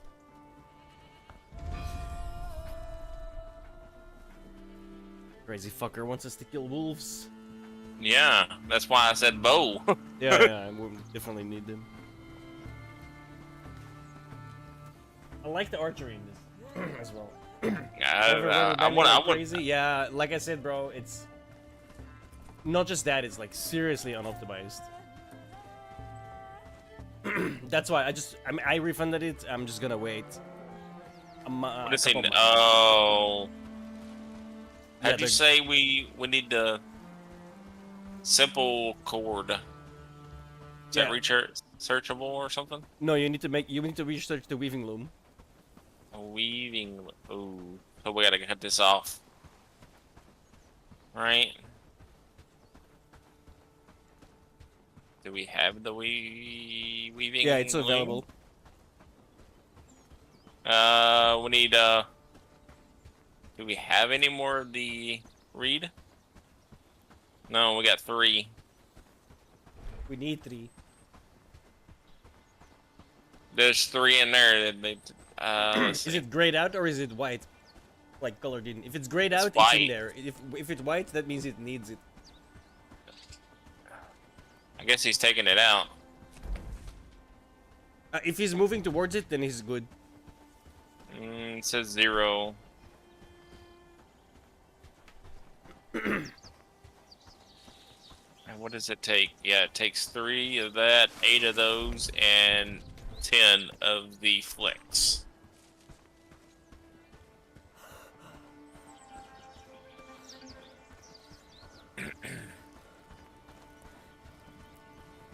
And are we done? No, it's going.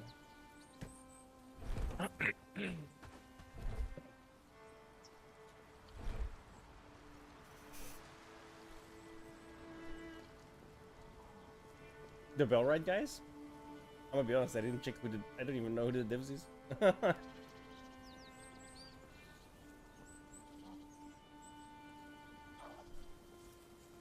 How long does this take?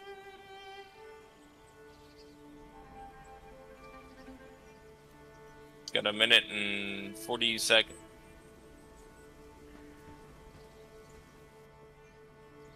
Oh shit, it's the Ark guys. What the hell? I didn't even know that.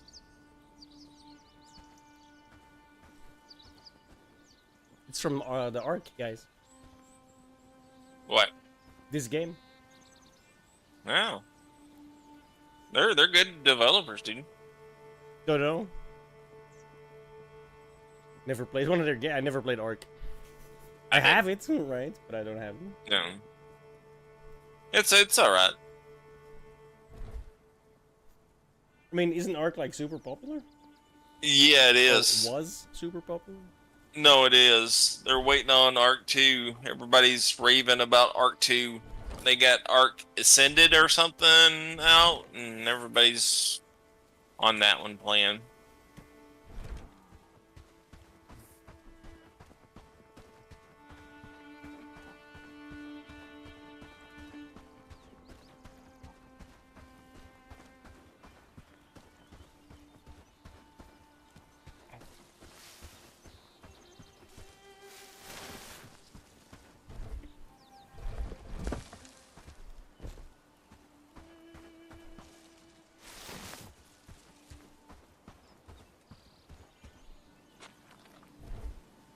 And it's done. Oh, we can make boots. And clothes. And bags. Wow.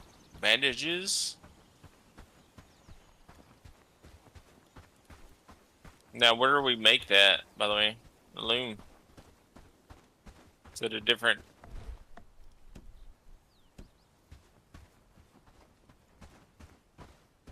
No, we make it on ourselves. Where you want it?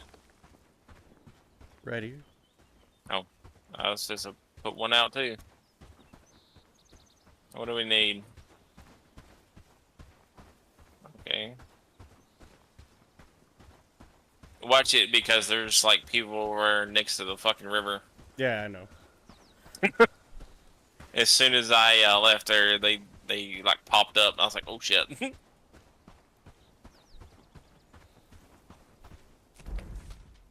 Just gonna go with-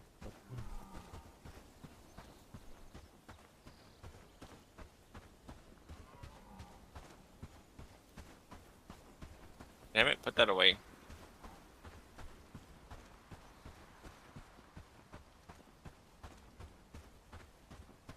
Into a Partition village in the plan middle of the territories. night and blowing up houses with people inside is an act of aggression. Before, like March, April, the one. No, no. There still are attacks in January and February, but you said not before. Is that a Not wolf? before that point. think So a I, wolf I You said that one they in were December. aggressing. You said that they were aggressing on. Going into Our a partition village in the plan middle of the territories. night and blowing up houses with people inside is an Oh, act but of no. aggression. If I You if were- I I blow ran up a away house from with it. a family while they're asleep, You were How- talking how- about attacks on Arab territories within the Arab part of the partition plan. I think there was one. I think before either March or April, there was one village where there was an attack and people were expelled. One. I haven't okay, seen nothing yet. no, Oh, there it is. But all right. What do you mean no? That's a wolf. no, that's not accurate. Okay. Destroyed, fucking annihilated. and it's clearly not accurate according to a book that you held up. So do you not? But So so if when on I'm the reading from the basis- birth if of the you're Palestinian arguing on the refugee basis of the book problem, you the held up, Haganah stayed and on then the defining what it defensive. says, The Haganah stayed on the defensive, wishing not to annoy the British while they reorganized and armed for war. It knew that the real challenge would be posed not by the Palestinians, but by the armies of the surrounding states. Until the end of January 48, neither side had the upper hand. But in February and March, Arab Damn, ambushers you inflicted already- major you defeats already on built Haganah it. convoys along the roads, I'm so especially between Tel Aviv and for it. Jerusalem. It appeared which the is why I leaders gave you an besieged example Jewish of Jerusalem. Haganah in December. I'm asking you, but that seems like there's only one. We're talking about the bulk of the aggression. Do you think the Haganah were mostly on the defensive or the aggressive until April? You who was laughing, can you answer that question to me, please? No. They were mostly on the defensive, and it depends on how you define it. So again, according to plans Bet and Gimel, it meant that they could attack villages and expel people if someone in the village had attacked them before. That's, so if somebody what come is from that? there Is and that shot up a the, convoy, stuff then that we they could make- attack and expel the people in that village. If someone had attacked them before, Yeah, yes. I'm grabbing reeds. And Yes. again, so, but we're talking about. Yeah, person the string. attacking you and then engaging in collective punishment against an entire village is an act of aggression. Oh yeah, we can Yep. say that the reprisals were like an atrocity. Yeah, I don't think anyone disagrees with that. But Now, that's what not is the that point. Is the circle fact right that there? you guys have That moved must be on from another- saying that the another aggression from the village. Haganah in the 48 war just started like from November onwards after the partition plan. there. But no, No, that's not I the have case. said They were consistently responding that to attacks from Palestinians were militias. stabbing and shooting people for decades. It's never not been the case. It was Okay, always the case. yeah, we can In find the clips from 47, earlier 46, afterwards if you want. 45, But like you've there were completely always reversed your attacks. position right now. But Thinking that's the fine. div takes it to I Seattle. think also when you said He that, said that when you said Studios is a when you said newly Jerusalem. formed Polish studio. Oh, okay. Ah, okay. Yeah. Cause I have never heard of Donkey Studio, bro. I was like, they made Ark. That's why I got. I was surprised. That makes more sense. Yeah, they're just a publisher. Snow Games is just a publisher. Partially alongside Donkey apparently, because that's also there. Like I clicked on Donkey as well, not on Snow Game. Jerusalem was you under attack from the mischaracterized my Jews. position repeatedly. Yeah, I know. You've said that multiple times, but it's fine. Okay, so you're both happy to accept that most of the aggression, military aggression from after the partition plan was coming I from mean, the ALA I'm and the enjoying Arabs it first, so far, right? and I mean, At I least know it's until early May of access, so 48. I'm definitely gonna find some bugs and shit, right? No. But it, Okay, what is it? see, it feels so Well, when you far. say most, And again, we haven't gotten that far into the game, but it feels like a pretty fucking not polished, but like it's very well Smooth. baked so far. Like I mean, the fucking the Tech 3 has a goddamn mini map, so you know where you are. Like, that's kind of crazy, you know? Yeah, they could put more shit in there. A No, lot no, more shit. I hope they will, right? I'm just saying, like, from what I can see, it seems very well Again, I don't want to say polished, but you know what I mean, right? It's like.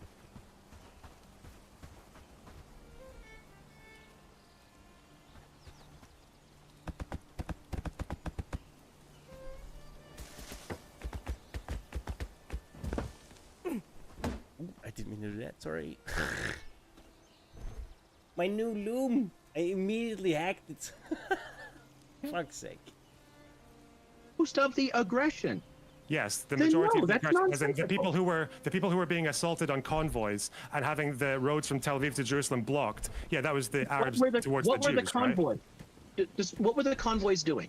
Some of them were Describe- medical, some of them were supplying military. Yeah, varied. Yeah, moving people and equipment around to make Some the of them were claims civilians, some of them were to make the buses. claims of larger Yeah. territory than the UN was actually arguing for. No, it was because right after the partition plan was rejected, you got, Arabs announced they were you going got to go animals to in war. there, It by was the in way. preparation for the coming war because the Arab argument literally announced right after the rejection of the partition that they were going to go to war with Israel. So of course they're going to be moving arms around to defend themselves. Also, why were those course, convoys sure. armed? Why did they armor the convoys? Was that Yeah, just an immediate wabbits. thing, or was it maybe because of previous things that happened to convoys that were not armed? No, it's because obviously Yes, there people was, but opposed to settlers taking their territory. Obviously, Palestinians were just shooting at them. Okay, The that's entire military. fucking That would time. be military aggression. Yes, but that's the point. Is you keep on Yes. moving towards. First of all, because you keep on playing fast and loose with first of all trying to act as if the aggression in the 48 war was equal on both sides from the beginning, which it absolutely wasn't from after the partition plan. But then every time you're moved into that corner, you're like, oh yeah, but they were fighting against settler colonialism. So you can say it was fine. You can say it was justified for the ALA to move in and for people to attack these Jewish convoys and to attack these Jewish buses and settlements. You can say it was justified and it's understandable. But that's a different claim from what you're making earlier. There was obviously a civil war in Palestine. Palestinians were losing. Other Arab forces got involved and sent reinforcements, tried to help them out. They still got their asses kicked. It was obviously based on a Zionist claim to the territory and Palestinians resisting it. Obviously, Palestinians resisted it for the same reason that the Lakota should have been shooting at Americans. So, yes, obviously, Palestinians shot back. If you're using Not them shot shooting back, as initiated. Are we done? no, they did not initiate any more than the Lakota initiated war against the United States. Okay, so in 47, the only pre-violence was the Jews being there as settler colonialists then? Is that the instigation then for the violence after the rejection of the partition plan? And seizing land and expelling people okay. and raping Oh, people not expelling, and stabbing raping? people Okay. and everything All else. right, okay. I mean, there's tons of violence involved in this. The colonization process was not completely free of violence, and a lot of the violence visited against Palestinians during the 36 uprising was actually carried out by Zionists as well. Haganah collaborated extensively with the Brits in that. You know, with a double agenda, they were stealing weapons and training and whatnot for their later fight, but they were collaborating in that and working with the British colonial authority. I just So made the Palestinians 5 felt themselves as just in colonized by case. two people at the same time, two think forces. I don't know how And many didn't it like- takes. Didn't like We're either gonna of them, need so way of more course they're going to fight than back. 5. I mean, Is it? arguing that Total? that, Yeah. arguing that shooting back at people who are moving in to For a the, territory with for the the intent pros- of the bow, I seizing don't it know. is we dishonest. need 8 If they or were something. intent I'm on making, like, staying 8. Palestinians Yeah. and accepting it's Palestinian 8. citizenship and Yeah, being I'm making 8 Palestinian, right now. there would not have been basis for a problem, and I would be blaming the Palestinians for all of this if they So they you fought think anyway. it should have been an If- Arab if- majority state. So you think it should be an Arab majority state with Jews as a minority that the Jews should have accepted, right? Jewish Palestinians. That's what it would have been. Yeah. If the Zionist movement had accepted being Jews within Palestine, then the blame for this would be on the fault of the Palestinians if they initiated combat. The fact that we have decades of statements from Zionists claiming that they are going to expel people and seize the land, you think Palestinians weren't literate? You think that it would people have weren't been? You think it would have been okay? So you think the solution would have been to have a single Palestinian state under the leadership of Al Husseini, because he would have been the leader. No, obviously And not. How No, many did you and bring A back? Nazi recruiter. Yeah. No, and the what? Brits put him in that position anyway. No, I How mean, much, obviously, Reed I- did you Well, bring the back? Brits put him in that position, but he was popular. He was a pretty popular guy. He was the leader of the. Yeah, he was the leader of the. But I had to Arab use Committee. 13 for the loom already, so. He wasn't like a nobody. They didn't just take him out of nowhere. He was a No, he popular wasn't political just figure. nobody. Yes, So but that that's doesn't nothing to do give with anything. us a Fuck him. lot. Fuck him and fuck Ben Gurion. You can't- understand that Al Husseini would have been the leader of the state. No, I don't, because was no offered in the negotiations 39 white paper. ever existed. No one ever discussed creating a Palestinian state other than the British government, and the British government never actually proceeded to develop those plans because they were already being derailed by the late 20s. So Why there were did, no- why did Al Husseini reject the 39 white paper, which would have been an Arab state? It would have, I think, it would have given Jews a veto. Don't throw out the spoiled did not fighting have against traded- immigration. Why did No. he not It reject would the not white have paper? traded We're Palestine. monarchists. Why Because not? Oh, we there use was it? nothing in there about creating. Yeah, you can drop it on the compost heap eventually. The 39. I didn't know that. I didn't know we had one. Well, no, we don't have one yet, but I think we will. Yeah, I didn't know we had. They did one, not. They had one in the game. Yeah, If yeah. they Asking did you- not, Right. and if they fought back, and if Also, under people here's like a little trick for food, right? You wait until it's almost about to go bad, and then you put it in your consumed food slot. It'll go all the way back up. Like, it doesn't matter. If it's not bad, Yeah. even if it's not bad by like 1 second, once you put it in the consumed food thing, it'll just start using the timer, and it won't actually like spoil anymore. al-Husseini, they had started killing Jews who were perfectly willing to live in Palestine, then all the blame would be on his side. Yeah, but al-Husseini rejected that stay. He rejected a stay in 39 because he wanted Yes, the immigration he to stop did. immediately. He did, and he is a fuckwit who has nothing to do with the argument I just made. I just said Yeah, so- if Palestinians, if the two-letter word if I'm actually Palestinians had waiting accepted to that sleep. and the Zionists had proceeded that way, then it would be their fault. Since Yeah, so we that's where you have, get that problem, though. Is you like, had where? 50 So what previous else could the years. Zionists have done?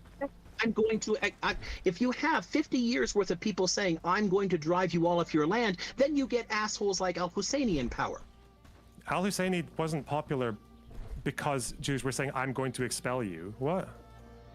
You think that people didn't form a higher committee and start resisting it because Oh, you can make stuff the Zionists were saying they were going to expel Because people? of by Balfour, yourself, because of a too. Jewish state, not Yeah. because they were there were loud calls They from know that. in the 1920s from Zionists saying they were going to do You a can't mass research by expulsion. yourself, No. though. The research has to be done by Yes, someone else. Like you said, because like you read in those quotes earlier, because even the mandate includes the Balfour Letter. It folds it into it. So it explicitly trying to sleep? acknowledged and endorsed Yeah. a nationalist let's movement keep that working, was man. claiming a right to expel everyone from their land. That's not true. If that was So- the case, then in 47, Resolution I 181 could go over would and have get some included more 45% stuff. of the people living in that building mandated bows Jewish right now. I state need to more be flax. Arabs. That doesn't make any sense. What you're saying was baked into the mandatory Balfour Declaration. Then it would have been in 47, the Jewish state carved out would have been 100% Jews. I don't think you had any idea what I just said because none of that is relevant at all to it. You said that in 1917, the Balfour Declaration that promised the Jewish people a homeland in Palestine baked into it, rolled into it the idea of mass expulsion from Arabs in whatever state would be created. And then my response to that was that in It's the other track. What? I said nothing even close to that. I said that the mandate, the documents about the British mandate folded in the Balfour Letter. The Balfour Letter doesn't mention a state at all. It only says a national Yeah. home, which could have been accomplished by a I'm sorry, can you repeat what you just said? No. If I completely missed it, repeat what you just said then. The documents forming the Palestine Mandate included the paragraph of the Balfour Letter in it. Which it sounds the like you Balfour said Letter earlier was included in the demanded mass transfer of Arabs. Yeah, yeah, No, that part in, that's the editorializing. Yeah. Are saying that the Zionist movement is calling for movement out of Palestinians, and the British acknowledged the Zionist movement in the structure of the mandate. The Palestinians were going to take it in only one way. Britain was trying to walk a fine line. They were trying to walk a tightrope and try to appease both sides, use the Zionists for their own cynical objectives there, and use the Palestinians for it. They were not, consciously trying to do one or the other. They were playing them off. They were using them both. But because of the way the mandate includes the Balfour Letter, includes that text in the structure of the mandate, in its legal composition, and the mandate makes Hebrew one of the official languages, despite being less than 25,000 Zionists in the entire country. Most of the Jews at the time, the other 80,000 didn't speak Hebrew. They were Arab Jews. What we use him So only for? 25,000, but Hebrew was a co-equal, linen. language with it. It sent a very clear signal to Palestinians that they were Among going other to get things. fucked in this process, and they got angry. I'm not saying they did anything right. I think Palestinians consistently fucked themselves with terrible leadership, terrible ideas, and an inability to organize politically. Yeah, I then think what- it's okay to say that they saw they were going to get but fucked because they were understand carving why out they were angry. Jewish- It's very Yeah, easy to understand we're why they were talking angry about- and took back. No, the problem is Okay, that sorry, real you quick. started by saying that while they were announcing they're going to mass expel anyone, but then we moved on to they're going to carve out a Jewish state in the area, or the national homeland. But yeah, obviously those two things are different. I don't think in 1920 there were loud calls from the Zionists that they were going to do a mass expulsion. No. Which That was the original always claim. discussion of it. I mean, from at least the time of Herzl, and it's implied earlier on. It's actually implied as early as Moses Hess in Implied. 1862. How many times did Herzl ever mention transfer in his works publicly? Zero. In his own works, he discussed it. He discussed it 3 times. He discussed it in his diary about one with the breakthrough. helping the penniless. He never mentions it in the Jewish state or the other one. No, he doesn't mention it in his books. No. Yeah, in his books, he's passing only comment in his talking diary. about the colonizing process. He's talking about the pioneers. Okay, so He's you not said really that they were addressing- talking about he's not transfer addressing and expulsion. Palestinians. So no, he didn't say I'm that. gonna head No. out. Okay. All right, guys. Alright, I got a I'm couple. heading out. It's been like 4 hours. I gotta go. But if you ever want to do this again, let's do it. Liam, you're gonna stay on. I'll put on my Where do phone. you I want gotta go to dinner right now. But I'll. And the If you stockpile? guys want to talk about this kind of stuff, if you guys want Say again? Where do you want them in the stockpile? Yeah. Yeah, everything in the stockpile. Unless you want to use it and put it in your private chest, right? to talk about this kind of stuff, and if he wants me to pull out sections from books and different things, I'm forgot the always happy to cleaver. do that Fuck. sort of thing. I don't mind doing it. I have a little, God damn I have it. relatively little patience when people call me a liar, but that's fine. Or- I'll Can't make I'll try to control more myself if crafting. I people need to want me make for more things like this, straightforward. but that's up to them. Either way, if you're taking off, I'll take off. All right. Well, Yeah. thanks for the conversation. It's been fun Alright, to guys. scream at each other. All right, guys. Leonard, Yeah. Destiny. See you guys. Have fun. Take care, guys. See ya. Have a good one. Bye. Bye-bye.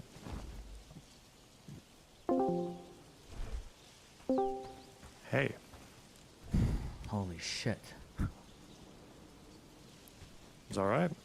Is that one? This is why I wanted. I was hoping that the debate between Finkelmuin and then Benny Morris, and maybe me, I guess, would look more similar-ish to me. But I feel like the thing that drives me crazy about this is I truly feel like the Arab side of history is like completely rewritten every time people discuss this, and it's so frustrating because like I think we agree on this, that there are like valid criticisms of pre-Israel and definitely post-Israel Zionist behavior, but these people operate in an entirely factually different world, and it is so fucking frustrating. Holy shit. Yeah, I feel like a lot of it is I don't know what you call this technique in arguments, but it's when people basically use poetry, right? Like where their interpretation of every word is so loose and selective. So when we talk about the majority of the aggression from the 47 partition plan onwards came from the Arabs, like I'm clearly talking about military actions, like militias attacking locations and convoys. sweetie. But it's like, but what about all the aggression of the Balfour Declaration and the settlement of Jewish state? I'm like, okay, well, fuck me. What can we? When people start to play fast and loose with, especially because the timelines are pretty essential. And this idea that sometimes timelines are incredibly important, and then other timelines are like, Did you make like yourself who a enacted quill? violence in, Or is in that what 47, you're making? first. yeah, I'm And doing it's that like, well, now. what do you mean You gotta first? get Like crafting Jews too, enacted so I'm violence making in the more simple 20s, chords so I can in make this it one easy. time. And it's like, wait, why? Like the broadening and the narrowing of the time span, and then the claims that are made and extrapolated from, like, there are valid claims. I think there are even defensible claims you might be able to make from the pro-Arab side, where you say even if the Arabs would have been partners for peace, I think that Israel still would have been a bad faith partner, that they would have attempted to instigate things. Like, I think that's probably an argument that you can make. But when you start with, well, the Arabs just, didn't have any choice but to do anything, and Israel was always going to conquer all the fucking land, and it's like, how can you possibly say this? And then this guy's a PhD historian, and he's like confidently asserting to me this massive historical counterfactual that he's saying 100% would have happened. Like, how the fuck could you possibly know that? Yeah, that thing about the 47 partition, it's because there's no government meetings of them saying we're going to this acceptance of the partition plan is just a meme. Like, there's none of that. What do you think about that Ben Gurion thing that I mentioned at the beginning? The idea that, that they consider the Arabs the aggressors and the Jews defend themselves, but also that's only half of it because Take out one. we attack them politically, like we aggress on them politically, and they defend themselves from us. About Ben Gurion saying that? Yeah, 38. He said that. My take on a lot of the, my take is that these are my broad feelings. Okay, is that from like up until like 1920. I think it feels like Why are you Jews so had this weird, kind though? of delusional idea that like if they just started buying land and kicking people off, eventually they'd all kind of like fuck off and it'd be okay. Yeah, no, I and then see from that. like 1920 to like the 1930s, they were like, okay, well there's kind of problems, but like the Brits are cool with us and we'll figure this shit out and maybe we can, I don't know, maybe we gotta kick some people out. And then past like the Arab revolts and then the Brits cracking down on immigration, the Jews are like, okay, well this is fucked and they're all attacking us and killing us and now it looks like we're gonna have to fight. And then the ideology of the Jews that they adopted from the 40s onwards was basically basically like, Spoiler okay, way too listen, much. okay, we're gonna tell the people, guys, this is what we're gonna get, and keep our aspirations high, and don't worry, no external party will ever tell us this is our only borders. And internally, they were like, okay, what we're going to do is we're just going to maintain our defensive posture. We're going to work well with the international community. We're going to look to the West for diplomatic and military partners because we know that every single thing we do is going to trigger the fuck out of the Arab population here so much, they'll always give us an excuse to expand. And that's what our future expansion is going to look like. It's going to come through the lens of Arabs being unable to accept us diplomatically no matter what. So it allowed the Jews more flexibility than maybe what was honest. So like when Jews accept like the 47 partition plan, you could argue that, like, if the Arabs would have said, like, oh, us too, that the Zionist leaders might have been like, oh, shit, I didn't know that was going to happen. Okay, well, fuck, now we're in a really weird spot. And they would have been in a weird spot, but they didn't. They always knew that they could plan on the Arabs rejecting every plan for peace or every partition out of hand because they didn't want a Jewish state there ever. That's essentially, I think, how the expansion of Israel happened up through the 60s, yeah. Yeah, because I always wonder why no one ever brings this up. I feel like it's a really good kill shot, but, like, it's quite clear that the Zionists, like, had, well, I don't know if they wanted a war in 47, 48. Like, I think they wanted a couple years, but they did eventually. Yeah, they didn't want that. Like, the war kind of, like, was the opportunity for them in that way because they, I don't know why the pro-Palestinians never bring this one up, but the original plan after the partition wasn't to just renege on it and invade anyway, but they did originally plan to not give the Arab citizenship, the ones in the Jewish state. Do you know about that? Yeah, I think it was up until 67. I don't think they were 66. 66. Yeah, they were even given citizenship. They said they were going to, but they lived under like military law essentially, and it wasn't until right before the Six-Day War that they actually got citizenship. Yeah. Yeah, and that was actually a cabinet meeting right after the partition plan being accepted. Was they were like, we're not going to give Arab citizenship, and the whole idea was that because we're expecting a war, if the Arabs aggress on us within the Jewish borders, we can only imprison them. Whereas if they're not citizens, we can expel them. Like it was literally they were planning to, like they were literally preparing themselves to expel Arabs in the context of a war. But again, no one seems to bring that one up. I feel like that'd be a really good argument. There's a lot. There are a lot of decent arguments. Yeah, from 48 onwards, there were a lot of peaceful Arabs that tried to just walk back to the land that Israel controlled because they're like, hey, can we just like come back? And I'm pretty sure the newly formed state of Israel killed all of them. They shot. If you were trying to come back to your home that you got expelled from, they fucking shot and killed you. And a question you could ask there is, listen, these are peaceful villagers coming back. Why the fuck would you kill just ordinary people trying to come back to their villages? Right? Yeah. Leading up to the 6-Day War, I'm pretty sure Dayan, I think, is even on record. Moshe Dayan is saying things like, we knew that if we like went and farmed a little bit more to the north, that like Syria would start like shooting at our fucking tractors. So we kind of did that, and they got really mad, and it kind of worked to like instigate. Like, you can find quotes that show evidence of like Israel as having some aggressive, but you can't even. They don't have any of this. The idea is just that Jewish people are monstrous, snaky, crazy people that were always lying about fucking everything, and the Arabs were just these poor innocent victims the entire fucking time who just wanted peaceful democracy. And it's like just like, what the fuck? The other guys left. There's a really interesting Dayan quote from 50-something when they're like about to do an incursion into Gaza because of like counter-attacking Fedayeen and shit. And he gives this whole speech about how like these people have no love for us, like they all want us dead, and they have a good reason for it. Actually, we took all their land. Look at that village over there. That's built on top of an old Arab village. Like, look at that town over there that we just built like a few years ago. What do you think was on there before? He goes to this huge rant, like very like strangely empathetic with why the Arabs hate them, and he finishes this whole spiel by saying, and that's why when we go in there we need to give them hell because they won't give us any mercy. I'm like, holy shit, because the way I see it is that I don't really know how much I blame the Zionists themselves for, especially from where they were in 47, because they had nowhere else to go. Like even though they did want to remove Arabs and they did want to take territory, their main thing was survival because they knew that under al-Husseini they'd all die probably, or get kicked out. Boston Harrison, thanks for the $100, buddy. I always wanted to ask Benny Morris this as well: is if Jewish emancipation in like this 1870s in Europe was actually real and they had citizenship and they were actually equal citizens, not just on paper, do you think Zionism would have still been a legitimate cause? If there would have been like a one state with Jews and Arabs living together, or if there was if Jews in Europe and the Muslim world were actually just equal citizens, like not subject to pogroms and shit. Fuck, I don't know. That's a hard one because it's why is it hard?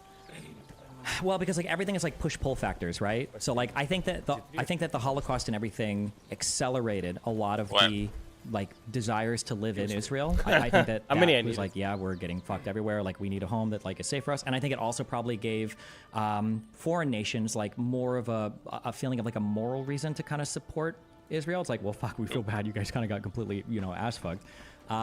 But like absent the Holocaust and absent, so much Jewish discrimination, would they have felt as much of a need? I don't know. I'm not sure. I mean, keep in mind, you don't have to eliminate all of it. You would just have to eliminate enough of it such that it wouldn't have been viable to resist the Arab presence there, right? Yeah. I don't see what the point it would have been if they were just an equal minority that was like fairly well respected in the, Well, the point is that in the Arab and European world. I think around Right, I think sorry, so, we're right slow. through You're World not War I and supposed shit, to but do it I think there was like a general idea that like I think as nation states started to develop that like ethnic groups or It's nation because we're all just like shit, nationalities of people right? or whatever. Level I think one. they all started to want their own countries. They were like, hey, like I want a country for me, and I want a country for me, and that especially with the breakups of these bigger countries and people fighting over stuff. And then like all the like even the Turkish people after World War I fought their big war to have like their borders and everything. And No, I I think that that was a feeling that people had. Like, here's a question. I don't think Kurdish people experienced like widespread Okay, what do you need? harassment or racism or whatever across the world. Me? Bo. I don't know around the need world, two but more definitely reads. in the part of the world that they live in, yeah. Sure. Iraq, Because like Syria. if you were to tell Yeah, Kurdish yeah. people like, why don't you guys just like move to Europe? Like you guys would be way more chill there. Like people aren't gonna fucking kill you all the time. But they'd they probably can't say like, really- Yeah, it they're says like, well, we want our own it's- government. We're the there's Kurdish people. We want our state. 5 We in wanna here. live here. This is like our area. What? Yeah. But I guess Jews didn't technically have that, right? Because they went there. No, but that's why I feel like This is part making of that thing with the five. nation state and all these like minority groups wanting to have their own area is because I feel like it's because of persecution. It's The not machine. just like a random desire, Is there And I an think- example No, of you can any other queue state shit up, just but on that that? doesn't Is there mean an it's example of making any it. other state being built Yeah. similar to Israel like that? Yeah, you just or- queue shit up. There's nothing. un- There's no click on analogy, all I of don't those, think, get to rid of them. Israel. Not that I can think of. Yeah. You can queue shit up But when I you think don't it's have the- it, and it's then the- when you come that back and you general have it in your idea, though, is I inventory, think then it if starts making it, so it's not Jewish actually people making in it. Europe were not persecuted and thrown around all over the I'm place. making for a bunch for you, but we're gonna need 2,000 two more years. reads. Like because you they need were 5 basically linen, and permanent I'm making refugees 4. almost from Yeah. Because the it's collapse of the per, Kingdom of and Israel we all only the had way 8 until reads. like 1890. Well, I whatever. gotta- Now I it's still like- gotta make my When you bow. say permanent refugees, it's because somehow I they still think it held on to takes those like cultural aspects of some stuff too, whatever doesn't it? meant to be Jewish, and they didn't simple just like chords. fully You integrate get into simple wherever chords they in the went, thing. right? Yeah, they would should say be able next to year make in the wall already, I Jerusalem think. at their Yeah. Passover shit, and I think the Zionist, the Israeli national anthem is literally like a song Okay. from some person who is hiding away from a Russian pogrom and Yeah, is like that's- longing for the homeland, and it's like really sad and shit. I think I need but, 8. But yeah, I think Pretty that's sure. the idea is that were it not for that discrimination, I I've feel like got the cause would have just been 6. completely like pointless. It's possible, yeah. But then, then you also run into issues like fucking Lebanon, where the Christians might have had a good No, reason it to want takes their own nation state 2 because of the Ottomans and the famines and shit. But 2 of having it those, also meant they had to 3 grab a bunch wood of farmland, and which meant bringing in a 5 bunch of reed? Holy Sunnis. shit. And then because Oh, of the you need British and 5 the reed for the French bow? fighting over Mhm. south of the Purple Litany, for the it meant they string. had to take in a bunch of Shias and then Palestinian refugees, and it's I like, guess I thought well, that the chord would the same. It is why it always turns into this. It's like, Yeah. It has 2 chord. It says 2. That doesn't mean I don't have very strong views. Here's Morgan with Junk Yuger, and he's already in the front thing. He's already doing this. So it should be a good one.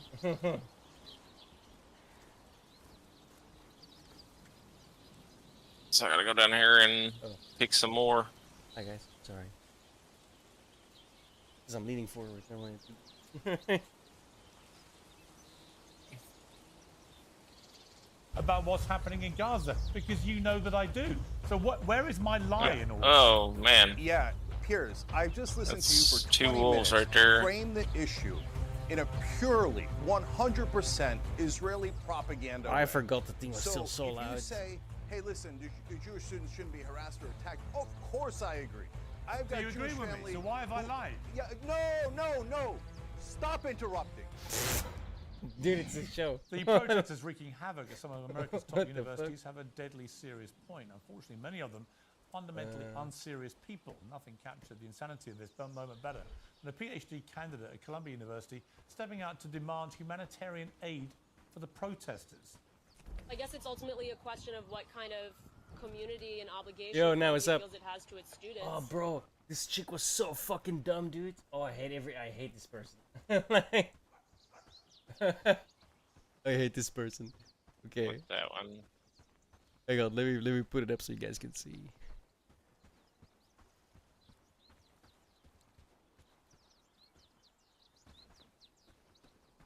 This one.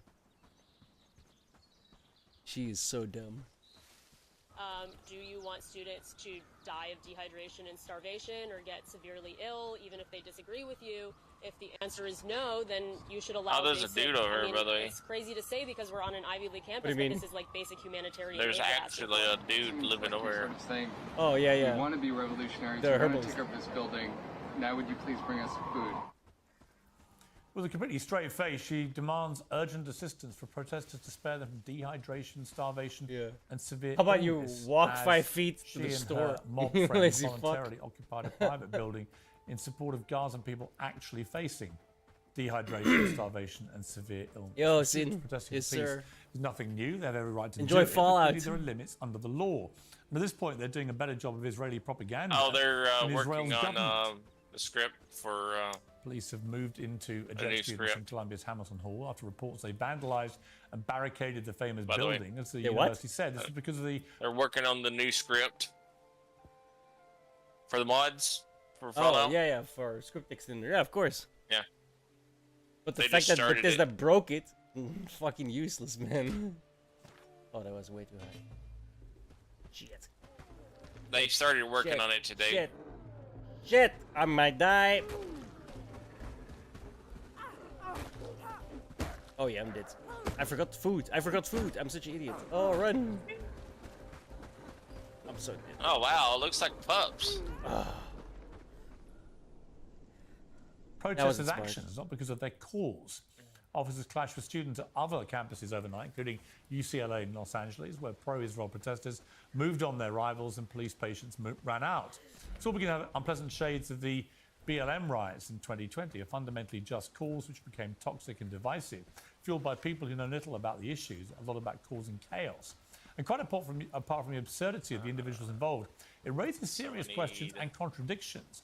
Many of former President Trump's fears his critics shuddered at his belated crackdown on most 2020 protests. How does St. Joe Biden's supporters defend the scenes we're witnessing now?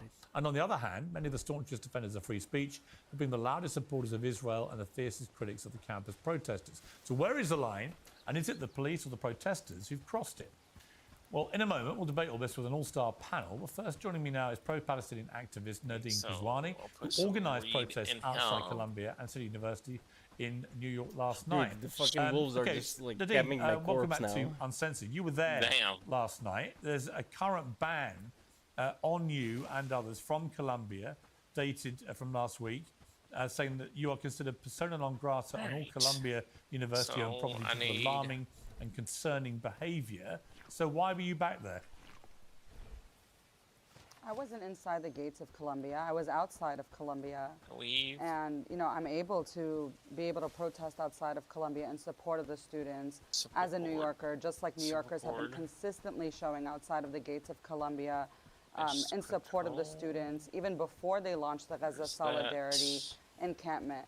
My organization, within our lifetime, mobilized in support of Columbia students from Jewish Voice for Peace and from Students for Justice in Palestine, who were both suspended months ago. And, you know, we're just continuing that tradition, that support from the community to the students. So we had a protest that started at NYU, went to the New School, made a stop at FIT, the Fashion Institute of Technology. We made our way over to Columbia by train and then ended at CUNY. So just showing solidarity to all of the encampments. But it's not quite as straightforward as just showing solidarity. Mobs inside and outside the campus have been chanting Intifada.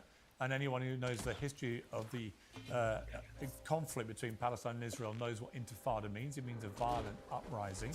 They've been chanting from the river to the sea, which of course involves the eradication of Israel. He's coming. We've seen Jewish students being harassed All of them's coming. by the mob. We've seen Jewish professors not being allowed in to teach because of fears for their safety. We've seen others being held in effective captivity following the breaking in, the violent breaking in of an historic building. All of this a lot of it is criminal. Oh, the from combat is trespass garbage to in this game, bro. vandalism to actually potentially kidnapping people if you're With not the letting them small out when you break in. Should how do you- clarify that how do you- So no kidnappings have happened. Well, hang on. I'm just saying it and potentially could be categorized as that. So my question for you is, why would you support all this? Why do you support chanting about a violent uprising? Why Okay, are we've Jewish four people fucking being times harassed in 'cause this there's manner? no range Why would you with it, support right? the This is a wanton fucking vandalism hand axe. involved in It's like- smashing into an historic building? So I'm going to try to answer this in the order of everything you said. First of all, intifada means shaking off in Arabic or uprising. It's not just used in the Palestinian context, but against people fighting against oppression everywhere. And the City Alrighty. University of New York, where I was a student in undergrad and for law school, actually investigated SJP Get that one. for the use of the word intifada in previous Quill, years. which They is released a report in Solon, 2016 that is public right now. You can find T-string. it online that clarifies that intifada is not an anti-Semitic There have been two slur, that it intifadas. Hang on, means there have been two shaking off of intifadas. The oppression. first and second intifada not that one. in the conflict. In the last 30 years, there have been these two infamous intifadas, which led to the deaths of many, many people on both sides. Both were violent uprisings. So when people No, chant intifada about, started when you have as a trade pro-Palestinian, unions when a striking. pro-Palestinian group It started chants, as boycotts. Hang It on. started as strikes. Are you going to let Yeah. me respond? Yeah, I'm Because gonna- you I'm actually gonna made a lot clarify- of accusations. Well- and I'm going to try to respond to all of them in order. okay, well, are you So going not going back and forth. are you on going to every try point. and deny that either intifada was violent? I believe that the Israeli colonizers, the Zionists, made it violent by attacking peaceful protests, just like we saw the NYPD attack protesters at CUNY and at Columbia that made the situation that wasn't previously violent. And all the acts of terrorism perpetrated by pro-Palestinians against Israelis during the two intifadas, what do you think of those? I'm not here to debate the first and the second intifada with you. I've course told not. you the definition of the word. Says that But ain't you can crafted. allow me When to people- address when the other crafted things that you too. brought on. So does that mean I'm not saying it's a good show.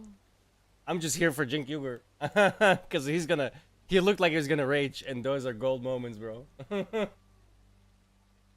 Yeah, not a fan of Piers Morgan. I like how he's like, oh, he talks to like YouTube creators and stuff. It's like, oh, but you're just doing it for views, right? Like, bro, are you serious? Like, hello? So were you, motherfucker? Quill? You're being disingenuous. When pro-Palestinian groups outside of New York University chant about intifada, they know what they're doing, and Jewish people know what they're doing. They are invoking the first and second we don't. I don't know intifada, what which you say they're involved doing, which because involved every a lot of pro-Palestinian violence protester and a lot of has terrorism. been chanting what does it mean when intifada it says for decades. requires So, crafting and let's to? go back. Let's go to the second You need phrase to level say, up in from the river crafting. to the sea. Yeah. Now they want to make a problem with shit. that. How do Any you do chant that? we say By making there's a this lot of the accusation words, but anti-Semitism, I got the because crafting every now. single Let me make your pro-Palestinian linen activist first, has been accused and then you of, can start making. anti-Semitism Then you as can a way to start silence wasting them. the resources Even to though level just, up. you Right? mentioned Jewish Like make your students stuff before. first. Let me make So your many shit of first, these so you can Jewish at students are least have standing like with us, some with the protests degree of inside and defense. outside. And many are They not, and many are organizers. being Like I said, harassed. Jewish Voice for Peace Yeah, was suspended many by Jewish students, Columbia. many Jewish students Because we are only not, and they're being harassed. we need and 2 seeing flags and 2 videos reads, of and then them I can being make harassed. your They're being last threatened. linen. They're being banned from And going many in, Palestinian, banned Arab, from and going in Muslim to be students have taught been in harassed their. nonstop I've got They're being, read. well, since fine, October but 7th. you're not in Gaza Alright, doing we this. come You're back. doing it in the middle of New York. What does this have to do with don't being have in Gaza? flex, We're though. here as New Yorkers, as Arabs, Muslims, and But we got Palestinians, flex and we're in the, harassed daily, constantly, not just got since 4 in October the, 7th, but for as table. long as we have lived Or here. the- And that's constantly ignored. But when Palestinian students are finally speaking up against the slaughter of their people in Gaza and all over Palestine, it becomes a problem. Now they want to And it pay only takes attention, 2. to these things.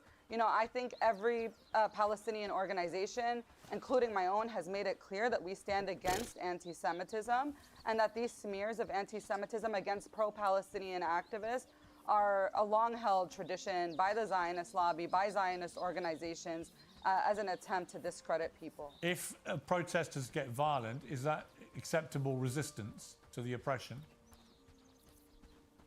I haven't seen any violence happening at protests, so I don't even know why this is a question. Nobody is advocating for violent protests, and Would nobody's it- saying would it that be that's justified? acceptable, including myself. Would it be justified?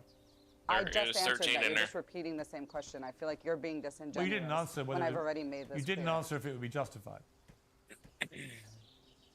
I just said it's not acceptable. How could it be justified? Again, I made There- like shit the ton of only food. I killed violence the that we wolves, so see I got being food. unleashed, which is completely unacceptable, is by the NYPD who have maced protesters. They maced people at NYU, which I saw with my own Well, eyes. they maced actually people went at and CUNY threw out. last hang night. on. They whipped out their batons. They Right. beat people until they bled. People got punched in the face. They were bleeding from their teeth. You know, this is the violence that's completely unacceptable. Because I can't even make the quill. You can say what you will about Piers Morgan, but on this case, he's actually right. Like what the lady is saying is completely brain dead. Well, the police came in to get rid of the people that were showing civil disobedience. It turned into a fight, and then people got injured. Yeah, that's kind of what happens. Yep, that sounds about right. It's in the stockpile. Nope. You just click on it. You don't have to drag it. Just click. Look on it. Oh. That's yeah. The only reason you can put that wrong is because you dragged it. So I immediately knew you were dragging it. Yeah. Because a howling, violent mob chanting Intifada broke into an historic building on a private property. It's not their property. They committed acts of vandalism. They committed acts of trespass. They were holding people against their will. They've been threatening and harassing Jewish students. I'm sorry, that's not a peaceful protest. Right? These people are not protesting peacefully. Their will were Columbia students forced to stay inside the journalism school. You know, the NYPD literally poked their head in an open door and told the CUNY journalism students that if they left that building, they would be arrested. Columbia admin came to say that they should have the right to report, that they can't limit the freedom of speech, the freedom of the press, and the NYPD actually threatened Columbia administration. So the only people who were being held against their will were the Columbia students by the NYPD, and other students who were not part of the journalism school, part of the other schools or in their dorms were also ordered to shelter in place by the Columbia administration.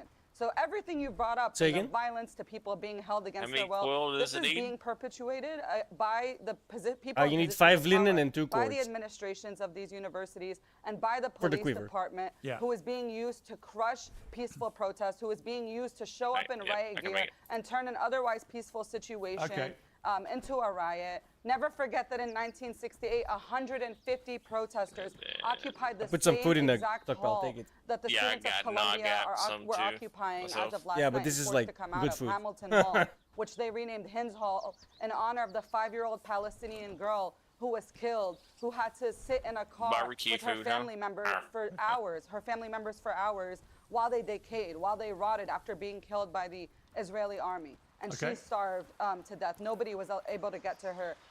So, you know, in 1968, Hamilton Hall was occupied by over 150 students protesting South African apartheid. And this kind of police violence wasn't used against them. And they are remembered in history as heroes. So continuing a long-held tradition of university activism, this is what they were doing at Columbia. This is what we were doing at CUNY and all the encampments that we see Nadine, popping up, not just in the U.S., but all 7 continents. Nadine, I have to move on because I have 4 other guests, but I appreciate you joining me. Thank you very much.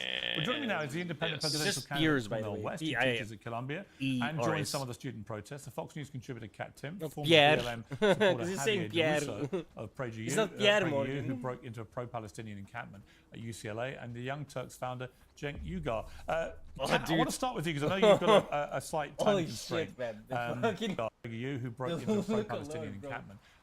Holy fuck! Okay. You could tell Jake's on the warpad, bro. Like, hey, he's showing everyone. He's like introducing everyone, right?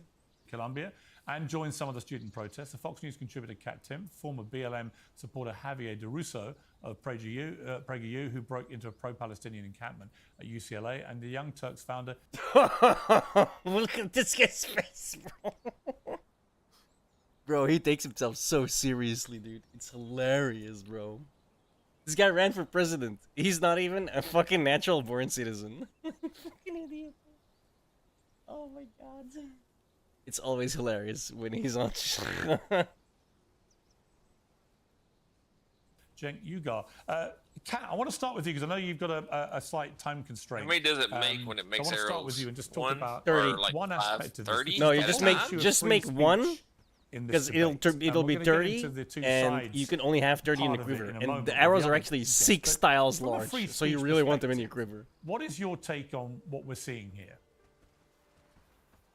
So I've been very open about this issue. I think there's been not quite enough how do focus on the free I speech issue. equip it? I think that, for example, it's you already look in at Texas cloth. Governor Abbott, who in It's already 2019 equipped. Okay. was saying Yeah, if you there has to equip the be free quiver, an speech extra on slot appears campuses. There has to be below the your First Amendment on inventory. campuses. Same for when you do a And on bag. March 27th, he signed You have to scroll something down that for that one, though. limits speech on campus, including constitutionally protected speech, including criticism of Israel's government. I think that what the Constitution says is very, very clear that even hate speech is free speech, right? So you can debate whether something is or is not hate speech in the debate. You just saw with your last guest proves that there is some disagreement on that.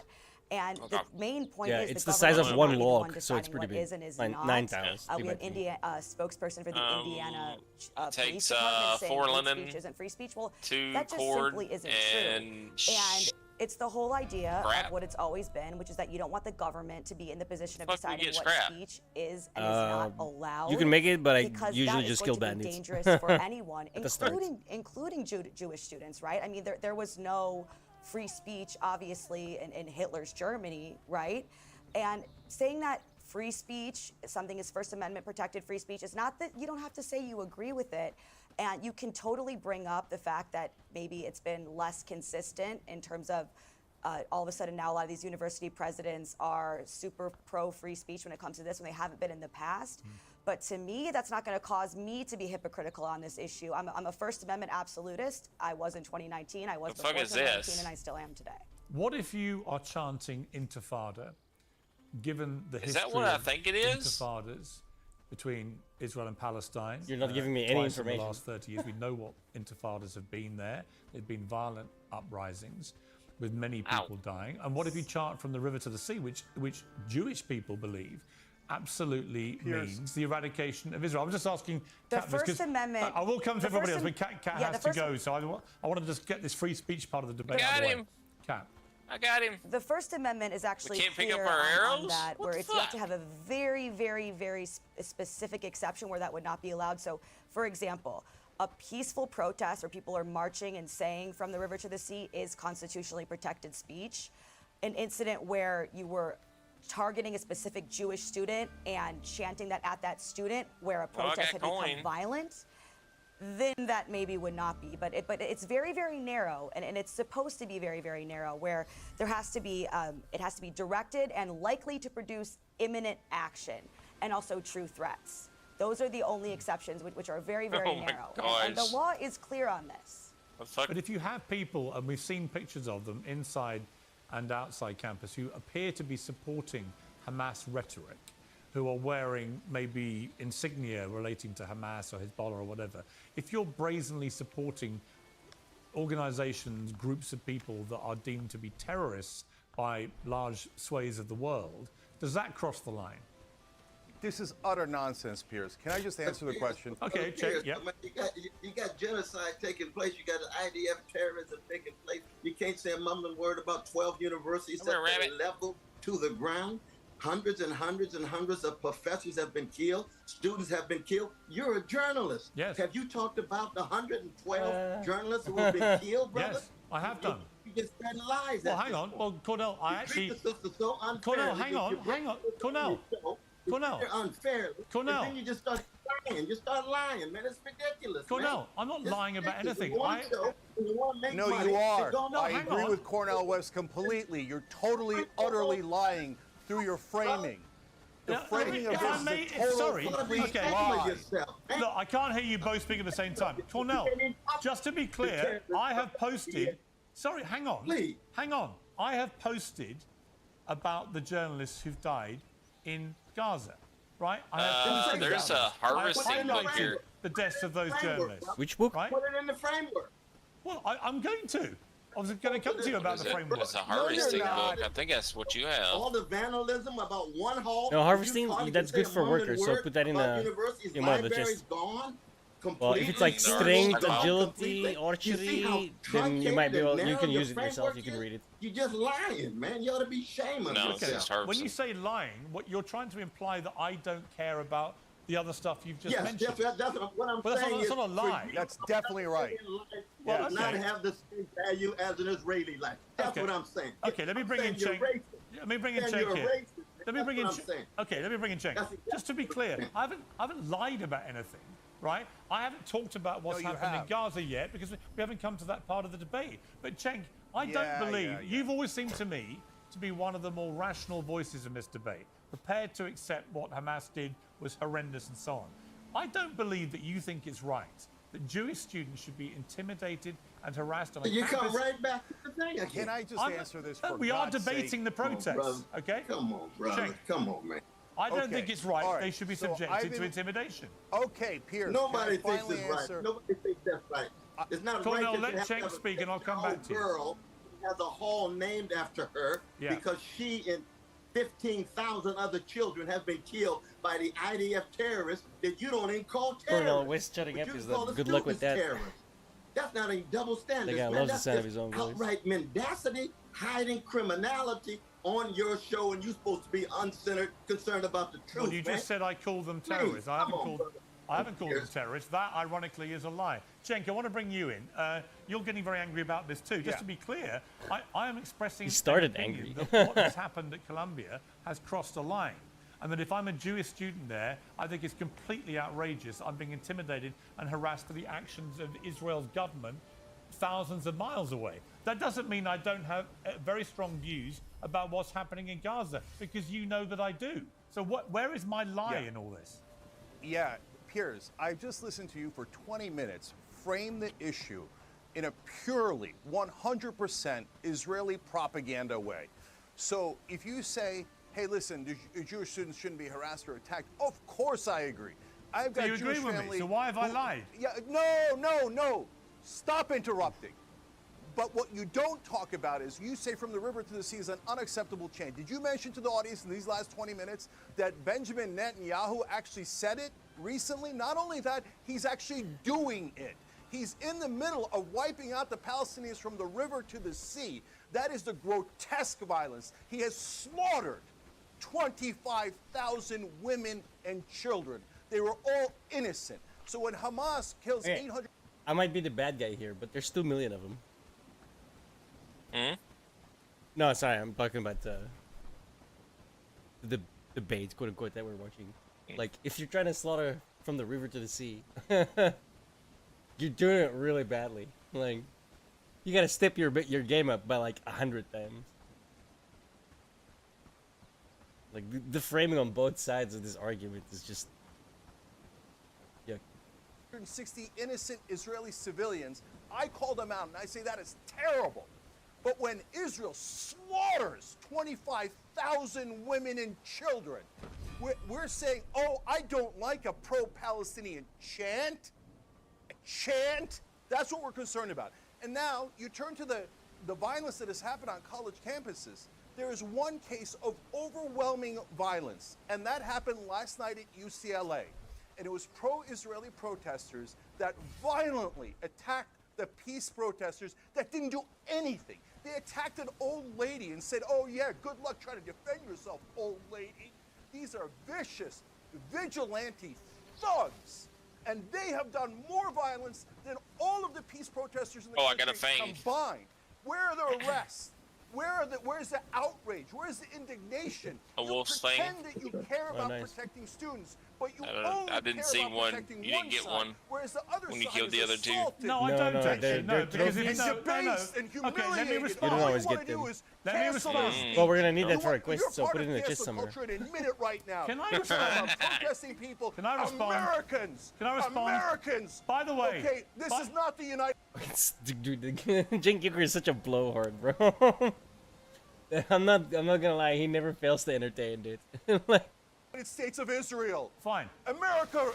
All right, you made your get point, to Cenk. protest a foreign government. Okay, let me respond. Just to be You've clear. lost the right wing. Just you've to be lost clear. the left wing. You've lost America. Just to be- America's not going to stand here Fine. and let Israel You can keep dictate shouting or we can who's have a allowed debate. to speak, And who's going to be arrested? All right, you can keep I shouting. gave you 20 minutes to do propaganda, Okay, Piers. Go ahead now. it's not propaganda. Oh, wow. I have many Need some views more, about all of this. We're talking wood. specifically about the protests at Columbia, which I think have crossed a line. By the way, you talk about cancel culture. I'm entitled to my view without you and Dr. West screaming liar, genocide supporter, and all this other bullshit. You've condemned the UCLA let me just thugs. let me make it clear. You condemn them. I'm doing the same thing you are. Wait a minute. Do you condemn them? Wait a Or minute. Are you pro-violence? Can I answer the question? If this was Jewish students that were breaking into this building violently.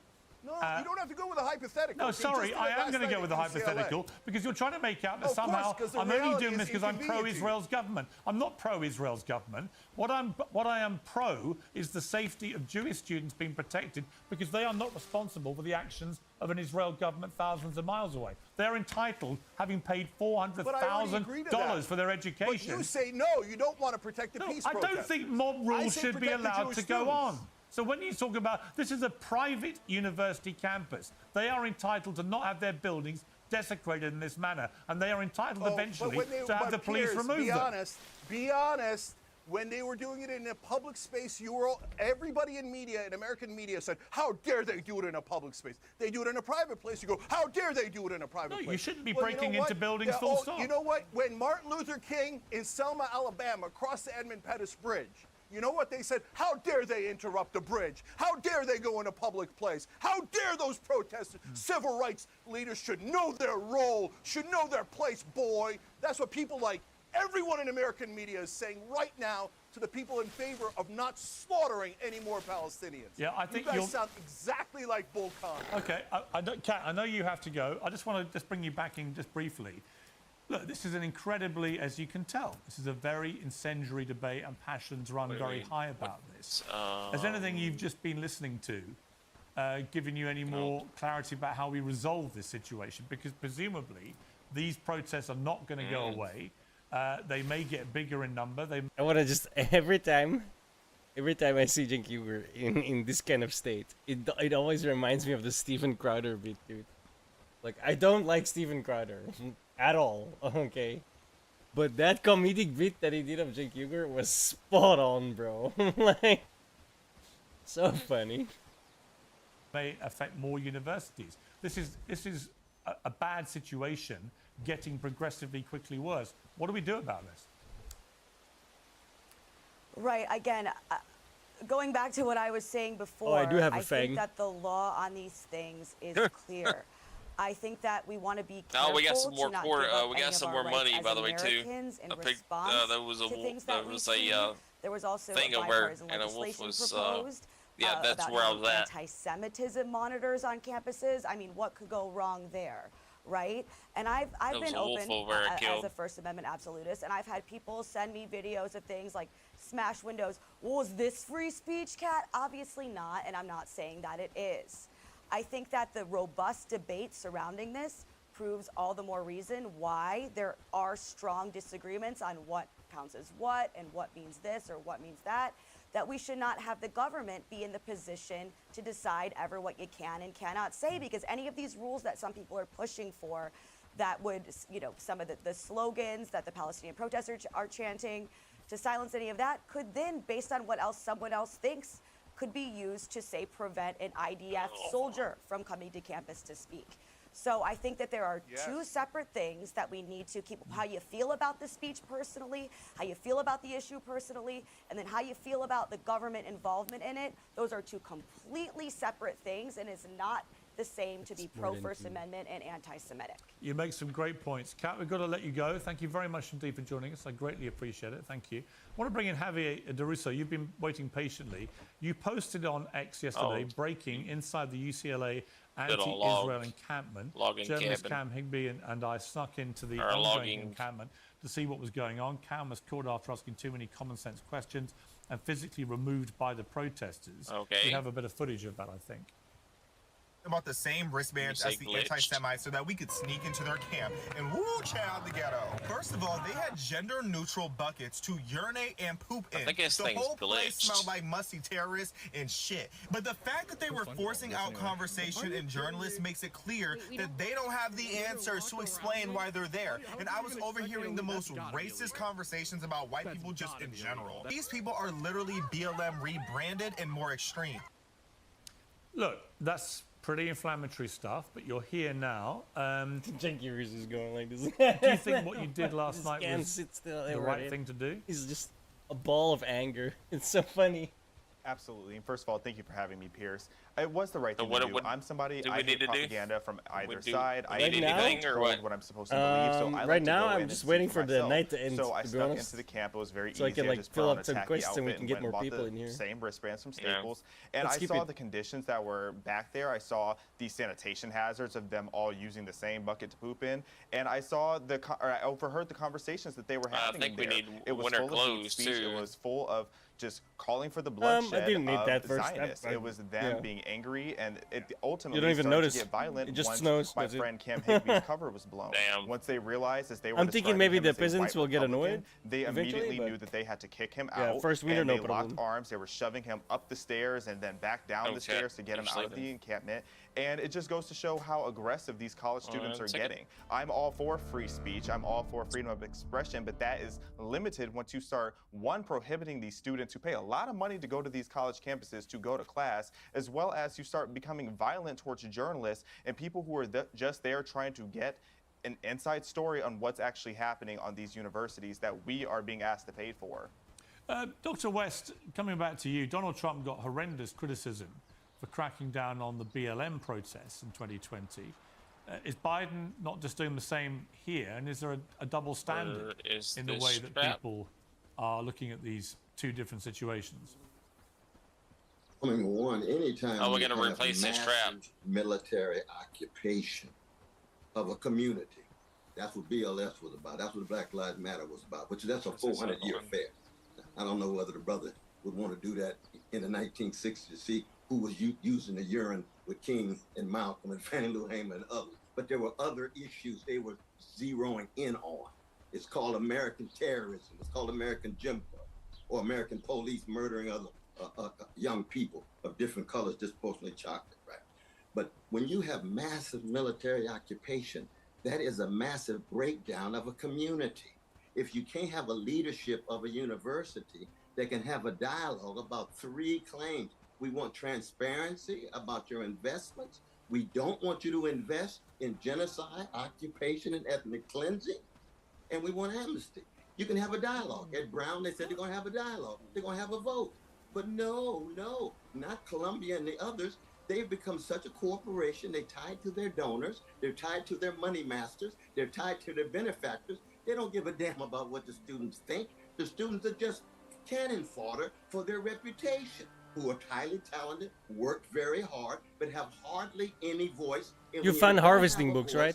And you move in a nonviolent Yeah, for way, them, it appears or, you should know the you two should- first intifadas Picked up were farming as the nonviolent. Christopher Ward, They didn't shot them down like dogs. That's why Hamas didn't appear until 1988, and you had the vicious occupation in 1948. If they had shot Martin Luther King Jr. down and Rosa Parks down and so forth, there's no doubt that black folk would have responded. That's why we, the black people, haven't created a black version of the Ku Klux Klan, because we had leaders like Martin and leaders like Fannie Lou. You shoot them down like a Wait, what? dog, it's going to be.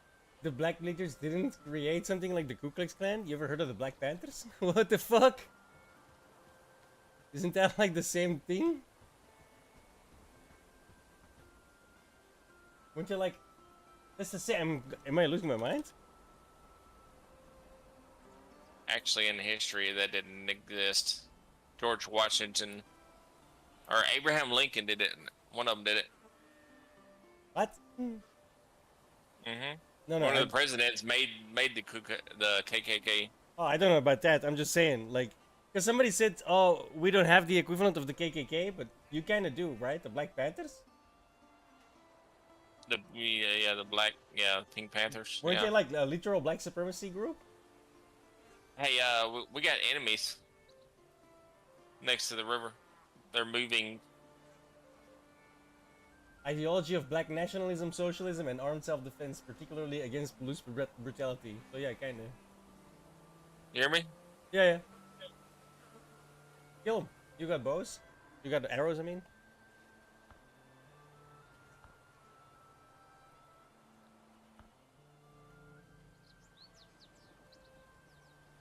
Oh shit! Scheiße. Yeah, one of them's got a shield. Okay. Okay, but let me aim ask for the you. head. Let me ask you a question then. Okay, but let me ask you a question. My question for you. And they're hard. We're talking about the main issue of genocide. This ain't no game. This ain't no. No, it's not a game. It's not a game. People are dying. Yes, I understand, Dr. Journalists are dying. Listen, Universities are. Cornell, I have to really, you must let me respond.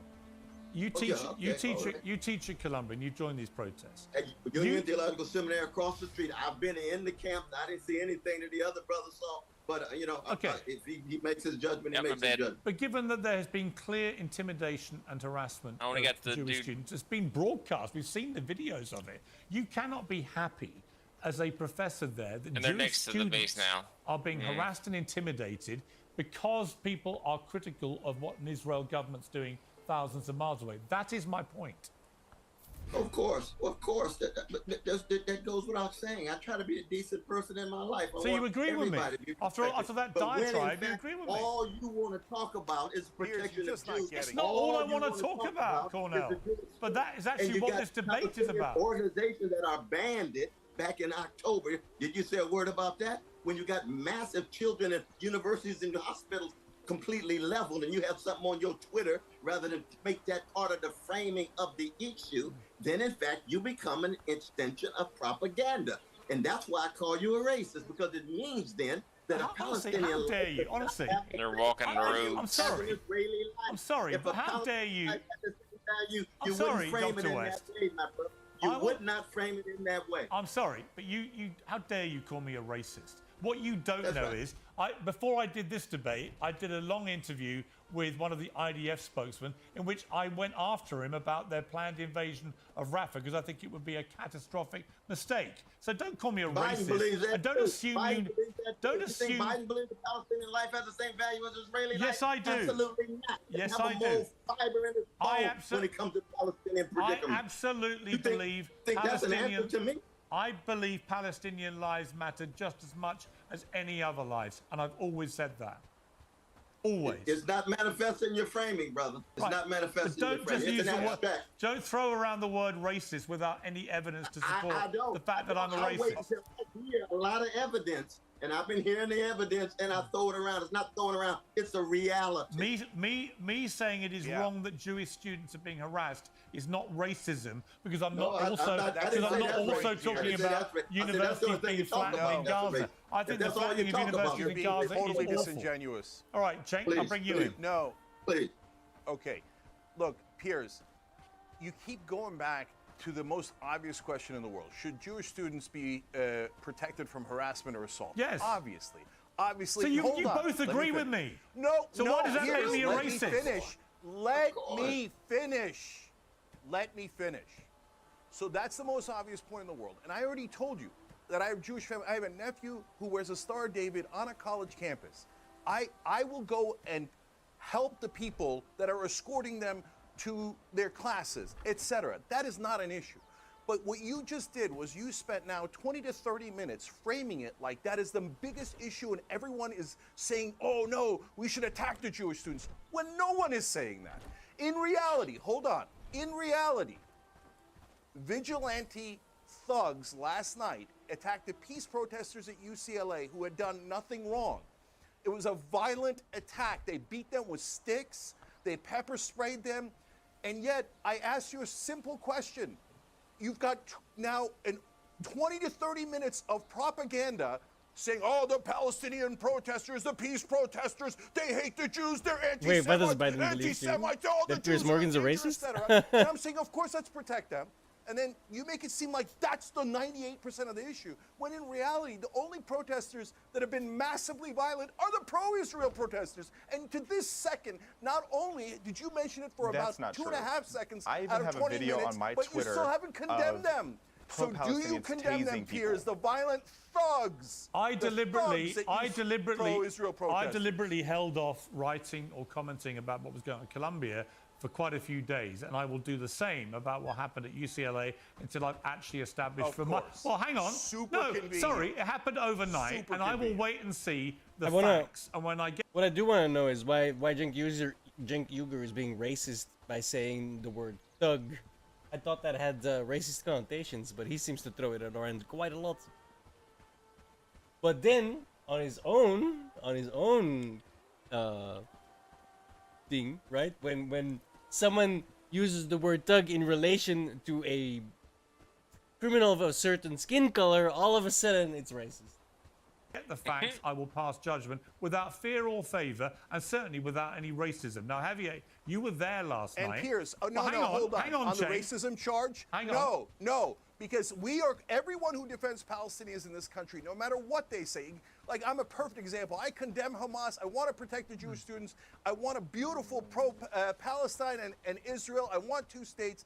And we're called anti-Semites, including by your guest, 24. The whole two-state solution is so stupid too, right? There's like some American, oh, I want two states. Yeah, but they don't want two states. So what the fuck are you gonna do about it? It's like, Jesus fucking Christ. 7. The minute someone calls I've you never a racist called you an back 'cause anti-Semite. Muslim lives What do we don't do with the matter, mushrooms? I've never all of called- a sudden everybody catches feelings. Yeah, except I haven't Oh, called just stick them in a It box. only They'll goes put them. one They'll way. kick It them only out. goes Of one the way, right? No, I tell you this what. the I've never media called in this country. I have never called you an anti-Semite. I've never called Dr. West That's an right, but anti-Semite. almost every guest I've never of yours called has. either of you racist, and yet both of you have gone I should along have with brought the calling me a coin so I could racist, sell even them though for I'm you not. now. So yeah, if you're going Look to at dish your it out, framing. if Look you're at going your. to dish Are it you going to out, ignore the be very framing, careful. Piers? Piers, are you going to ignore the framing?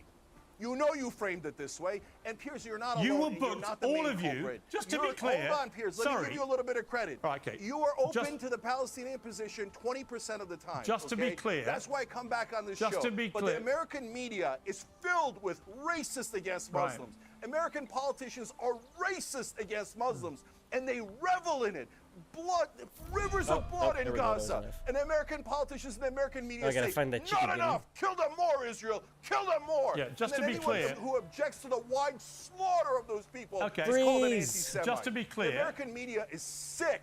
Just to be clear, you were all booked to take part in a debate specifically about the protests at Colombia. So when you're asking, why am I focusing on the protests at Colombia, that is why you were all booked for this segment and debate. So don't try and be disingenuous with viewers and make out that you were booked for any wider purpose, because you weren't. I wanted to debate How about all the issues pro-Israel around side what's going on in at Colombia. New And York what is and interesting Colombia? to me... Let's talk about Colombia. Let me finish. Let's talk about Colombia. Let me finish. Those peace Let me protesters are the finish. same ones that I'm came sorry, in you don't just keep 1968 talking on that my were show. I'm also sorry. banished and propagandized against like people That is like my you. bro. Yeah, Oh, I'm not the a peace protesters propagandist, are bad I'm not a every racist time, or any of every these time. things, right? War is always great. Peace Yeah. is always the bad guys. Yeah. It's absurd. It is It's absurd. insanity. I agree with you Piers, about it do being you- absurd. Piers, do you No, I get was talking to the that stream we are too. vomiting your propaganda? We can't stand it anymore. Yeah. It isn't just about you. It's all of media, all of the politicians with their nonstop propaganda that the people in favor of peace, the people who want to protect innocent lives, are somehow pro-terrorists, Yeah. are the bad guys, are the anti-Semites, are the racists, etc.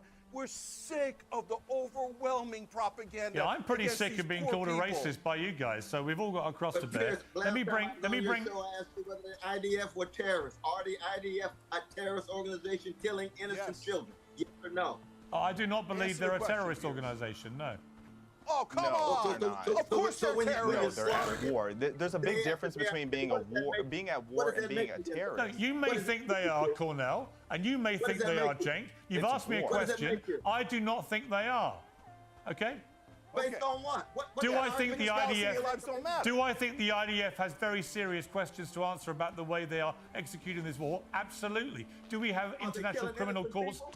Do we have criminal courts and laws and rules to hold them to account? You're gonna wait Absolutely. for the And do I want them to be held to account? Damn right I do, yeah. And do I think they should be invading Rafah? No, I do not. Don't mean that much to you. Wow. Man. Come on. Oh, it does mean They as don't much mean to that me. much. Let me Taxes bring in over here Javier. too. No, they don't mean that. Javier, You're just talking. Javier, You're just talking. this Is that debate has got that- very unpleasant for reasons that are slightly lost on me, given That's what the debate was supposed to be. Cornell, let Javier speak, okay? Javier, you Oh, no, were there. absolutely. Javier's been very patient. Javier, Javier's you been were there very- last night, and it's been pictured by Cenk as It was simply a bunch of very violent pro-Israel protesters attacking completely innocent pro-Palestinian protesters. What was your experience there? What did you see? I mean, that's not what happened there, and it's not what's happened at any of these universities. I don't know why he's trying to portray it as if the pro-Palestinians are there peacefully. I also have a video on my Twitter of a pro-Palestinian chasing some fat fucking slob that just sits in fucking studios all day long. Oh, you went there? I don't believe you. Oh, you got video? I don't believe you. Like, fuck off, bro. After a Jewish man trying to tase him because she didn't like what was on his sign. I also saw a man go and spit on a woman's dog simply because she was on the Zionist side. So no, it's not this situation where you have the pro-Palestinians who are just sitting there in their encampment and not doing anything. These people have continuously been violent. And I mean, even just looking over at what happened in Colombia, you're not busting into windows and breaking into buildings if you're there to be peaceful and to be protesting peacefully. That's not the case. So you are disingenuous saying if you're going to sit here and pretend that the pro-Palestinians are just being innocent. I don't understand how you could even see it in that way. Brother, are you going to sit here? There's videos online. Are you going to sit here and lie to everyone and say there that is videos online? That's the point. Like, what the fuck? Didn't attack? Yes, on there, please. Well, you both spoke over each other, so we didn't hear what either person said. Okay, all right. Let me just ask Javier, who's obviously lying about this. There's videos online of the pro-Israel side clearly attacking the pro-Palestinian side with sticks and fireworks and pepper spray. Yep. Are you going to sit? That's how you like the stockpile. It's good, yeah. I mean, I built it, so. No. What's in it? The 35 flowers. Yeah, I saw. Yeah, we're gonna need that. Two more logs. Exactly. Start chopping wood. Chop. Well, what was I gonna do? I recruited somebody, so we got 2 workers now. Oh, that's what I was gonna do. New house. Yes. We need to make her a house, or she ain't gonna stay long. No. Each house houses 2 workers. She'll sleep with the other guy. Really? Yeah.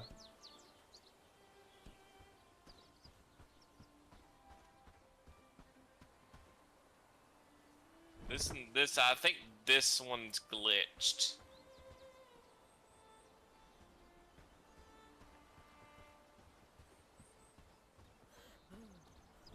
Here and lie on television and say to everyone that that didn't happen? Because go ahead, you lose all credibility. Go ahead, liar. They were fighting back. Bro, they were fighting. Look at this guy's fucking face, dude. The ego on this fat fuck is crazy, bro. I cannot believe I unironically watched The Young Turks when I was fucking. I was gonna say small, but I was like 20, you know? Back, and don't call me a liar. I'm not Fighting here to sit here and name call and be childish like you at your big age. But oh yeah, you just called them the pro-Palestinian side. There was a woman who was put in the hospital because she was hit in the head. Innocent all of a sudden. Yeah, you just. They were being dirty. You don't sit there and poop in a gender-neutral bucket and sit there and act like you're not dirty. I call it the health department. It is filthy. The way that they're behaving is filthy. I don't hate Muslims, but I do hate. Why? What? Where did that come from? Oh, you hate Muslims, bro. This guy is such a fucking loser, dude. Oh my god. He deserves all the memes, bro. Muslim extremism. I have a lot of fundamental issues with the Muslim extremism that's going on in the world. If the only way that you can get your point across is going and raping and beheading people, then you're probably a terrorist and you're probably an extremist. I do have an issue with that. I do have an issue with the fact that you show an ankle and you're killed in some of these nations.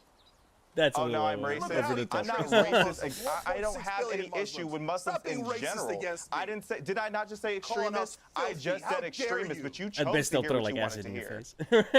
It is filthy to shit into a bucket. I wasn't even just talking about the Muslims. I was talking about in the encampment. The encampment is disgusting. They're all sitting there with unwashed behinds, protesting and screaming out for the bloodshed of Jews and Christians worldwide. So yeah, I have a problem with that. I have a fundamental issue with that. Is that such a big deal? But Javier, nonsense, propaganda. What did I lie about? Where was the lie? Where was the lie? I think we got pelts in there. Sorry? I think we got pelts in there. Oh, we got cooked meat. Oh no, it's small. Yeah, no, I need pieces of big cooked meat like wolves. Oh, meat. Oh, yeah. paying you, Do you Javier. The really not- pro-Palestinian side started the aggression. They started the violence when they went and they attacked. I need logs too. Let's do that first, because that's the biggest. That Jewish Well, girl you see who there, you went to don't the know what you're hospital that talking night, about. and then things began to escalate. You don't know what you're talking about. I mean, that's ridiculous. That's like saying Nat Turner he was the cause of the whole issue of white supremacy because he's responding to white supremacy. That's ridiculous. And you know it's ridiculous. Why are we still But I talking will- about white supremacy in 2024? Why are we still talking about that hundreds of years later? What do white people do that black people can't? How is white supremacy even still on the forefront of your mind? You're stuck in the past. You're stuck in these dated issues, and that's where the problem really starts for you. Now you're really revealing your ignorance, brother. You don't think white supremacy has anything to do with what's going on in Gaza at all? How am I ignorant? Is that right? I've been Is that what black you're for saying? 27 years. Wait, what? White supremacy is the cause of Gaza? What the fuck is this guy saying, dude? Bro, he always has to... I really don't like Cornel West, man. Like, he always makes it about some random shit that then he's involved in. Fuck off, dude. I've never been inferior to a white person. What is the white supremacy that is affecting your life? I would like to hear it. Nobody in your family has I ever would like been to hear it. What can't I do that a Nobody white person in your can family do? has ever been mistreated, right? You one of the few black people never been mistreated. Okay, all right. All right, I see. Saying that I've never I been see. mistreated. Every demographic has been mistreated. White people get mistreated I'm all talking the time. about because I'm talking Every about demographic because is of getting who you mistreated. are. There is You think prejudice from white every single supremacy has demographic. So I don't understand what you think that is so unique to black people for. All right. Brother. You know what? I've got to bring this debate to an end. It was supposed to be specifically about the protests. I'm sorry that it got so heated and personally abusive. I would like to make it clear. It wasn't your fault, Piers. I would like to make it clear to Cornell. Right. This other guy is like totally calm. It wasn't your fault, Pierce. And then we got these two. Cornel West just can't shut the fuck up, and Jake Huber's face is just look at his face, bro. Look at his face. I'm sorry. I find this really funny.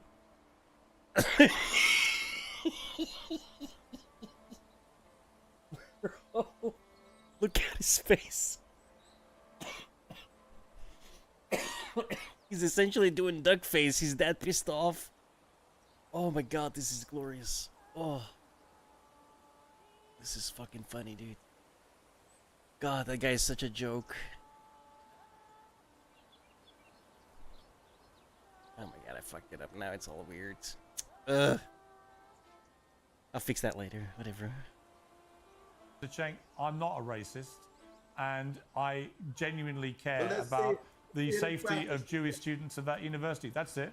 And that doesn't mean I don't care about what's happening in Gaza, or the journalists there, or the universities there, or any of those things, because actually I do. And I've expressed my concern about that many times. Let's see it in your reporting. Let's see it in your reporting. Well, if you bother to watch it, Cornel, you would know. If you bother to watch it, you would know. What a fucking headshot, bro. Boom. Then you would not call me a racist. Yeah, well, I'm sorry. You don't have a right to call me a racist without evidence, and you didn't have any. Oh, please, brother. When the evidence is overwhelming, you can't even say the IDF is involved in terrorists and Palestinians, but Hamas terrorizes all the time. Palestinian lives don't mean the same as Israeli lives for you. Admit it. They do. Wrestle with that in the midnight hour. They do. Wrestle with that in the midnight hour. How is it terrorism when you're at war? Like I said to you, I don't think you understand the definition of terrorism. I value every life. I value every life as equally important, even yours, Cornel. How would white supremacy benefit me? I want you to tell me that. I'm the blackest person in LA County. I've got to leave it there. Look, I value all of your lives. I value coming on the program. I'm sorry things got so personal, but we move on. And we'll continue debating it. I believe that out of all the debate, hopefully, he still has the we'll exact get some same solutions face and we'll on, get to a dude. better place. So, thank you for joining me. He was so fucking pissed. Holy shit, he was so pissed. I cannot, dude. Jake Ewer is endlessly entertaining, bro. Not in the way he wants to be, but, you know. He doesn't really have control over that. That was funny.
I swear, the crafting in this game, it takes a little too long.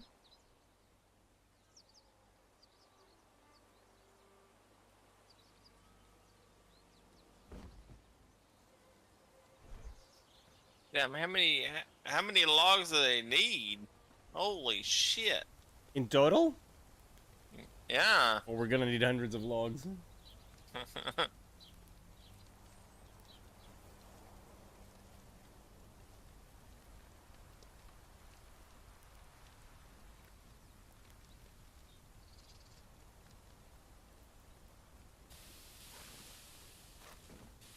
I gotta come back and pick that food up, or one of them.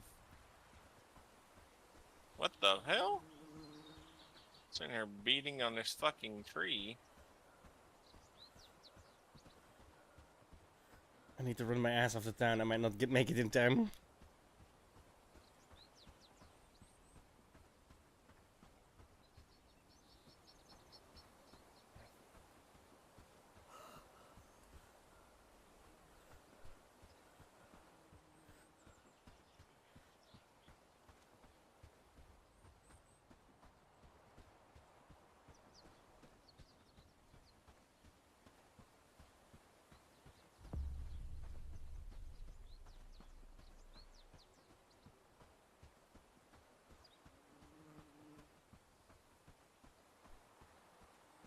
Gotta repair.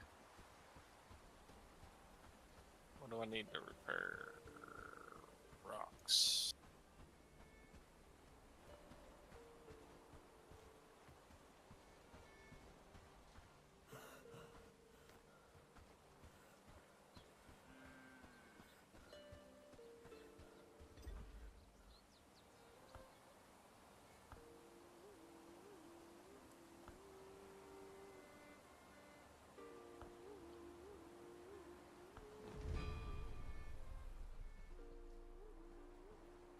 Perfect.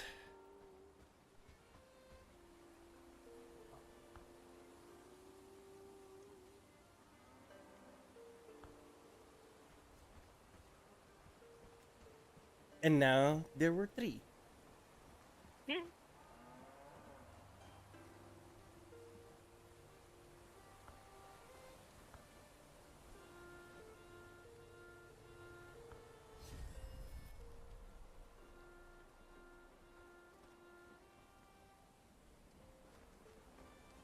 I'm guessing another building. Another worker. No, another building. Right? No. You said two per house. We've got 2 houses. Yeah. So we can have 4 guys. There's Oh, okay. 3 of us now, or of them.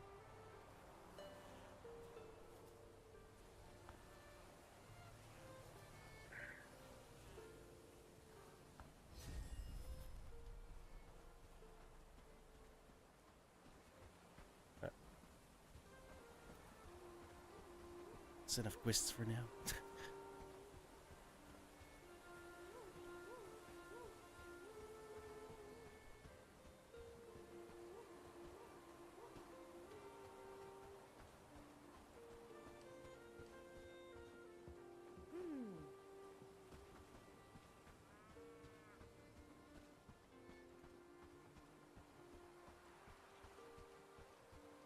I don't think we have 10. It's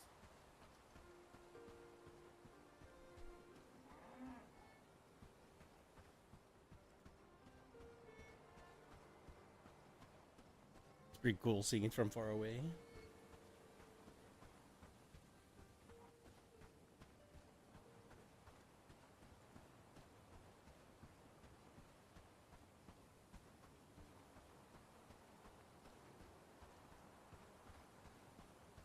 Yeah, we're gonna have to do something about scrap.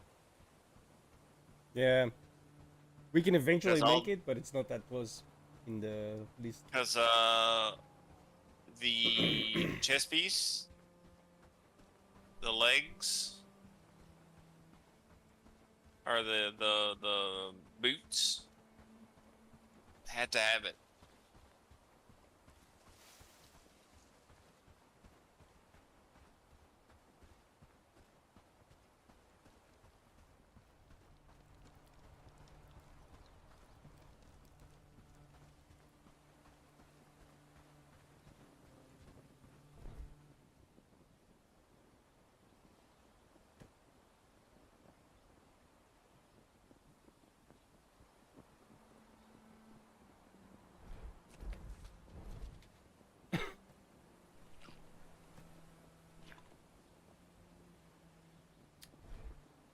Okay, let's see.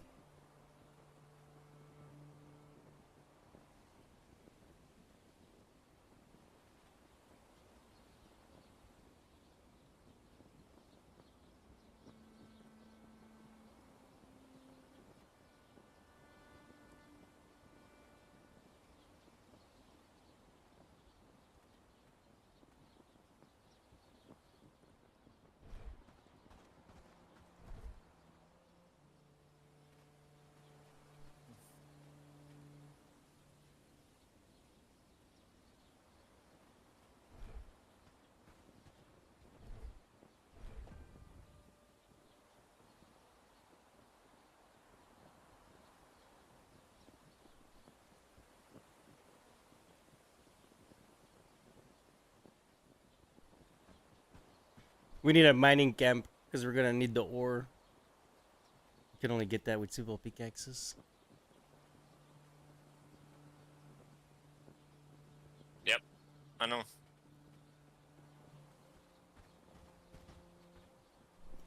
Then a bloomery to actually mine the stuff or to smelt the stuff. Yeah, that's what I was looking at. Mining count.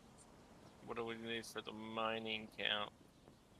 Oh, we could do that one. This takes wood and rock.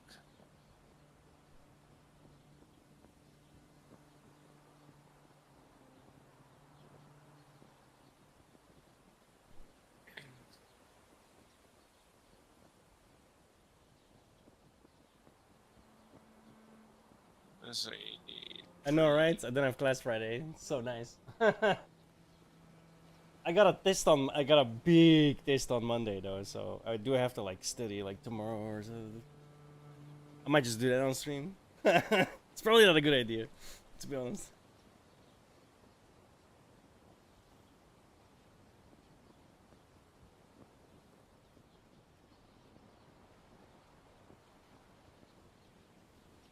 Doesn't mean I'm not getting tired, right? Because normally I'd be like asleep by now, you know? So. Why does it say missing axe? We don't have an axe in the chests for the guys. We need to make an axe for them. Protesters. Yeah. Do you think they should be named and shamed? Here's what I wish we could do. This is what I wish would happen. Okay. Naming and shaming is good. Okay. But the problem is you can't name and shame without it becoming like life destroying. Yesterday, it was a little bit wild, that episode. What happened? Yesterday? That was yesterday, wasn't it? Okay. Was it not yesterday? What episode are we talking about? The you in the... Oh, my live stream. Yes. We don't call those episodes, but for you like it's all like an episode. It is. Every day is an episode in Dan's life. Yeah. Yesterday was a fun time. Yeah. I did have that guy was wild. No, I don't have which book you're asking. I suddenly have a small trap in my inventory. I don't know. I think we made 3. I think I pushed 3. No, but I didn't. I must have gotten that from a quest reward. Give me a book and I can look right now on my Kindle. I can't help you. Yeah, he was. All right, which chest? Any chest? So one of them had what? Why the laughter? I just hate my life. Well, what part of it? One in there. Having to do the show? Israel-Palestine part. Oh, the Israel-Palestine part. Gotcha. Yeah, and then the academic part is just getting insane to me. Why would you do this to me? Yes. God. Why? Okay, go ahead. God. Hi, baby. You didn't get any of this. No, cheese kills dogs or something, right? No, she eats cheese all the time. Okay, I don't know. It's something that kills dogs. Chocolate. Yes, and onions and grapes and sugar-free gum. Yo, I can guarantee you this guy's watched Star Trek Enterprise. That's where he got that from. 100%. Like the cheese kills dogs thing. Because Oh, I've already got... They're in sour? Oh, it's gone. Fuck. Weird. That's definitely on Star Trek Enterprise. Yeah, we that's need like a wood. whole fucking thing with the little Portos dog, the beagle, and cheese. Well, okay. Well, what are you asking? We need. One of them had a master's, logs? 2 master's No, I degrees, don't- right? we need logs. And the other one had a PhD in history. Yeah. This is not working for me. I'm gonna be honest with you. The whole. Wow. Also, we're supposed to go out to eat afterwards. What's not working for you? The eating thing. Who the cares? I care. Did it take? I do the show with you every single day, and for the entire duration of every show, you are you just said who asked, and I said I asked, and you're fucking obnoxious, and I sit here and I suffer through it, and now you have to suffer through me eating a little bit. Anyway, reading books. I don't know about all that. That sounds like, you know, really at the end of the day when they're like, tell me what book that's from. It's like, okay, well, do we really care what book it's from, or do you care what the fact inside of the book is from at that point? And no, okay, you disagree. Yes. Why? If you are an expert or a master in a field, you tend to develop a pretty good working knowledge of the stuff that you're going through. I was very gentle on this yesterday, even after my stream. But the idea that you might just forget all of it is utter horseshit, or I just inhabit a world of higher IQ expert people, and these people are lower IQ. Gotcha. If you talk to a professional StarCraft player, That if you talk one's to a messed professional up. poker That one's player, fucked up, if you talk to people that are by the way. professionals at their sports, these Yeah. people The will have first one. almost encyclopedic knowledge. Should've let You me can go know. up to somebody like Phil I Ivey. would've and just- be like, hey, do you I remember would've when just you played changed the it instead. I WSOP, placed that it one down hand at again, that the one other table, and you'd be like, oh yeah, I had did. 9-10 of diamonds, and the guy in was the like, 6 o'clock BJ? position had this, and he had that, and this guy This opened one's with a great. damaged People or remember Oh, I gone. didn't hear that. when they're like experts or masters in their field. That's what they do. The You're other a one PhD needed in some food. field, and you're talking about Yeah, I did that. the claim that he was talking about was a really central claim to the entire narrative. Which one was that? That the Jew. Wait. I think I remember. Yeah. That the Jews had a sneaky plan that they always knew from the beginning that they were going to come and Basically, do sneaky yeah, and this stuff. is like one of the central contested claims in Okay. all the history. Yep. And for you to just like say, "Oh, that's settled," and everybody agrees with that, and then not have an inkling of where that idea came from, that is phenomenal. It's really weird to me when I ask you for like a single point to an incredibly contentious topic that you know if you study this area, and you would act flabbergasted that I would ask you for evidence of the Jews wanting to pre-kick out or deny the partition plan when it's one of the most central defining points of the entire Israeli-Palestinian conflict. But when I say phenomenal, what I mean is you pulled it out of thin air. Most likely, I think what I'm starting to realize more and more is people don't actually read any of the books on their shelves, or if they do, they did it for like a degree and they forgot all of it. How many books do you think you've read? Not on Israel to Palestine, just in my general. whole life, probably not many. Yeah, I don't think so My either. guess would be under 30. Yeah, I think so too. And I think I don't remember all from most of them. Like, I remember actually like putting effort into reading some of them. Like, okay, this is going to be a really helpful book for learning management skills and shit like that. And I read it, and I now in my mind, I think I remember like 3 things from that book. Maybe. That's it. This is like my guess, and it's hard because I can't tell internally. Like, I didn't know this until Common Core came out, that some people think of the same concept so unfathomably differently. When I read things, when I read them, this is how I learn stuff, okay? There's a conceptual framework, and then once you've established that conceptual framework, the facts kind of slot in. Yeah. And then that's how I make sense of things. So like when I'm reading a book, it's not like I'm opening and I'm learning a new thing every fucking word. Stuff will slot into the conceptual framework that I have for the particular thing that we're studying about. So that was one of the reasons. And like I'll say, like I can misspeak and people can misspeak or be incorrect about things. But when we're talking about, for instance, like large amounts of Jewish violence against British people, and he's mixing up a terrorist attack against the King David Hotel, neither of you are going to answer these. Okay, my question was: are there any major attacks before, before 1939 from the Jewish people to Britain? And like, what were some of those attacks? Yes. Okay, I don't think you're going to answer either of those, but Yes. In fact, you just named one. The King David Hotel bombing was in 1937. No, 2 that was years in before migration. no, I'm pretty sure that was 10 years later. I think that happened in either 44 or 45 or maybe 46. No, 47. Yeah. So that one. No, I'm not talking about the limitation. Sorry, I'm just. From I think in 45 or 46, like, oh well, that happened in the 30s.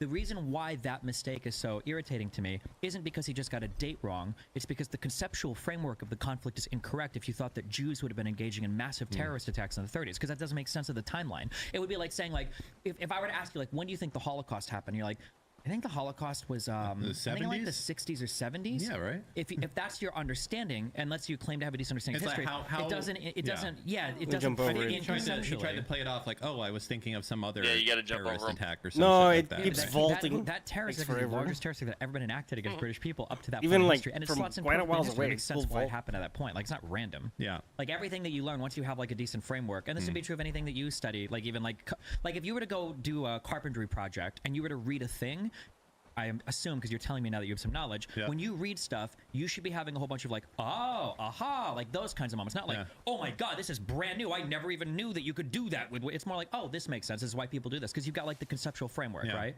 Sure. Yeah. I don't so know. that was a wild convo. And also, I felt the craziest part of the whole thing was just, I guess, like how when you were to tell them that they were wrong about something, how there was no pause or reflection on that. It was just like, oh yeah, that's what I meant. And then just moving on, just complete deflection at that point. I feel like if I was a PhD in something and I was getting blown the fuck out by a YouTube retard, I would be like, man, maybe I should have did a different career or something. I don't know. It wasn't a positive showing from them, but obviously the people there on the other side are gonna always look at it and be like, oh wow, yeah, he blew him the out. Yeah, of course. yeah, I know where it is. It's just all optics. But when they think that, they're delusional. That's the difference. They're still exactly where I'm at right now. Objectively. I just wanted, well, you know, I can't do anything yet because I don't have a pickaxe. I just wanted, like, give me the one source of the, and then the passages that he was reading were contradicting what he was saying. Yeah, no, but it's like to them they don't matter. It doesn't matter. They read it anyway. No, we need the mining camp. It's like, oh yeah, and you're like, you understand what you just read, right? And they're like, yes. Like what you just read agrees with what I say. And they're like, no. You hold on, just to be ultra clear, you understand that this historian that you cited agrees with me, right? You understand that, right? It agrees with what you say, but only. And anyways, it's very meta. Anyways, I thought it was a wild thing. These people are, I don't know. The thing is very strange. And you know what I don't like the most? What? So, one of those dudes was quite obviously pretty Jewish. I'm imagining. The professor guy? Yeah. Oh, he might have been. Yeah. I mean, he looked it. I feel like some of these people, like Norman Finkelstein and that professor dude, I think they lean so heavily on that shit to, yeah. All right, let's get into the college protest. That's a big deal right now. How you feeling about this? You know what I saw? What'd you see? I don't even know if this is true, but I saw that there was a bunch of crazy Jews that went in there like a squad or some shit to the protesters at this is Columbia, right? I think it was at Columbia. Anyways, they went in there and why do we need the straps again? Just some wild shit. Can't remember. Yeah. Oh, another hacker. Things. I'm almost done with them. You know, we'll wait. It's fine. Oh, no, for the gear. Wow, they went in, they shot fireworks. Probably shouldn't be doing that. Sounds pretty illegal. Something else. They should get in trouble for it. I agree with you. I mean, the I agree gear. too. Cool. Yeah. Like and roll the clip of the fireworks. You need for the bags as well. Yep. That's what I was. That's a bad word. Gonna say. Said a bad word. I was trying to think of it. If you want bigger bags.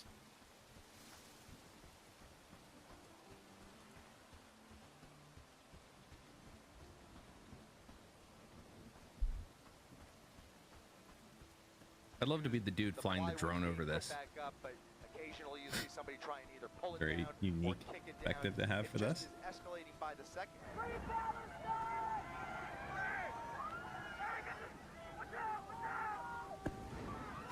Not good. Why are you laughing?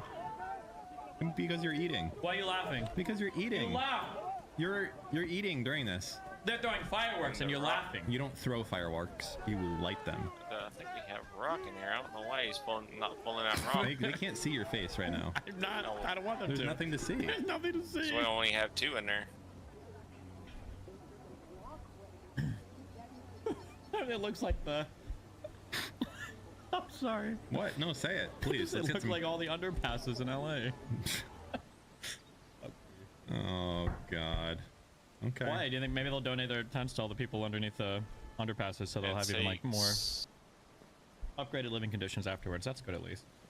I think you should be allowed to do it for as long as you're not violating any rules. I think there's it's like a reasonable time, place, and conduct or something that as long as you adhere to this, you should be able to protest as much as you want. But as soon if as that's you're done, disrupting events, done, if you we can do the out, I think there might be bags, curfews on extra like how space, late I you can think. protest or whatever, and obviously you can't bring like loudspeakers, make noise. We need lots of straps for as that. long as you're not Do breaking the any mud rules, collector they should first. be able to remove you from a public university. Oh. All right, like we have our demand list. You want to go ahead and pull that up real quick? Demand list? Yeah, I just sent it to you. Urgent. The other trap is broken now as well. From the We gotta rebuild them. What they call the Chaz? What was the last one? That was the one. Chaz was in Seattle. Yeah. Okay. Airsoft goggles. Wouldn't you just ask for like regular goggles? Why They airsoft? need to make sure they're really high quality. They don't want like swimming goggles. Team Kendrick or Drake on the recent diss track. I feel like this is going to be quite distracting. I don't know. I don't know. I don't know, but it's good for redact.dev. That's good. We've done those. Our dude has been good. Okay, skater helmets. These guys suck at doing this list. Why not just a bicycle helmet? Skater helmet different than a bicycle helmet? How is it different? Covers your ears. Bicycle helmet doesn't? No, it's those flat top, like, just kind of covers your head.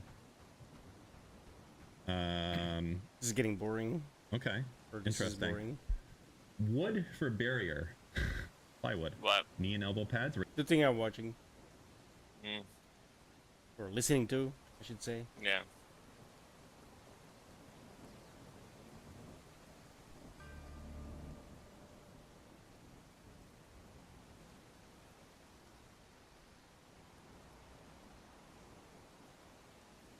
Damn it, I missed him.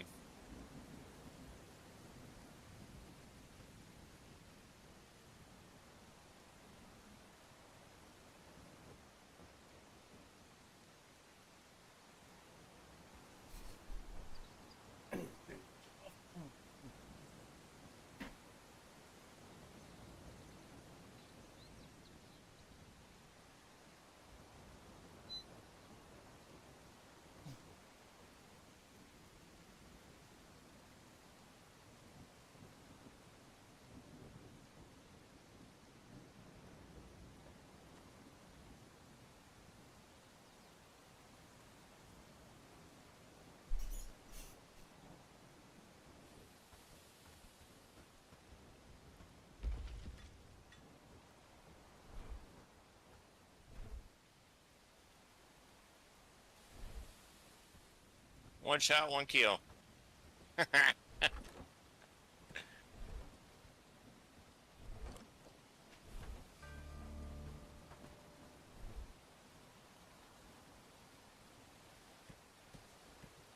Find wood. We need more wood. On your way back. I just killed a deer. Nice. I put a strap in the chest. You can make a pickaxe with it. But Oh, you we need 8 already- wood. okay. So find wood. Yep. Gotta come back with this meat.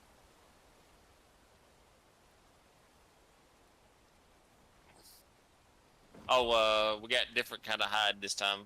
Deers are different than what you have in your inventory. I got small game.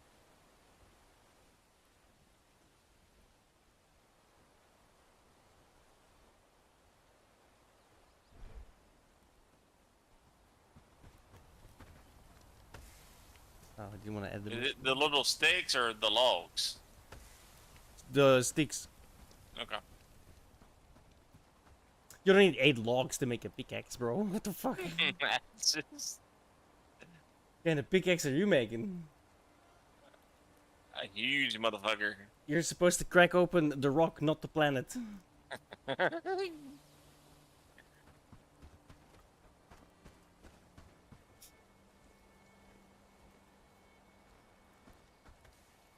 There you go. Look at that. Look at that big ass steak.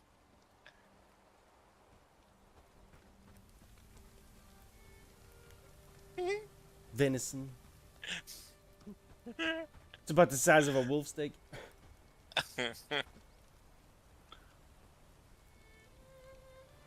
Wolves are much easier to kill though, because they'll attack you. Right? No. They don't run away. No, he just stood still and said, "Here, shoot me," in my head.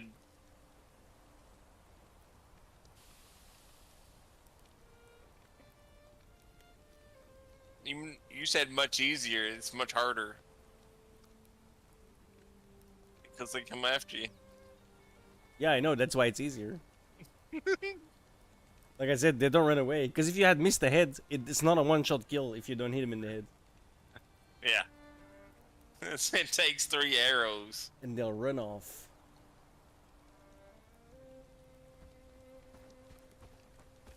trying to find like some interesting debate or something to watch, but I got one more. oh yo, who's it? Wait, some hunter look for gray wolves. Sitting here rolling. They were sitting around me. Pull out the AK-47.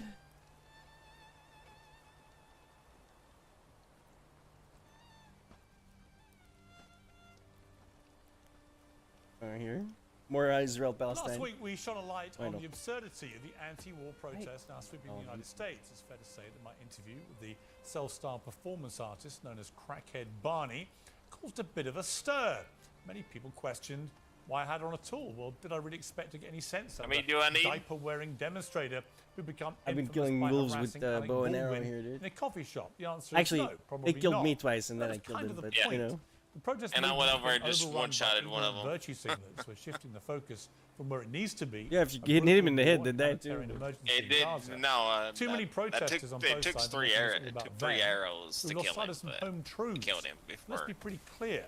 It's entirely possible to be You got me. anti-Israel in terms of its government, but not anti-Semitic.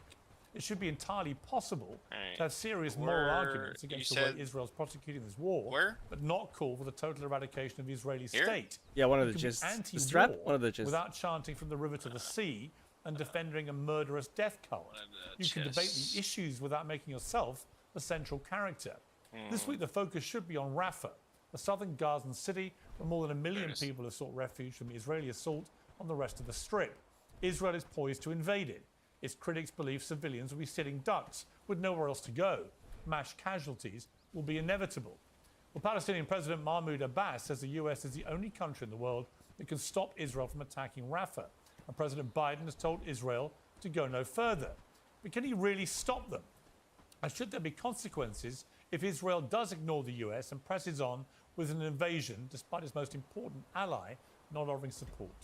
Well, to debate this, I'm joined by the Egyptian podcaster Rama Zain and by the son of Hamas's founder and former Palestinian militant Mossab Hassan Youssef. Well, welcome to both of you, both returning to Uncensored. Let me ask you first of all, if I may, Rama Zain, since we last spoke several months ago about all this, this war has continued to rage and tens of thousands of people have died in Gaza. And it's quite likely, if there is a full-scale invasion of Rafah, that tens of thousands of more civilians may die in the process of Israel, as they put it, getting rid of Hamas in its entirety. What is your view of where this war now is?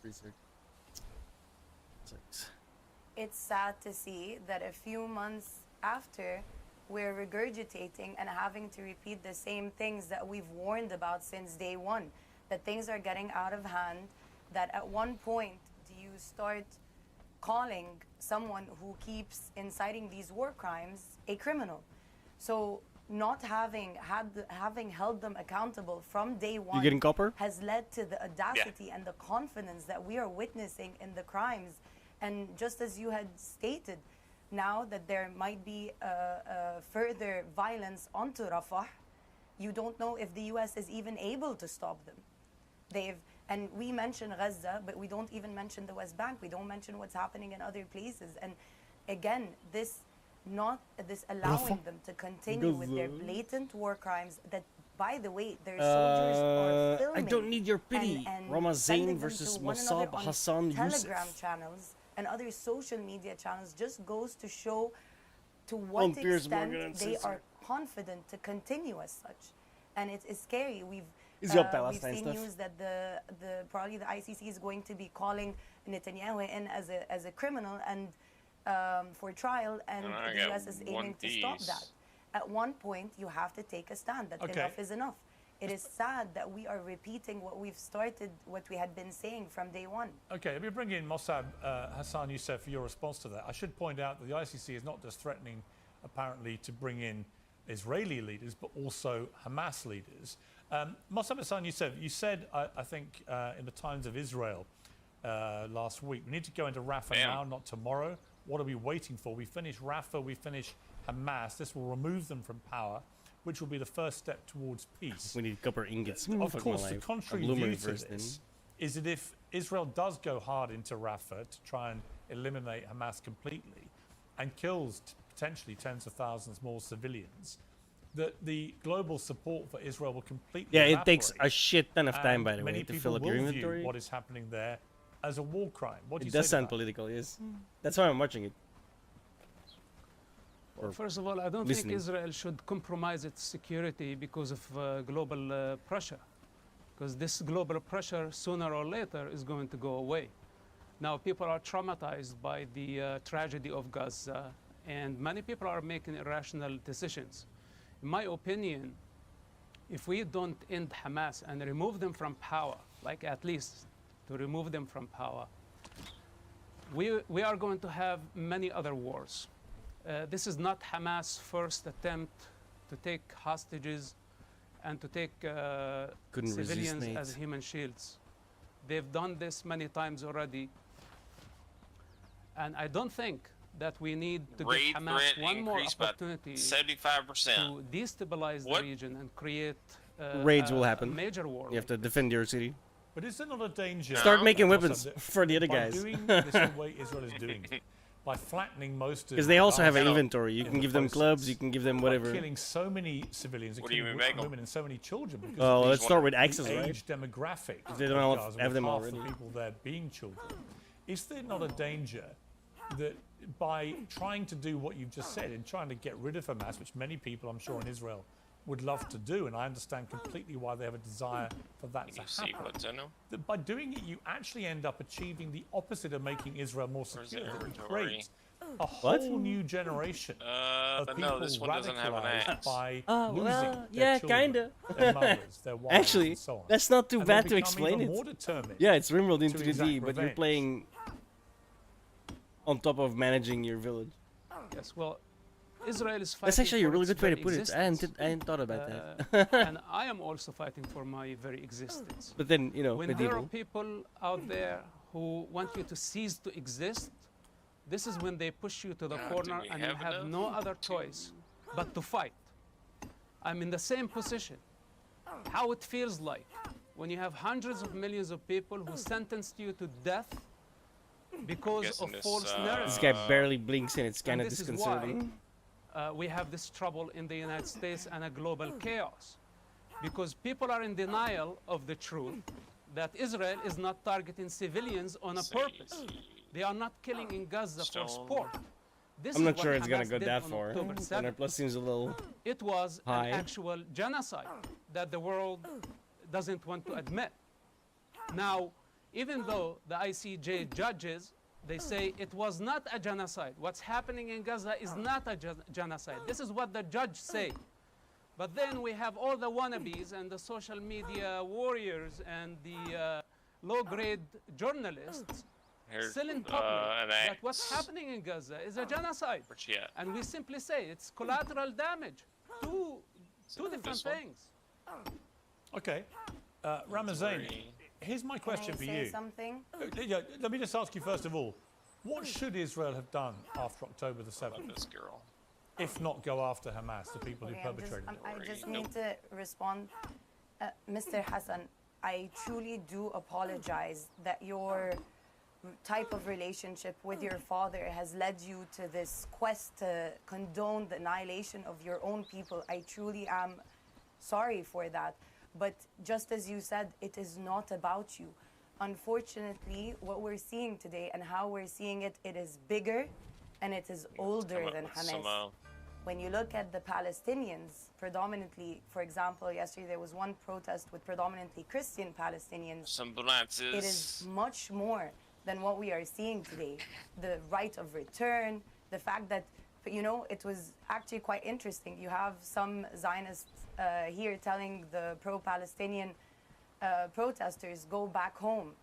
And their response is, we want to. So come join our protest so that we can have the right to return, end the siege. Whatever you do, and you just said, you know, you have, at one point you get so oppressed, there, you have to fight back. You just said that. So what ends up happening, and you have to understand that, as everyone, and Pierce, on your show, so many people have said the same thing. You are going to keep having more resistance as long as you don't do something about it. And you keep speaking about the hostages. What about those that are being abducted from the West Bank? What about those that are in prison? What about the children that are in prison? At some point, you have to stand up and say that this cycle has to end. And how does it end? By changing your tactic, by putting those that are the perpetrators accountable. And you, sir, are stating that it is not a genocide. It is, even the intent for genocide would label it as a genocide, which we have seen from he has one. occupation leaders He has a calling them club. subhuman, Ben Gavir asking for a nuclear bomb to be dropped at them. It's a shovel. And I wish to reiterate, I understand that you have had your personal issues, but like you said, it's not about you. It's a collective movement to end the cycle of violence. Okay, let me give... And you need to realize that. Okay, let me give Mossab a chance to respond. I mean, the suggestion is that you are driven by personal enmity because of your family situation, with your father being one of the founders of Hamas, and you've since renounced that side of your life and that part of your family. What do you say to that charge, that somehow you're driven by that more than anything else? Well, it is not only personal, it's fundamental. What I did during the second Palestinian Intifada, I risked my life on a regular basis to save human lives from Hamas' brutal suicide bombing attacks, because Hamas terrorism did not start on October 7th. We're talking about waves of suicide bombing attacks that targeted civilians indiscriminately, where Jewish, Christian, Arabs, Muslims were killed during Hamas attacks. So our job was to stop Hamas from blowing up things. Buses, markets, beaches, beach houses, they targeted everywhere. Hamas' strategy of using civilians or targeting civilians is not a new thing. Now, for me to be sentenced to death for saving a human life because there is a belief system that says so, well, I totally reject that. And they want me to cease to exist. This is not a relationship between father and son. And by the way, I don't need your pity. My relationship with my father was an excellent relationship. I loved my father and he loved me. I'm sure he still does love me. But this is where we draw the line. When the higher interest of humanity is at risk, when people like move out of the way so he kill can. Yeah, I know that they were being really hundreds annoying. and thousands of civilians by the name of religion and by the name of ideology, somebody has to stand up. I am a son of that conflict and I know exactly what's going on there, not only from the Palestinian point of view, but also from the Israeli point of view. Then you invite me to come join a revolution. What revolution you are talking about? You are just creating chaos. It's the revolution only for the sake of revolution. At some point, some 30 years ago, I believed, just like you. Today, I know a different truth. And I don't advocate on behalf of a revolution that does not have sight, that does not have any moral compass. That is a revolution only for the sake of revolution. So before you tell me about your revolution and about your protest, tell me about your objectives. What's your goal? The guy What's your needs agenda? he's got a What's club, your agenda? Who is your leadership? The American parents have the right to be concerned when they see masked men on campuses. We don't know who the hell they are. They could be activists and they could be the devil. So parents have the right to say, we don't want masked men with foreign agendas on our campuses, because you don't have a leadership, and tomorrow, if the shit hit the fan, who is going to be held accountable for this situation? That's funny. I didn't expect that to hear. Why your protest is not registered according to the American laws? You are just creating chaos, borrowing some victim narrative from the Middle East and trying to Americanize it, trying to globalize it. And what we say, as a person who lived the 1987 Intifada, we don't want Intifada in America, we don't want Intifada in the West, and we must I just want to point out, like, she's really uncomfortable. She's like doing this and like trying to sit in a different position. certainly don't want a global intifada. Okay, Rama, before you speak in response to that, hang on, Rama. I want to just, because last week you spoke at the University of Southern California at one of the protests, which was just referenced by Mossab there. I want to play a clip from what you were saying there. Let's take a listen. We are patient. We are patient. We are resilient. We are resilient. We are proud. We are proud. Bro, that's skull shit right there, dude. So that was you So addressing cringy a and crowd creepy. there. I mean, nothing incendiary in what you were saying there, but we have seen many of these university protests, people openly talking about intifada, openly talking, chanting from the river to the sea, others brazenly supporting Hamas. Can you understand why Jewish students at these campuses feel so threatened by this? Water collector, huh? Really? Yeah, Because we when need I water was for there, the they were forums. predominantly Jewish students who were protesting. Not the They were forums. predominantly Jewish students that were We need protesting. water for something that's Even important. in the UCLA one I know. I don't know if I'm able to say his name, but one very prominent Jewish scholar was side by side with me in the protest in order to, because at the end of the day we felt bad for these students because they're the ones facing police brutality. As Mr. Hassan said, they're the ones facing infiltrators who are attempting to discredit them.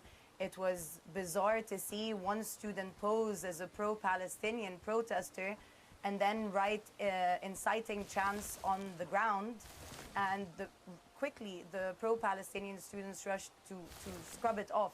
At the end of the day, though Mr. Hassan wants to make it into this political endeavor, again, this is older. Why is it that all of the bad apples that make you look bad? Oh, the infiltrators, guys, infiltrators. Yeah, they don't speak for us. And this is bigger than Hamas, and it is much bigger than you, sir. What is happening now is these people, these students, are simply stating Both the sides do this, slaughter by the way. of children is wrong, the siege is wrong, abducting people for liking posts in other parts of Palestine Yeah. is wrong. Dude, the right does that too, man. Oh, look at all these fins. Like, okay, well, I mean, the thing is that like they actually do that, right? The fins, but on both sides, right? They've posed as lefties, they've posed as righties, man. It's all fucking. I feel this is all like. How do I put this? It's like a smoke screen. Please, please fight amongst yourselves. Don't look at the fact that you're broke as fuck and we're getting more and more money. Don't look at that. Just fight amongst yourselves. Yeah, look at that guy. Oh, he thinks he's a woman, right? Oh, you guys protect him, you guys hate him. Go. Fuck off, dude. The harassment of women continuously is wrong. People just and fucking the fact that we're eat having that up to wholesale, even bro. debate this is the most bizarre thing of the 21st century, because you're having this, because you'd hear about Vietnam or you'd hear about Iraq, but it wasn't so recorded as much as this genocide But today. let me ask you this. So, let me ask you again, this, Rama. Let me ask you this, because I asked you a question earlier which you haven't replied Bro, I to still yet, can't get 'cause you over. I wanted mean, to say something else at the time. So I'll ask you. don't get me to you wrong. again. 25k. How should Actually, Israel it's have like responded? 35k dead right now. That's horrific, right? But in a population of 2 million plus, that's not a genocide. You got like a ways to go. You know? To this terror attack on October the 7th. 1,200 people were massacred. And the people who perpetrated this, the Hamas terrorists, they were brazenly broadcasting a lot of their despicable acts of terror to the world. Proud of it. How should Israel, when presented with an existential threat like that, and when the Hamas spokesman responds a few days later by saying, we're going to do this again and again and again if we can, how should Israel have responded? But Hamas leadership has also tried again and again and again to to call for a truce and bring back the hostages, which has been denied from Netanyahu. That's Well, they shouldn't. Well, hang on. I mean, look, on that, they shouldn't. Yeah, but hang on. Regurgitated. I don't think Hamas should be given any credit for keeping hostages. They kidnapped Holocaust survivors. They kidnapped babies. They shouldn't have been kidnapping anybody. So they should be giving back the hostages anyway. But my point to you, which again you haven't answered yet, I'm curious what your answer is. How should Israel have responded if you'd allow me to continue to such a grotesque terror attack? Both of you stop cutting me off. I will continue. Well, just answer the question. I won't cut you off. I would very much like to continue. Yeah. No, I will answer the question the way I see fit, the way I talk. You are not going to school me as to how to respond. Oh sir. my god, dude. Now, This is so cringe. I'd have like immediately thrown her out. Okay, you wanna play that game? Get the fuck off my show, bitch. Like, to my point. Holy fucking 7th shit. of October. You gonna answer the happen in a question? vacuum. Oh yeah, Another maybe bigger in like an problem hour. No, get the is fuck that off. you've had lies being regurgitated Ugh. by I officials hate people from like the that. 7th So of smug. October. I urge everyone to check www.techforpalestine.com, which gives the truth and the proper research as to what unfolded on the 7th of October. We don't need to read anything. Hang on, I'm sorry. Look, you can't revisit. You do need to read. Well, hang you on. keep cutting me off. This Yeah, is the because most bizarre conversation ever. I'm not cutting you off, Rama. I'm challenging you, as I will, by the way. You are cutting me off. Let me. No, you can challenge me once I am done. As I just said, Hamas broadcast what they were doing to the world. You don't need any report when you have people literally showing you on social media what you're doing and boasting about it. This is why I watch this. It is very. You know something that I've realized through these debates is that it doesn't end up being a debate. It ends up being that I'm trying to convince you that Palestinian life is worth it. But I agree. Is as important. You don't have to convince me at all. It is quite I completely scary agree. That is. I don't. Why are you trying to convince me that Palestinian lives matter? I'm not.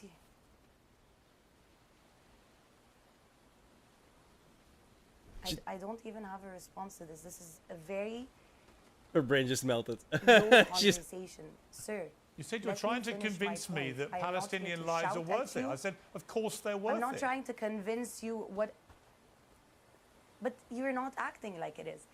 If you saw that, you wouldn't be bringing me back to the 7th of October. But that's You'd what be talking started to this me about whole the 40,000 Palestinians who've been killed. But October the 7th started this whole war. Really? Yes, it did. That's not. Again, this is.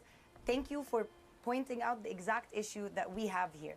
When you bring it to the point of that this started from the 7th of October, that is the problem. This war when you started negate October 7th. The issue of this There was a ceasefire before that. No, sir. No, sir.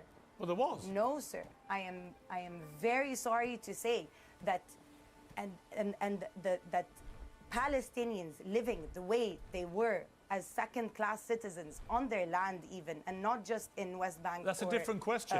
Or Gaza. It's a different question, to which I would say I agree with you. Definitively, that is. You sounds like an idiot. Well, Rama, I agree with you. Sir, I wouldn't go that far, oppressive but people.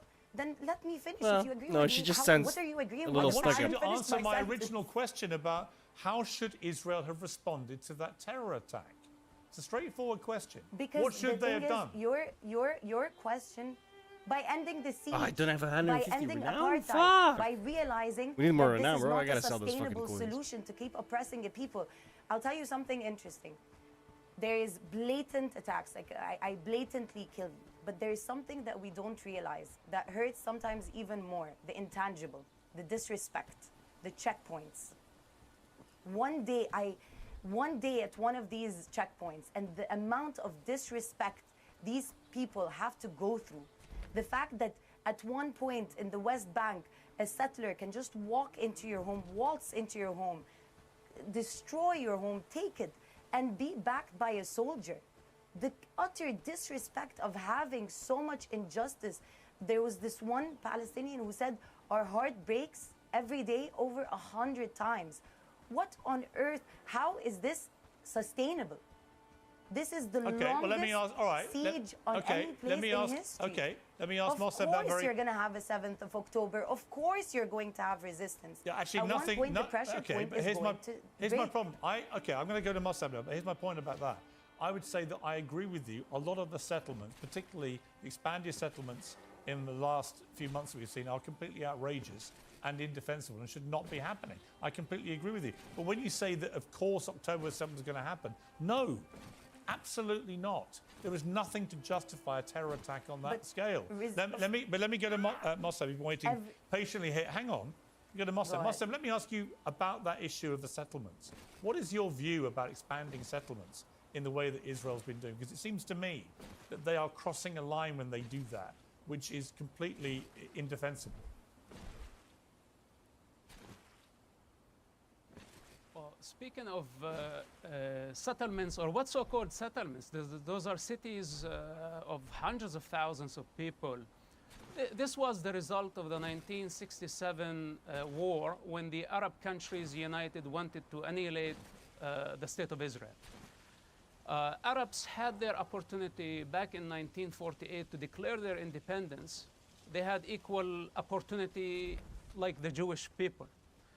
The Jewish people fought the British colonialism, and they shed blood, and eventually they earned their independence. But in 1948, instead of the Arabs declaring their independence, they declared war against the Jewish people. There was no such Palestine at that time. They were just Arabs. And in the British era of colonialism, Jews, Arabs, Druze, Christians, everybody in that area was called the Palestinian. The Palestinian is a colonial entity. It was not a country, and it was not a nationality. It was just a 25-year period. So now, when we convinced ourselves that we were Palestinians because of Yasser Arafat wanted us to be Palestinians, the chaos had begun. Mud. What do we do with mud? Palestinian is nothing but the victim narrative. Actual house? That we don't want to take responsibility for the choices that we have made. 70 years of conflict. And how many opportunities the Palestinians, or what so-called Palestinians, it's not you need it for the mixing bucket and stuff, which then in turn you build stuff with for housing. They have the birthright to be there, and Israel has 2 million of those. So the allegation of apartheid doesn't make sense. It's just a broken record by all those who have been trying to delegitimize Israel. To make the it has nothing to do in reality. Then the victim narrative goes on. 8 wood, or 8 wood and 1 copper This ingot. was area which is the West Bank. It was under the control of Jordan.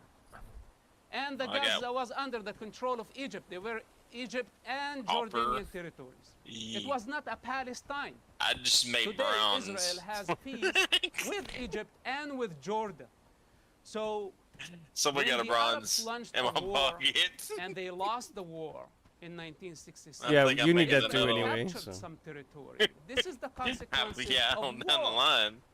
No, very soon. And the Arabs don't want to accept the consequences of defeat. Instead of saying we were defeated and Israel won, now they played the victim card. They have been playing the victim card for 70 years. And instead of accepting what is on the table to coexist with Israel, basically Israel was willing to withdraw from the West Bank and Gaza. That offer was on the table in 2000. And Yasser Arafat rejected that because the revolution has no purpose. The revolution is only for the sake of revolution. Bunch of con artists who only want to gain money and power. This is their game. And they have been using Arab children, Arab and Jewish children. Was assassinated after the Oslo Accords, or please let me finish. Please don't interrupt me, please. I did not interrupt.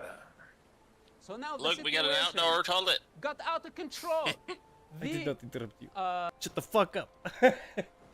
And he didn't, right? So he has the moral high ground to say that. A false narrative of a victim became global. It's definitely a bestseller narrative, but it's not a true story. The very basis of it, the very foundation of what so-called Palestine is not real, because in reality there is no such thing. Now, to build all these false accusations of apartheid, of genocide, of ethnic cleansing, only the Jewish people in the Middle East suffered ethnic cleansing and displacement. Only the Jewish people. The Arabs did not suffer the same consequences of the 1967 war because Israel did not force them to leave the territory after the war. While Egypt, your country, gave the Jewish people a 24-hour notice to depart Egypt. But the Jewish people did not do the same towards the Arabs. And this is how we have 2 million Arabs in Israel. So all the accusations, they're just baseless. And this is how they have been spreading lies. What do you get from the stumps? Israel. Did you try to do a stump? Even what Palestine is. Oh yeah, what let me does see it if I can stand fix for? that now. I have a Is shovel. it a nation? What do Yeah, they want to that's achieve? what I was making a This shovel for. revolution and this Oh yeah, global I chaos, use it to collect what's mud. their ultimate goal? I would like to know. And most importantly, I'm making one who right is now. their leadership? So I'm gonna. Is it the Palestinian Authority? Is I it can do it. Hamas? Is it the Islamic Jihad? Is it this new generation of pro-Palestine that they are irrelevant to the suffering of the Arab and Jewish children of the region? Let me go to Rama for your response. I mean, what is the answer to that question? Who is in charge of the Palestinians? Who should be in charge going forward? Do you see any role for Hamas at the end of this war? It's not up to me. As Mr. Hassan clearly stated, I am Egyptian. This movement is for the people of Palestine. And it is very dangerous what you said, Mr. Hassan, because this maybe is what even started this whole thing when you had a group of immigrants coming in and stating this is a people without a land for a land without a people. There was always a people. They were the people of Palestine. And especially when we talk about history, you have to also note what was happening in the rest of the world, that this was a point where most countries were colonized and there was this whole movement to be colonized, and there was nationalism. You can't just give this brief history lesson without talking about it in length. And if you want to do so, we can by all means do so, but I don't think we have the time.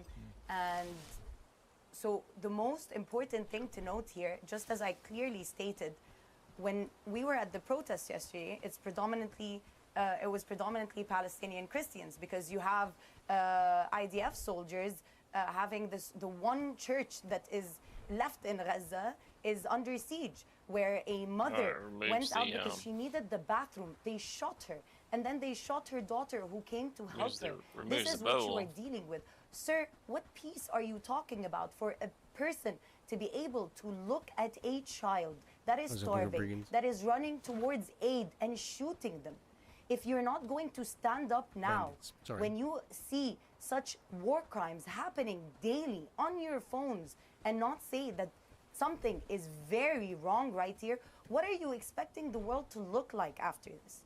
What are you expecting with the polarization, with the hatred that is then going to ensue? People are so Guess hurt. you can't remove that one. There's the videos that we are having to watch daily now of families trapped under rubble. In what world is it normal for a mother to go get aid and come back to find that her house has been flattened, that her family has been slaughtered? These are thousands. How is it that in mere 5 months we're talking about a 40,000 casualty? These are not numbers. These are people with stories. How are you justifying what you are justifying when a son finds out that his father has been killed so easily? That's wrong. What do you have to say to this person? What do you have to say to this child let me in the West Bank? Let me ask him what he has to say. Mossab, your response to that? What kind of tool granite does? Look, very important to understand the origin of suffering.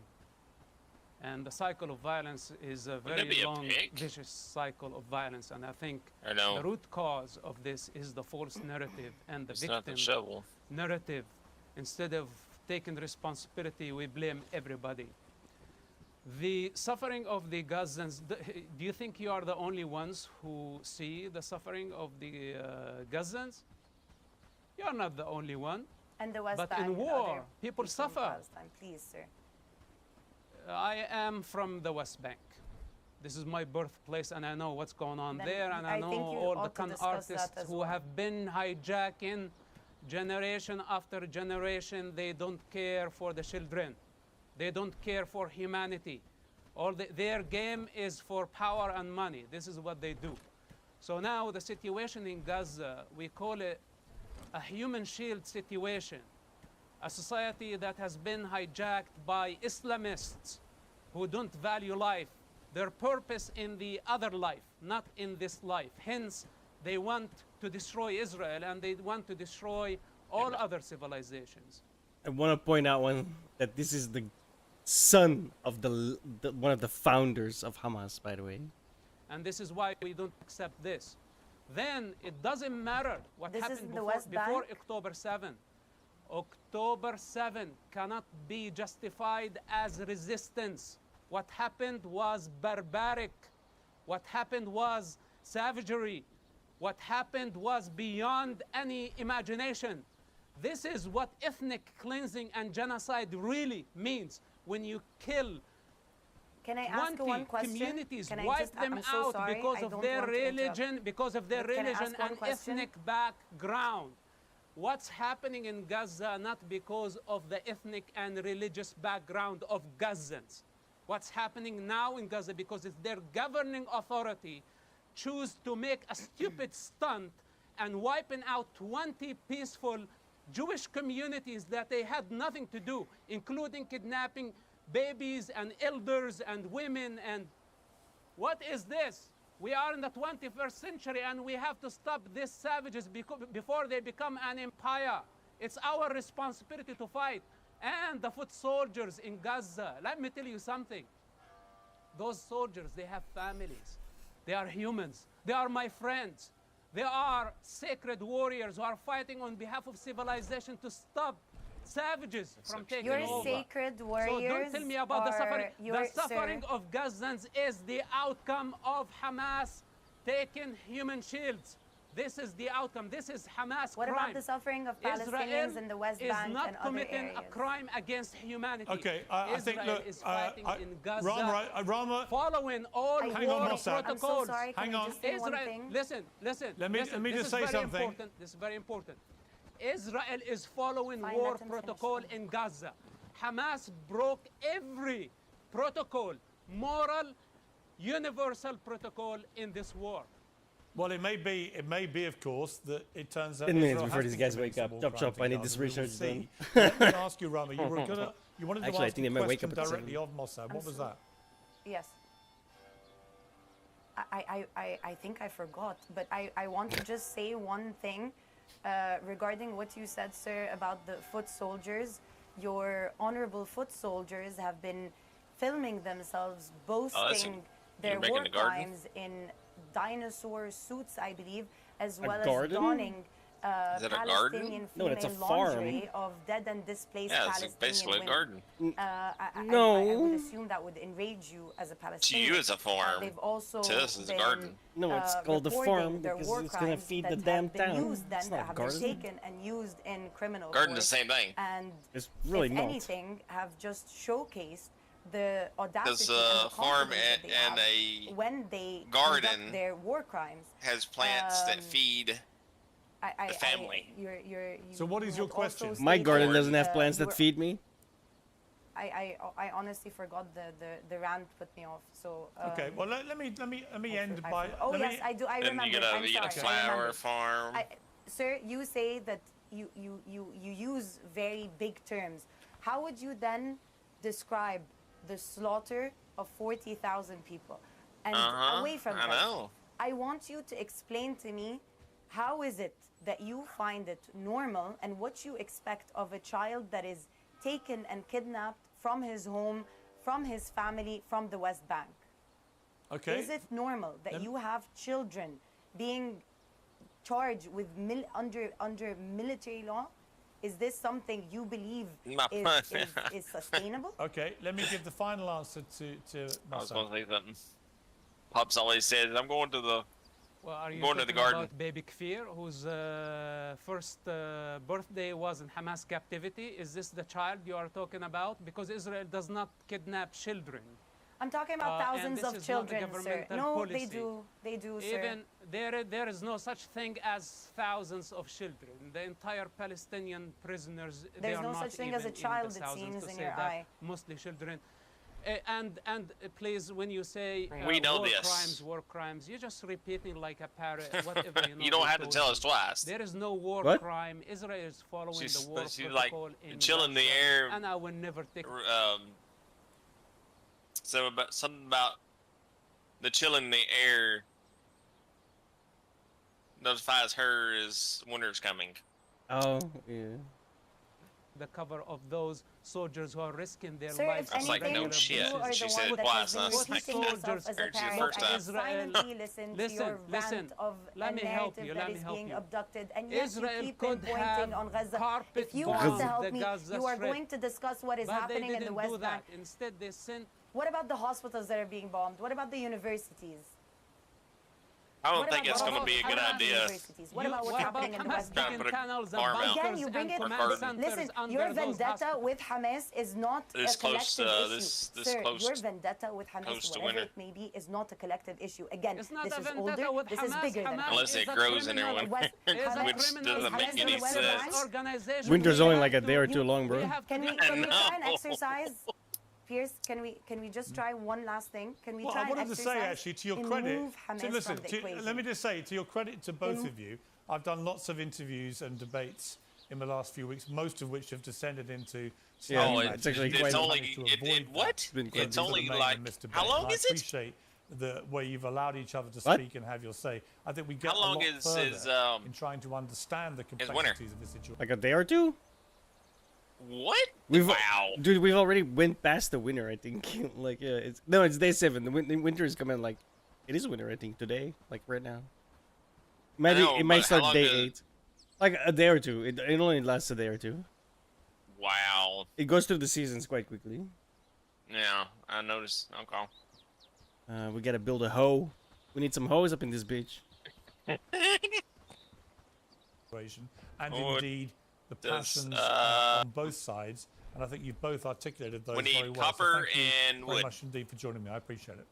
So, I think we have enough copper. You just have to smelt it. Israeli Prime Minister Benjamin And Netanyahu wood. has vowed that Israel will press ahead with its offensive in Rafah, regardless of whether the war is paused in a temporary ceasefire with Unless we Hamas. got water. That's despite the threat of international no. arrest warrants and warnings from President Biden. The fate of 2.2 million Palestinian civilians hangs in the balance. How and is Israeli that defense not forces possible? are once again facing criticism for the way its soldiers are prosecuting the war. Well, in a moment, I'll discuss this with Mehdi it's Hassan, making- but first I'm joined from Tel Aviv by Lieutenant Colonel Peter Lerner, the British-Israeli spokesman for the Israeli Defense Forces. Colonel Lerner, thank you very much indeed for joining me. I don't know how big his bitch A lot is. of big developments in the last few days. We in haven't the built a war, lumberjack spot not yet, right? least No. this latest potential truce Should we deal. fly? What the Can fuck? you just at the start just articulate exactly All right, what yours that is going. deal on the table currently looks like? Pierce, there are two ways to bring hostages home. You got either one in through there. negotiations or through operational action on the ground. Currently, the operations are taking the front seat, which is a good thing. Obviously, I Okay, can't go into specifics or the details, but we are doing everything in order to bring home hostages that are being held by Hamas for almost 7 months now. This is what we are obligated to do, and this is what the government is instructing us to do. It's been reported that there might be a 40-day truce in return for the release of a significant number of hostages. Is that accurate?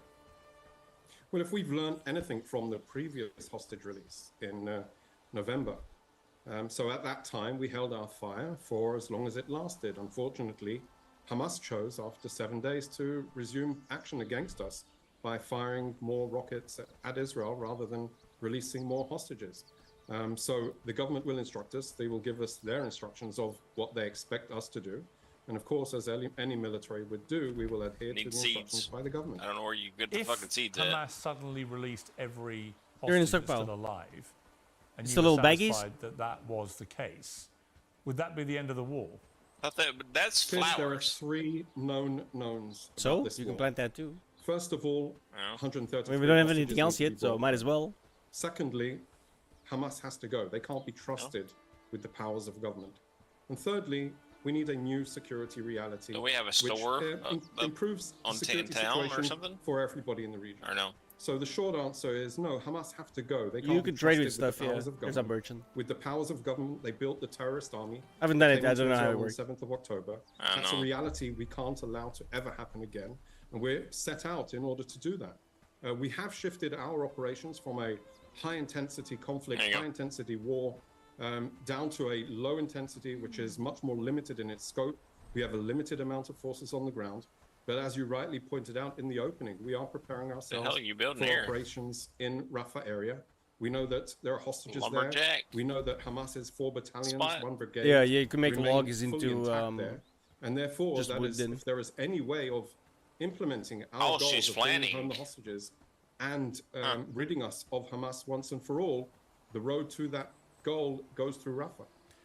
Prime Minister Netanyahu said that this invasion of Rafah will happen regardless of any truce talks with Hamas, which does beg the question, well, why should Hamas entertain any truce talks if it's going to make no difference to what Israel does in terms of invading Rafah?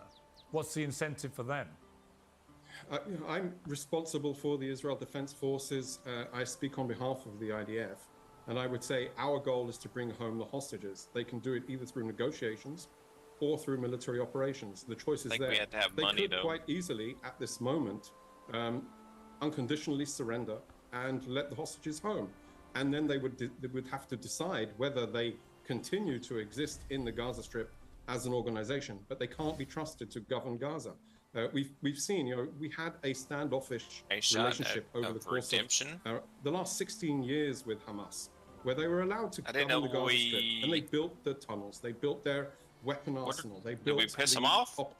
The ability to infiltrate into Israel Who? on the 7th of October. They This is a financed it, shot of funded it, redemption. and executed that action. Uh-oh, it's a against us. quest. That just goes to prove that they That's the can't- quest, bro. They can't be allowed to survive No, we got to this read. war. They can't be allowed. Oh yeah, I'm and going they back can't then. be trusted. No, no, Yeah, but but if they all the surrender, a shot at redemption is the that quest. would be sufficient for you.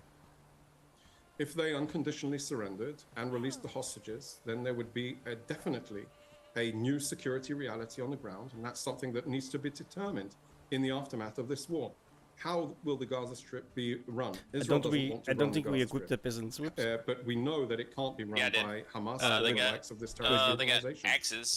They abused the power of government. They didn't do anything. The guy for has, benefit of There the should be a people red of the spot on Gaza their Strip. map, so They look just, around where it is, and then just like start basically shooting. Used it in order to build their terrorist capabilities. No, there's no Palestinian Health Authority, which is run by Hamas, red spot yet. has reported that 34,535 think I see them. Palestinians have been killed, 77,700. They're coming from the village. More wounded. I spoke to a British Direction doctor yesterday, from just the got village. back from one of the few remaining hospitals. Unless this is, near they should be Rafah, running. This who might just be a described patrol. a scene, a sort of apocalyptic scenes of 500 expect people it tomorrow. being brought in every day. I must take a little listen to what he Oh, has to say. okay. So they have complex These are wounds. Their brigands, wounds are not not healing, bandits. and they're getting complications due to that. Malnourished. I was gonna Everyone is say, malnourished. it popped up earlier. And children, you see, kind of, they are not growing, and like literally, like children are the worst at the hit. You can see them, and you can see the hunger. You can in their eyes, kind of, and when they see something, kind of, you can tell from someone that how many days this child has been hungry. Did you get many babies being brought in? Yes, there is no facility in there for a pediatric ICU. So they are brought to the European hospital as well. So to kept in the preterm incubators and things like that. So there is the volume of the pediatric workload on this hospital is huge, and they do not have enough facilities to cope with that. What is your reaction to that, Mixing Colonel Lerner? bucket. Because he in that interview, That's it was horrific for making what call. he was telling me, and he talked to 500 people Which a makes day, better many buildings. women, many children, Oh, wow. babies Okay. being brought in every single day. That they've run out of a lot And of not medication. just these little huts. They've run out of most Yep. anesthesia. Nice. There was a 10-year-old boy, he had to amputate his leg without anesthetic. There's a constant barrage of drones, that people are coming in with wounds from gunshots, from bombs, and so on. And this is relentless and incessant. And Israel is about to go into Rafah, where 1.5 million people are currently there because they've been driven there by what happened in the north of Gaza. And the vast majority of those people are not Hamas terrorists. They are civilians and many of them are going to die if you do this. How do you morally justify that? I understand the desire to get rid of every last Hamas terrorist, but how do you morally justify what may now happen in Rafah, and given the enormous civilian death toll that is likely to go with it? I watched the entire interview you did with the doctor, broadcasted yesterday, and I agree. What is going on in Gaza is indeed horrific. The tragedy that has unfolded in the course of this war, the human tragedy, is really unbelievable. And in these times where we are and continue to be war averse as societies, we look at the images and hear the stories of families torn to pieces, of communities that are broken down, and societies that are suffering. And I absolutely agree with the understanding that war is a tragedy, and there is no such thing as a war that does not result in a humanitarian crisis. But the alternative of fighting Hamas is inaction. Inaction would imply raising a white flag to Hamas so that they do it again and again and again. Now, I would say we have to do everything in our power in order to limit the civilian casualties. And I would say that based on everything that the IDF is conducting, unprecedented precautions in order to limit civilian casualties, but there is no modern war that has been fought without civilian casualties. And I don't accept the Hamas numbers that they're telling, but every single What does one that of the one civilians mean? that have been It's like impacted, one person or whether something? Palestinian or Israeli, by this war, guessing? is truly What? a tragedy. The Has a IDF one is currently involved on the in name. Is that one group or just one person? I have no idea. I didn't even We'll notice find out that last tomorrow. time.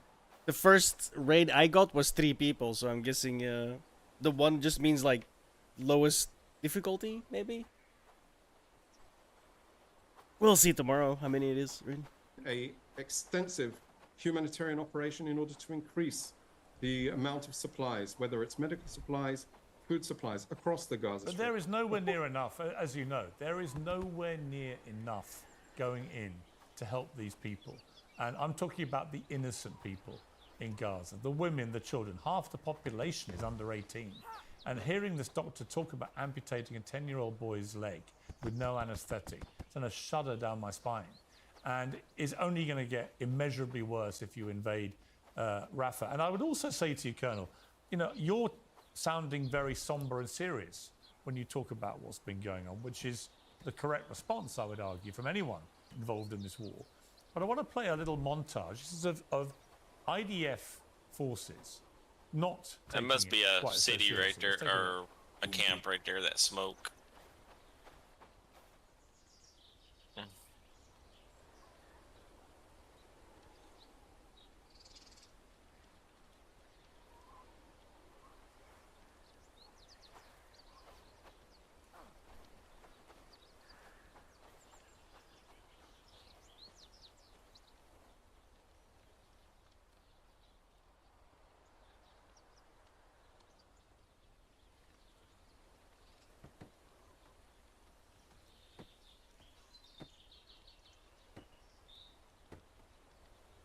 Now, there's a lot more of that, and the only reason we have access to it is it's been put onto platforms where it's then been picked up on social media.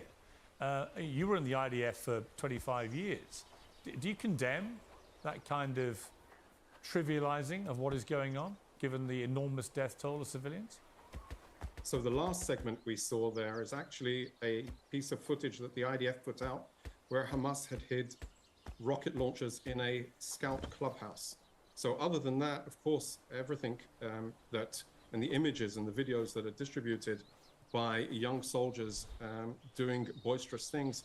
Oh my need to be God, it deplored, and requires I can say forming disciplined 3. as well, Fuck and my that is, life. what we're doing. For what? And I would also For add, the in this gob. day and age where everything is on social media, we need to be extremely cautious and we need to deal with it. And I would And then the add we need fertilizer to do requires better crafting 3. That makes no because fucking war is not fun and sense. games. It is a What the fuck? challenging reality, and a reality we need to express not only the humanity in fighting, because there is humanity in fighting, because as I said, there is a humanitarian operation that goes hand in hand with the operational actions. Relating to the comment you said just a bit earlier about not nearly enough goods going in. Just yesterday, no one has farming, dude. 366 truckloads went into Gaza. Inside Gaza, only 100. We haven't been focusing at all. So Doing everything. were distributed. Yeah. So there is a huge amount of supplies that are going in. I think one of the girls has farming. Nope, they all have farming one. To 500 truckloads per day. That I mean, works they can hand plant in hand seeds, with but they can't actually United States Central Command effort do anything else. that will be no, they can farm it. We just can't make GOP, is what I'm saying. Over the shore, which is being so we can't built make the as bigger we buildings speak, yet. We have to level up. including ongoing airdrops. So but there if is it's all getting in, Colonel, why are so what's this many, hoe for? People there suffering? You have to stick it in a box so they can use it. I mean, that's. I mean, I literally spoke to a senior doctor, as you know. Make you do. watched the interview. He said they're all coming in looking malnourished.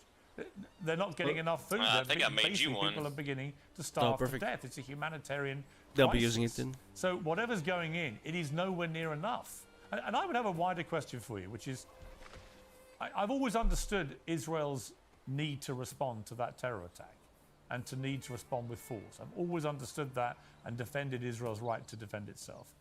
But what I can't understand now about this desire to finish off every last member of Hamas, regardless of civilian casualties, is that the scale of civilian casualties, passing 100,000 people now who've been either killed we need to or be able to wounded, make straps, the scale right? of that Where was says to that? me that On when this side. this is over, why would you assume that the radicalization Oh yeah, we need to, dude. Making straps is gonna be so far away still. What Hamas has been doing. Because we need to Why make would you GOP for assume that. That would not be increased rather than decreased, Okay, given the no. number of children and women who've been killed in this war so far.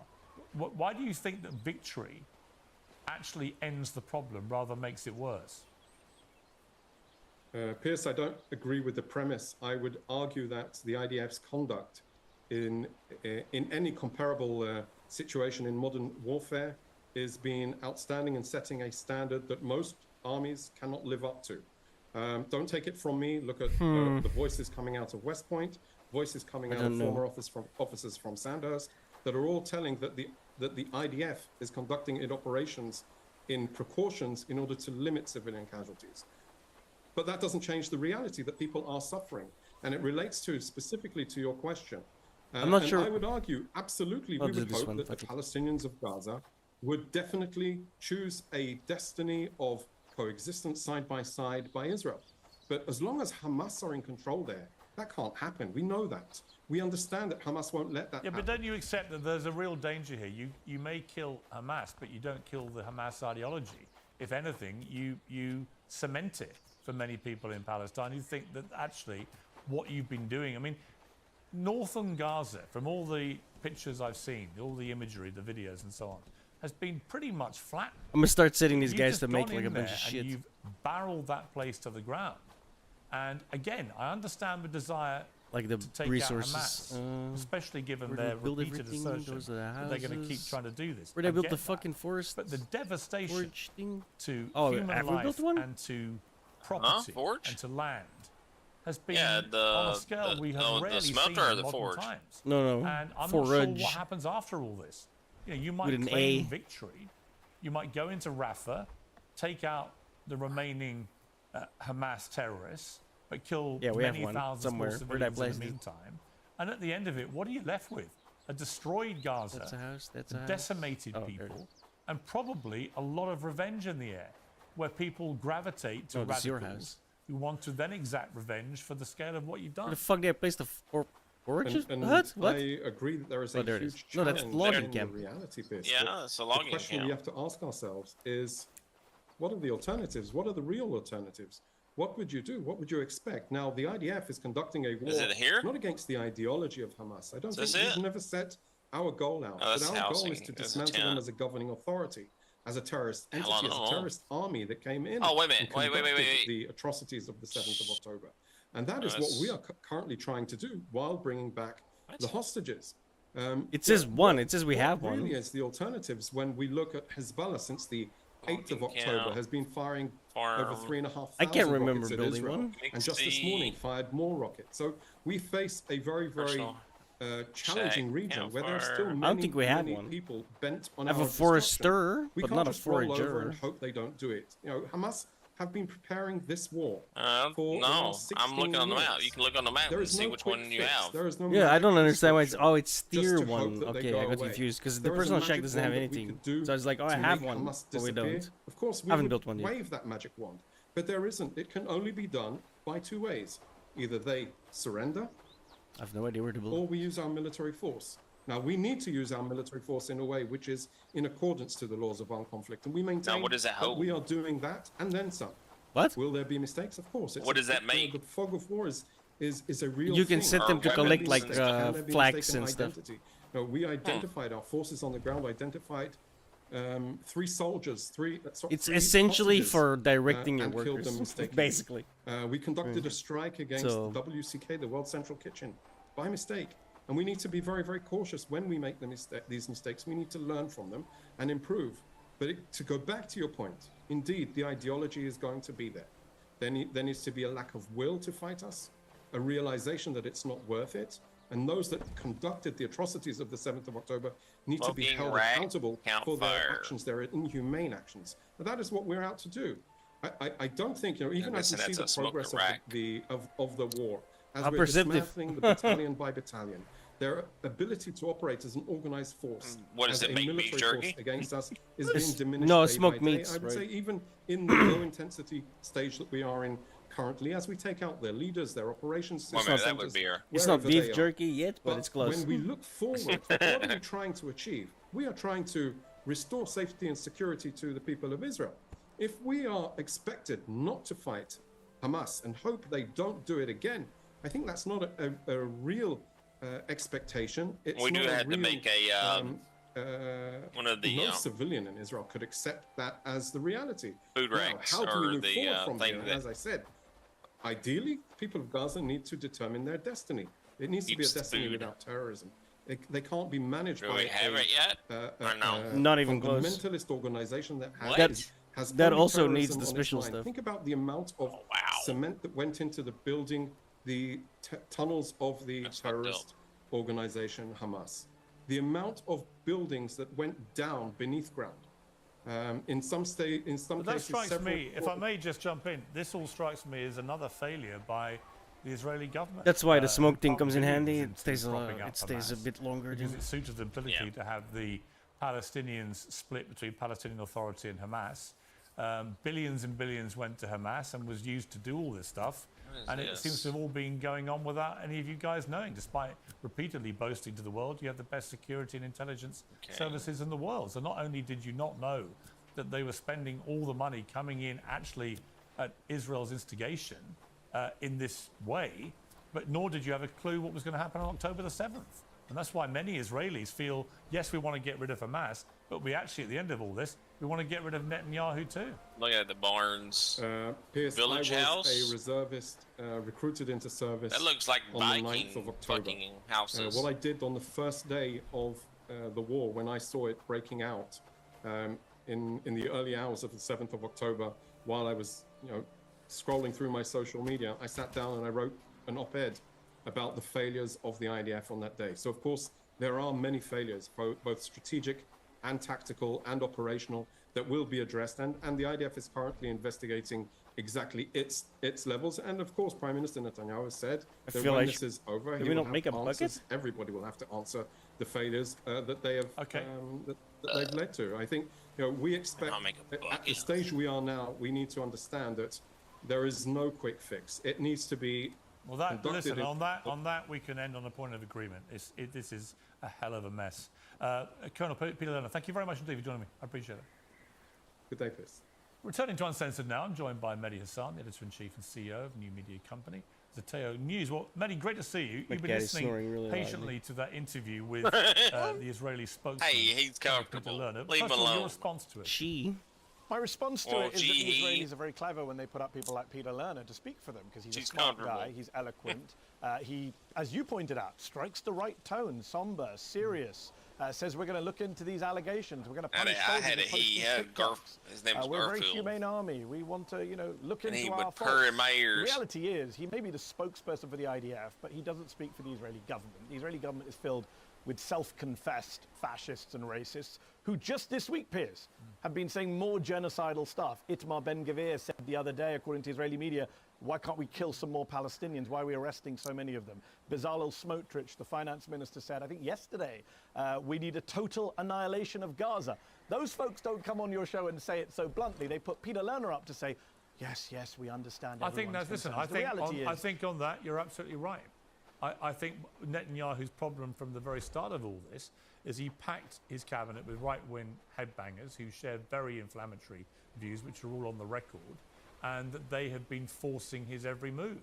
And that he's done that because the only chance he has, in his eyes, of actually surviving in power is if he wins this war, as he would see it. I'm just not sure what victory really looks like. I guess all the berries are gone. I agree with you. He wants to prolong this war for his own personal and political reasons. Don't forget, Piers, it's not just a political situation for him staying in government, avoiding elections, leading a coalition. He's also trying to avoid legal troubles like Donald Trump. He's been indicted on multiple things. He was in the middle of a trial before he became prime minister. So all of this, dragging this out, is great for him. He also, Piers, don't forget, is counting down the days till a Trump presidency because they believe, the Israeli far right rightly believe, they'll get an even better deal than they got from Joe Biden with Donald J. Trump. So that is a fundamental problem. But, they're worried about ICC. If there's one thing about Trump is he really doesn't like spending money, clearly, right? You could, from his last presidency at least, right? See arrest warrants possibly coming out. We're hearing rumors about that. I'll believe that when I see it.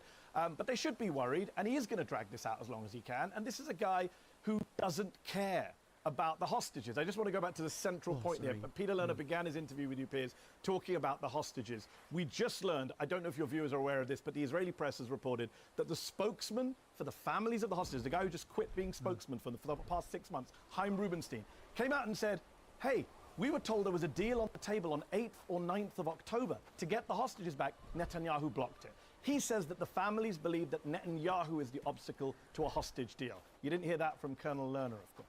No, I mean, I did see that report, and look, I think that probably they didn't believe it in the time. I mean, my question about, for you, I think, about what Lerner said, is at the heart of this, and I've said this to you before, I think, I've always had a slight moral quandary about how to view all this in totality, because there's no doubt that what happened on October the 7th was one of the most heinous terrorist attacks of modern times. Israel was always going to respond. Hamas knew it was going to respond with unprecedented force to an unprecedented attack on Israel. And then we had immediately afterwards, we had the Hamas spokesman brazenly saying on camera, we're going to keep doing this again and again and again. That actually is the epitome of a genocidal attitude to another country. So given that, clearly, because every game does it, I can understand that Israel feels it cannot continue to have any Hamas terrorists skip the day or the night and wait for the... Now, do you think they should? Bandits. Do you think there's any future here that doesn't involve Hamas? Or do you think that Hamas should now be left to continue to exist in smaller numbers, maybe to regroup, and maybe to plot more attacks on Israel? It's a genuine, interesting question, isn't it? It is an interesting question. Let me respond in two ways. Number one, your point about October 7th. Look, October 7th was an atrocity. You and I agree on that. We've discussed this before. I do think the moral quandary line you use is a little bit outdated. We are now nearly 7 months out from October 7th. That's why I was on Monday, Piers, they dropped a bomb on Rafah and killed 22 people. 11 women and children. 6 women, 5 children. One of the children was a 5-day-old baby, according to the Associated Press. I see stuff like that, and you cannot just knee-jerk say October 7th to me. Those people had nothing to do with October the 7th. That baby was not even born on October the 7th. So we cannot just throw around October 7th the same way George Bush and Dick Cheney threw 9/11 around to justify every crime, every atrocity. That just doesn't work. So I understand that you would say that in October. Over where the copper mine is. We are now in May. But people, just jump in on that. Yeah, but hang on. But people didn't use that argument as vociferously when, for example, the Americans and allied forces went after ISIS in places like Iraq and Syria and others. I didn't hear that argument being used so loudly, and yet there were actually, you know, I'm told by military people that the collateral damage of civilian deaths in those areas, Mosul and so on, was actually significantly worse than it's been in Gaza. I'm not a military expert. I'm just taking what they've told me. But my point being, why the double standard? Why when people went? Let me finish the question. Why when people went after ISIS, who were a terror group, and they killed lots of civilians, including women and children, in the process, was there not the outrage we've seen when Israel has gone after people it perceives to be terrorists? So there's a lot there. You asked me a question earlier that I didn't finish, and now this one. Let me try and deal with it more quickly. On ISIS, Piers, that one right there. It doesn't really work, that question, on me, because I was very critical of the Obama campaign in Iraq, in Mosul. I wasn't one of those people who justified it by pointing to ISIS crimes. I've been very consistent. I wasn't pointing it at you. I'm saying generally the outrage wasn't as big. But I don't think. Well, first of all, the outrage wasn't as big because the American army and the U.S. military, and I'm a big critic of the U.S. military in the Middle East, didn't do what the Israelis have done. That's how you do it. Phil Clay, who served in Iraq in Mosul, award-winning novelist, wrote a big piece for The Atlantic. Your viewers can go read it, and he points out that in Mosul, when they had to kill a terrorist, if there were 8 civilians or more around, kill it. Entire chain of command, right to the head of central command.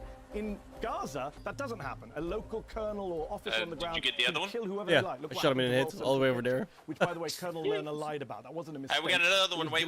Yeah, you first. We know that because they hit them in one car, then another car, then a third car. I don't know where he's at. I can't see him. And on your question about Hamas, look, Hamas are part of whatever you want to call it, a part of he's up on the hill right there. Right?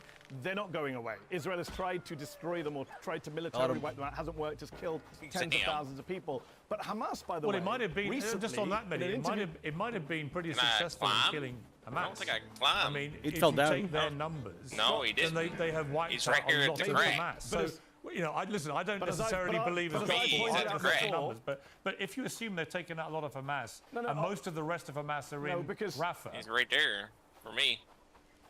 No, because as you pointed out just now with Lerner, and I pointed out non-stop for 6 months, just killing Hamas people doesn't end them because you'll get more people joining up because they've seen what's happened to their families. So it's a short-term solution, not a long-term solution. But look, what is a long-term solution is peace, is freedom, is an end to persecution and occupation. Come on. Hamas, for all their many sins and crimes, came out recently and said in Istanbul to the Associated Press... Oh, you trying to get the wolf? Put down I can get him. I got him. 5-year truce, become a political party. Oh, he had a trophy. Get a 2-state solution on 1967 lines. Isn't it crazy, Piers? There's we live in a world another where wolf Hamas right over here more somewhere. moderate, quote unquote, when it comes to a 2-state solution than the Israeli government, which says no way. Netanyahu says no but how could anybody? hang on. How could anybody try? If you're on the Israeli government, or if you live in Israel, you don't have to trust them, Piers. Why on earth would you trust them? Yeah, but why would you believe or trust the word they're saying? Call their bluff. He's right in front of us. Have a 2-state solution.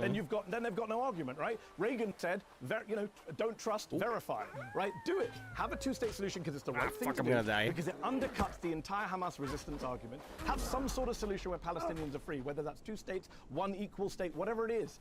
End the occupation. The root cause of this, Piers, as you and I both know, don't steal my lack shit. of freedom for the Palestinian people, No, which has been going on I'm just saying. for decades. That is the root cause. And right now, the issue you said earlier, you said a word, double standards. I mean, I would be critical of your double standards, Piers. You constantly criticize Hamas for genocidal goals. And I just pointed out to you that the Israeli finance minister said this week he wanted the total annihilation of Gaza. Do you agree that's genocide? Listen, I definitely think some of the members of that cabinet have used rhetoric which I think borders on genocidal. No question. But it's not as blatant. Borders. Why not just genocidal, Piers? Why borders? Yours coming back. Okay. Look, you say it's genocidal. I would say annihilation of Gaza. Yeah, I would say it's deeply inflammatory rhetoric, but it's not quite the same as the Hamas spokesman saying on camera after October the 7th, we are going to keep doing this again and again and again. That's different. It's much worse because the Israelis are literally doing it as we speak. And they have a charter to get rid of it. It's much worse, Piers. Because the Israelis have killed tens of thousands of people. Yeah, but see, they have tens of thousands of Palestinians. You and I agree. You and I, Mehdi. Hold on, Piers. So does the Likud Party. 1977 Likud Party charter. What does it say? Between the sea and the Jordan, there will only be Israeli sovereignty. River to the sea. That's the Likud charter, Piers. I haven't heard you criticize the Likud charter. Well, I personally agree with you. There should be a 2-state solution. Where I don't agree with you is I don't think Hamas should play any role in anything to do I gotta pick up my corpse, man. cause going No, forward. the fucking Because rabbit, I think they have the revealed themselves to be a fucking bunch moose of or barbaric whatever you want terrorists. to call it. And my problem with what you're saying is it seems to be that what you would like, I mean, correct me if I'm keeps wrong, coming back to the same but spot. you would prefer, as I would prefer, that Israel does not go into Rafah. I think it's going to be absolutely devastating if they do this. They have forced 1.5 million people into there. I was reading today a report, which I don't know if it's been substantiated or not, that they may, have all men of working age Or did are he, going to be swim hived off off? from the women and children and made to stay there. We've seen this in Srebrenica and other places before, and how devastating the consequences of that Is he in were. the water? So I absolutely share your concern about that, and I absolutely heard share him. your aspiration that we should try and move to a two-state solution and peace. Where I cannot agree with you is the suggestion that any Hamas should be left there to be involved in any of this, because I think they've just revealed themselves to be medieval terrorists. So Where the how fuck do are you get to where you want to get to if you leave a bunch of terrorists Piers, in charge? Piers, the problem is what you and I want is irrelevant. We have to live in the world as it is, not as the world as we want it to be. And the world as it is there is Hamas. Israel has failed to destroy it. The ideology of Hamas, especially the resistance part of it, All I'm hearing is is popular grunting. amongst people who are living under persecution and occupation. I found and him. therefore, if you're going to do a deal, what do? You negotiate with your enemies. You don't negotiate with your friends. And that's, we have the war on terror, Piers, 20 years of failure. It gave us more war, more terror, didn't get rid of all the terrorist groups, didn't get rid of the Taliban, didn't get rid of Al-Qaeda, didn't get rid of, that's the reality. In fact, at parts over the last 2 decades, we made things worse. And I think in Palestine, in Gaza, in the West Bank, the reality is that these people have support because the people are under occupation. I can show you polls, Piers, from earlier in 2023 in Gaza, where Hamas were not popular at all. They're way more popular now than they were in 2023. What does that tell you about the success? Well, it tells me that the ideology, which is basically one of revenge and Israel hating and wanting Israel destroyed, has been fermented, not removed by what's been going on. Me too. That's what it says to me. But I come back to our clear difference of opinion here. I don't see how you can have any future for Palestinians in Palestine, in Gaza, that involves Hamas having any role. And so if you take my view about this, then I can understand why Israel wants to remove the Hamas threat in its entirety. I don't agree with the way they're going to go about this. After the bandits, I'm You going to say that sleep. they failed to get rid of Hamas. I think it's quite likely. Well, it's quite likely that if they do, I think mine have been up since like 6. It's 2 in the morning. If Actually, they it's do almost what 3, they I think. say they're going to do and invade Rafah, No, it's 2. yes, they will kill a lot of civilians, and I think that's wrong. And they shouldn't be doing this. But it's also quite likely, given what's happened so far, that they will I'm like yawning so hard, I'm starting to eliminate cry. the current version of Hamas. That's when you know you gotta Now, you're right, I think, in sharing my view, that the ideology will live on, but it may not live on as Hamas. And I don't see how any Israel government could ever possibly do a deal with Hamas.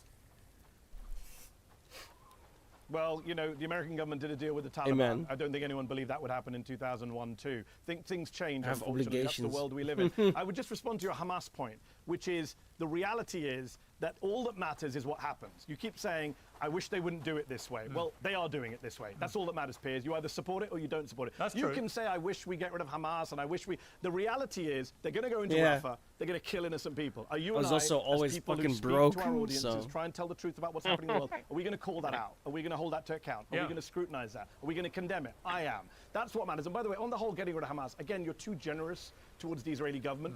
If it was just about Hamas in Gaza, they wouldn't have killed a record number of people and a record number of children in the West Bank, where Mahmoud Abbas and Fatah are in control. And Mahmoud Abbas came out again the other day and said, we respect Israel's rights to exist. We want a state alongside it. They won't do a deal with Mahmoud Abbas. This is not about Hamas, Piers. Hamas could disappear tomorrow.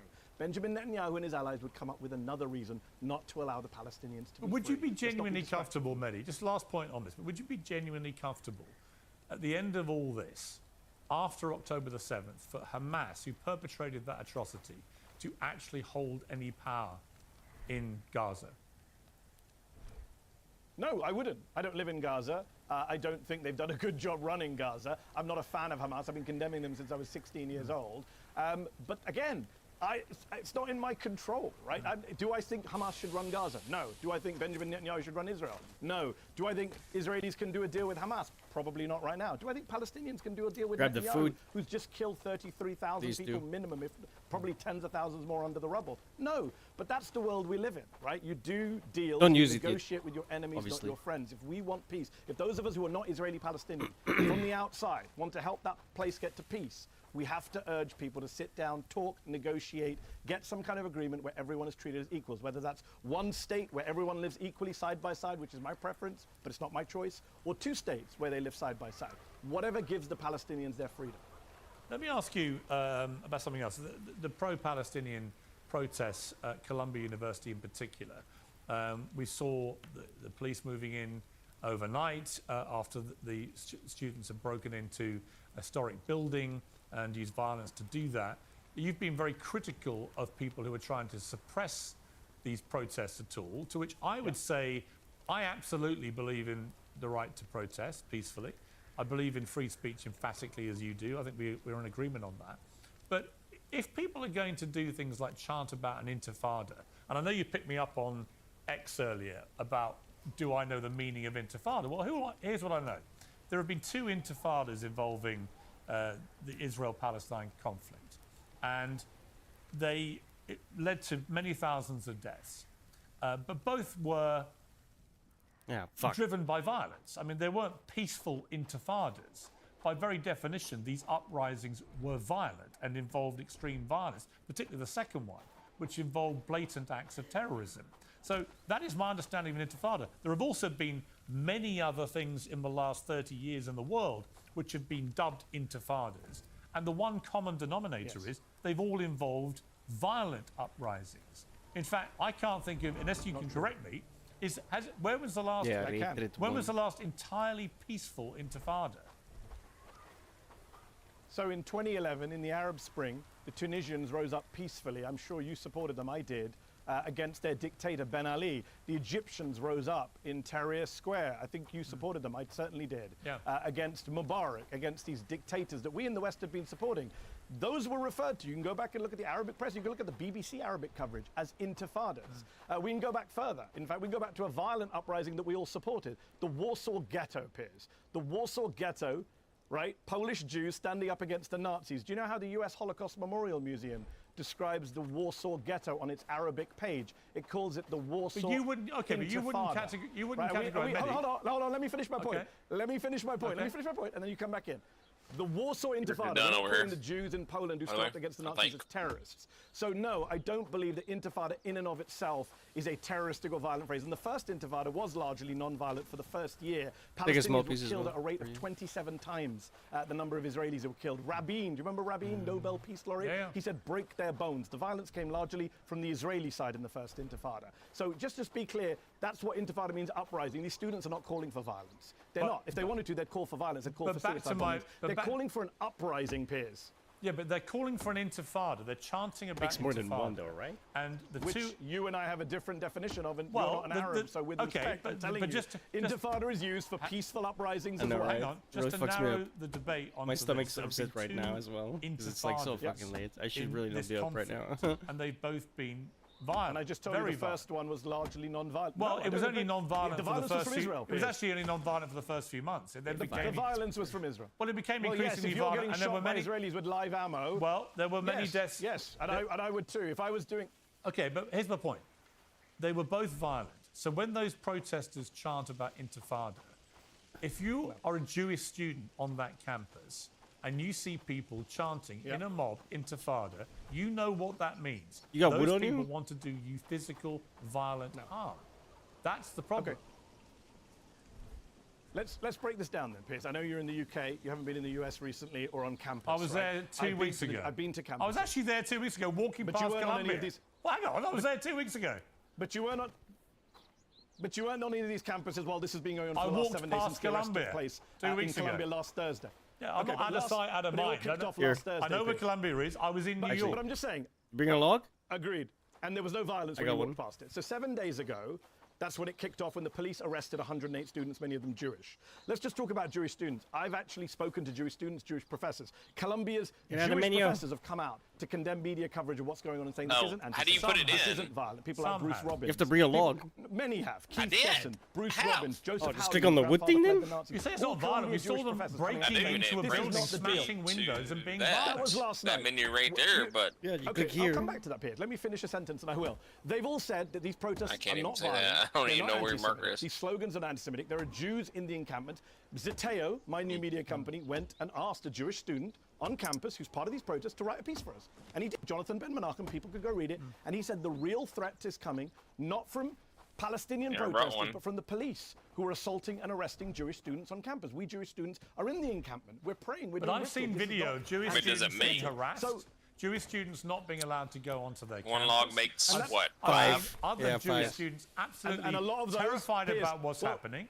I've seen other Jewish professors who've Well, been this is the problem with enraged watching by it all. other Jewish professors not allowed to go in and teach. I've seen the Columbia say Oh, everyone has to Piers, stay Piers, at home. come on.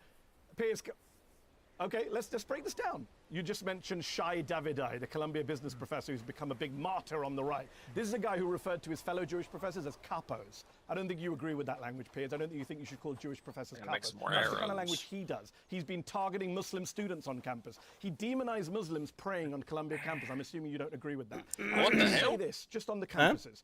Last night, The hell in you UCLA, making? Reinforced there was club. massive violence. It was carried out by pro-Israel protesters. It's on campus. 5 wood, Ah. 1 Well, copper there's ingot. violence on There's a both copper sides. ingot in the thing for you.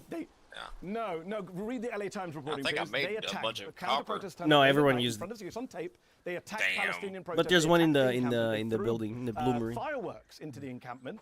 And on Sunday, by the way, at Bloomery? UCLA, one Israel counter-protester Yeah, the went up to a forge. black Palestinian student and called him the N-word and spat on him. I watched the video. We're going to play videos. I watched that video. You didn't mention that in your New York Post column in which you condemned. By the way, Columbia if you press students. You didn't num mention the guy at UPenn, pro-Israel protester who turned up and with a num knife in his 9, you belt. can like zoom You the didn't mini mention the 3 Palestinian students who were shot earlier this year while wearing kafayas. One of them is now disabled. Right? None of that gets any mention. We just cherry pick Yeah, certain but you're things trying and to say, paint a oh, look, picture. Hang on, anti-Semitism out of this control. works both ways, Millie. so- Yeah, I haven't I'm gonna seen paint a more nuanced you. picture than your I haven't seen one-way you picture. quoting This any of the Jewish and- students who've been everywhere on Smack the him with the airwaves pointy saying they bits. Yes, I have. saying they feel Yes, I have. harassed. Well, you're wrong. Well, Piers, you're wrong. really? You're wrong, Piers. In this I need interview? more I have. In this of interview? the, No, in this you said have I? No, I meant in this interview. Obviously, in this interview. You said Well, you in this didn't. interview, if you You let said me you finish didn't then, I'll see go me back in to my you. New More York of Let me Post go back to my column. point. Okay. which Yeah. I probably genuinely is- feel. Yeah, so we're if talking you're, about. I didn't know. I've seen many Jewish Hold on, students. just Hang on, let me finish. Don't I've let me seen finish many the sentence. Jewish students talking about how intimidated they've been feeling, how harassed they've been feeling. I've seen Yes. video footage that supports their reasons for feeling that way. I've seen the mob chanting intifada, the mob chanting from the river to the sea. Now, we can argue about the subtle hold on, nuances of these words and phrases. We are going to argue But if about you're it. if you're a Jewish I am gonna student argue about it. and you're not allowed to go in and study because you're being harassed by a mob chanting intifada, I'm first- sorry. Piers, I think that Piers. crosses a line. Well, first of all, neither of us are Jewish, and you don't get to speak for all Jews. I'm telling you, there Nor are do many you. Jews disproportionately represented in the I'm not. I'm telling you Make not to speak for all this. Jews. I never spoke for all Jews. I don't I'm saying speak for there all are Jewish Jews. students. I'm and saying there Jewish were many professors Jews who on the dispute- airwaves Yeah, they can't- talking about this. And I'm saying there are many Jews who said the opposite, including for Zeteo, including on CNN, on Fried Zakaria on Sunday. So we can have that argument. I'm saying, what about the pro-Palestinian students who've also been doxxed, harassed, assaulted? You don't mention them. You didn't mention them in a very long New York piece. You didn't write a piece about 3 Palestinian students who got shot. Shot. Thank God no Jewish students have been shot. They got shot. One is now disabled earlier this year. In fact, this week, a guy turned up at U10 with a knife in his belt. I think that's much worse than shouting intifada, which, as we've just discussed, is not an anti-Semitic phrase. So we can argue all day long. What's happening on campuses is bad. The way we de-escalate, like with the Middle East, is we sit down and talk. We don't go with violence. It's funny that you mentioned intifada and saying it was violent the first time round. Well, it wasn't. It started peacefully and the Israelis cracked down. Same thing happened in New York. It started peacefully. The police have cracked down. Did you see the images? What do last I do night with my of old, police pushing protesters downstairs? I Surely didn't you make don't one, agree. never mind. I saw one of the protesters making a speech in which he demanded humanitarian aid because they were all hungry. That's not what I asked, Piers. Nice deflection. Did you see the student being thrown downstairs? Did you see the I've not professors seen at Emory well, hang being on. assaulted by the police? I've not seen the piece of footage you're talking about. I did see the police forcefully throw them all out. And I think it was long overdue. Yeah, when students break into a building, when they commit vandalism, hang on, when they commit vandalism, trespass, they hold people against their wishes, right? They're going to face potential criminal charges. Like all protests throughout history, Piers. Well, they may well face civil rights protests. They may well face criminal. They might face criminal prosecution. I thought this show is called Uncensored. Yes. Maybe you should rename it Piers Morgan Censored if you're in favour of cracking down on protests. Listen, I do believe in uncensored. That's why I let you come on and abuse me, Mehdi. That's half the fun. But I would also... No, but on a serious point, I as someone who supports free speech and the right to protest, I followed this very closely, and I've not written anything before now. But when I saw the scenes in the last 48 to 72 hours, I did think it crossed a line. And I do think if you're a Jewish student and you're feeling harassed and intimidated and being refused entry by a mob chanting Intifada and from the river to the sea, I think that crosses a line. Can I say two brief things before we finish? Yeah. Very quickly. One is... Keep it on the map, by the way. I hope you do write a column about what's happening to pro-Palestinian students, including Jewish students. The violence that's being meted out to them at places like UCLA, Emory. I don't know if you've seen the scenes from UT Austin, where Governor Greg Abbott has basically sent in a fascist paramilitary-looking police force to crack heads. Right? I hope you'll condemn that in the interest of free speech. And number two, look, we can argue all day about broken windows at Columbia University. I don't support violence. I don't support property damage. That's my own personal thing. But I know there's a history of doing that in good causes. But the reality is some broken glass at Columbia University by people who are protesting a war in which every single one of Gaza's 12 universities have been destroyed or damaged, more than 200 Palestinian educators in Gaza killed, more than 4,000 students killed. Yeah. Here's the point, though. This has been a massive distraction from the war. And that's my other problem with it, is you've got a bunch of students in New York causing merry hell, distracting everyone's attention from what is actual, genuine merry hell for people in Gaza. Actually, it's not merry hell. That's a right-wing media take on what's been going on. I'm not right-wing. Your depiction of it. I'm not right-wing. I've been to the... I didn't say you. I didn't say you. I said that's the right-wing media depiction of it. Well, I've been to college campuses where this is going on. Well, I was at a college campus on Saturday, Piers. Were you? There was no violence. There was no merry hell. So that's a smear. Last 48 hours, there has been merry hell there. Yeah, there has. Not at the college campus I was at. There's dozens of campuses all over the country. And at Columbia, the hell is from the police. There are lots of universities, Piers, where this is not kicking off because the university administrators have been smart. They've talked to students. They've listened to their demands. Their demands, by the way, is not intifada. Their demand is for divestment from companies profiting off of Israel, a reasonable demand. In other places like MIT, Brandeis, other universities, they've actually talked to students. It's in Columbia where this insane president who should quit decided to call in the police. Outrageous. Mehdi, on a positive note, I've been following your new media venture, Zateo, with great interest, and I think you're really killing it. I think it's been great. Very lively, very provocative, Thank you so much. Lots of good names, and I salute you for showing, as I think we do here, a different way of doing things. This is a fucking big-ass so congratulations, map, dude. Great stuff. Holy shit. Thank you so much. We will, both of us, continue to do different things going forward. That's the future. And you can always be a guest on Uncensored and be as uncensored as you like. Thank you very much. Take care, Mehdi. All the best.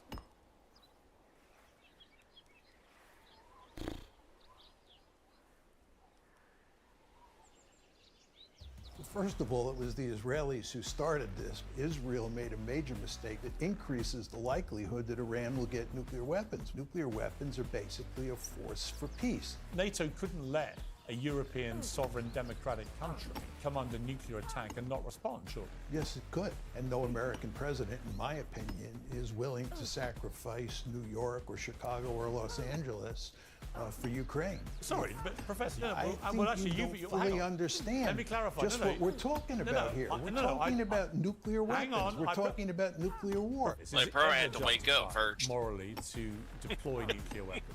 If you use nuclear weapons to a little early. Murder huge numbers of civilians, I don't know though. You're committing a war. Midday. Well, Iran's attack on Israel brought a decades-long proxy war to the brink of a red-hot conflict. But most experts in the West agreed with President Biden's verdict that it was an emphatic Israeli win. Iran looked weak, Israel looked strong again. Western allies and key Arab states rallied to Israel's defense, underscoring ties that have been sorely tested by Israel's assault on Gaza. My next guest often against the tide of expert consensus. He's previously argued that a nuclear Iran would make the world a safer place, and that Israel is the Middle East's most agitated. Yeah, no, they're coming already. delighted to welcome back Professor John Mearsheimer. Well, John, great to have you back on. First of all, your reaction to what happened when Iran attacked Israel. Well, I was actually quite amazed that the Iranians attacked Israel. I mean, this was the first case of Iran launching these guys have missiles fucking from gear, its own dude. territory and hitting Israel. And they launched a massive attack. And even though the vast majority of those missiles and drones did not get through, the fact is that they did launch this attack and some got through. And then the Israeli retaliation was actually a very small retaliation. It's quite Thank God this guy amazing to did the me same thing over and how over minor again. the Holy retaliation shit. was. And if you look at what the consequences of this are, I think it is not good for Israeli deterrence moving I was just forward. wanting to see what The they had Israelis on care them. greatly Oh, about there's always like deterrence. a For bunch of deterrence to matter or to work for them. resources and some what's gold. necessary is for Israel to have Gold. This one had escalation gold dominance. and If Iran and Israel strips. get into a Nice. fight, it's Yeah, they essential carry to Israel most that of them it drop straps. dominate as the two sides go up the Oh, look, it's escalation growing. ladder. That's what produces deterrence. But if you look at Looks what like weed. happened in this case, there was no escalation dominance. The Iranian attack was much larger than the Israeli attack. Well, it was, I'll but put I it would in counter here. by saying that the Iran attack was a spectacular where'd the money failure go? in the Top sense right. that it caused Top left, almost sorry. no damage. Mm. Almost It all the gets missiles added. were Yeah. taken out by the Iron Dome. And actually, I would say most significantly of the whole thing was the way that neighboring Arab countries like Jordan raced to help defend Israel. All Even that Saudi stuff, I Arabia didn't even allowed some equip of the its food. airspace to be used. We saw the UK, Completely we saw the forgot. French and others come in as well. So there was an immediate and rapid collaborative defense of Israel against Iran's missile attack, which thwarted any real damage being done. And in their counter, Alright, Israel, dude. you could argue, were I'm very saving. I'm done. specifically targeted around some of the Saved. nuclear plants which Iran has Oh, believed to Do I have. have to save, They were or making the is it point just that they you? could No, it's target just me. anywhere in Iran at will. Well, let me and know. land their missiles. Let me as know, opposed to them if you being want- taken out by want me any to kind of jump Iron back Dome on? defense. So Yeah, I would tomorrow. take issue with Some your other- yeah, some other time. categorization that Yeah. this was Alright, fellas, I am fucking gone because I'm dead. I'm just immediately gone. Thank you so much for hanging out. I'll be back tomorrow. See you later.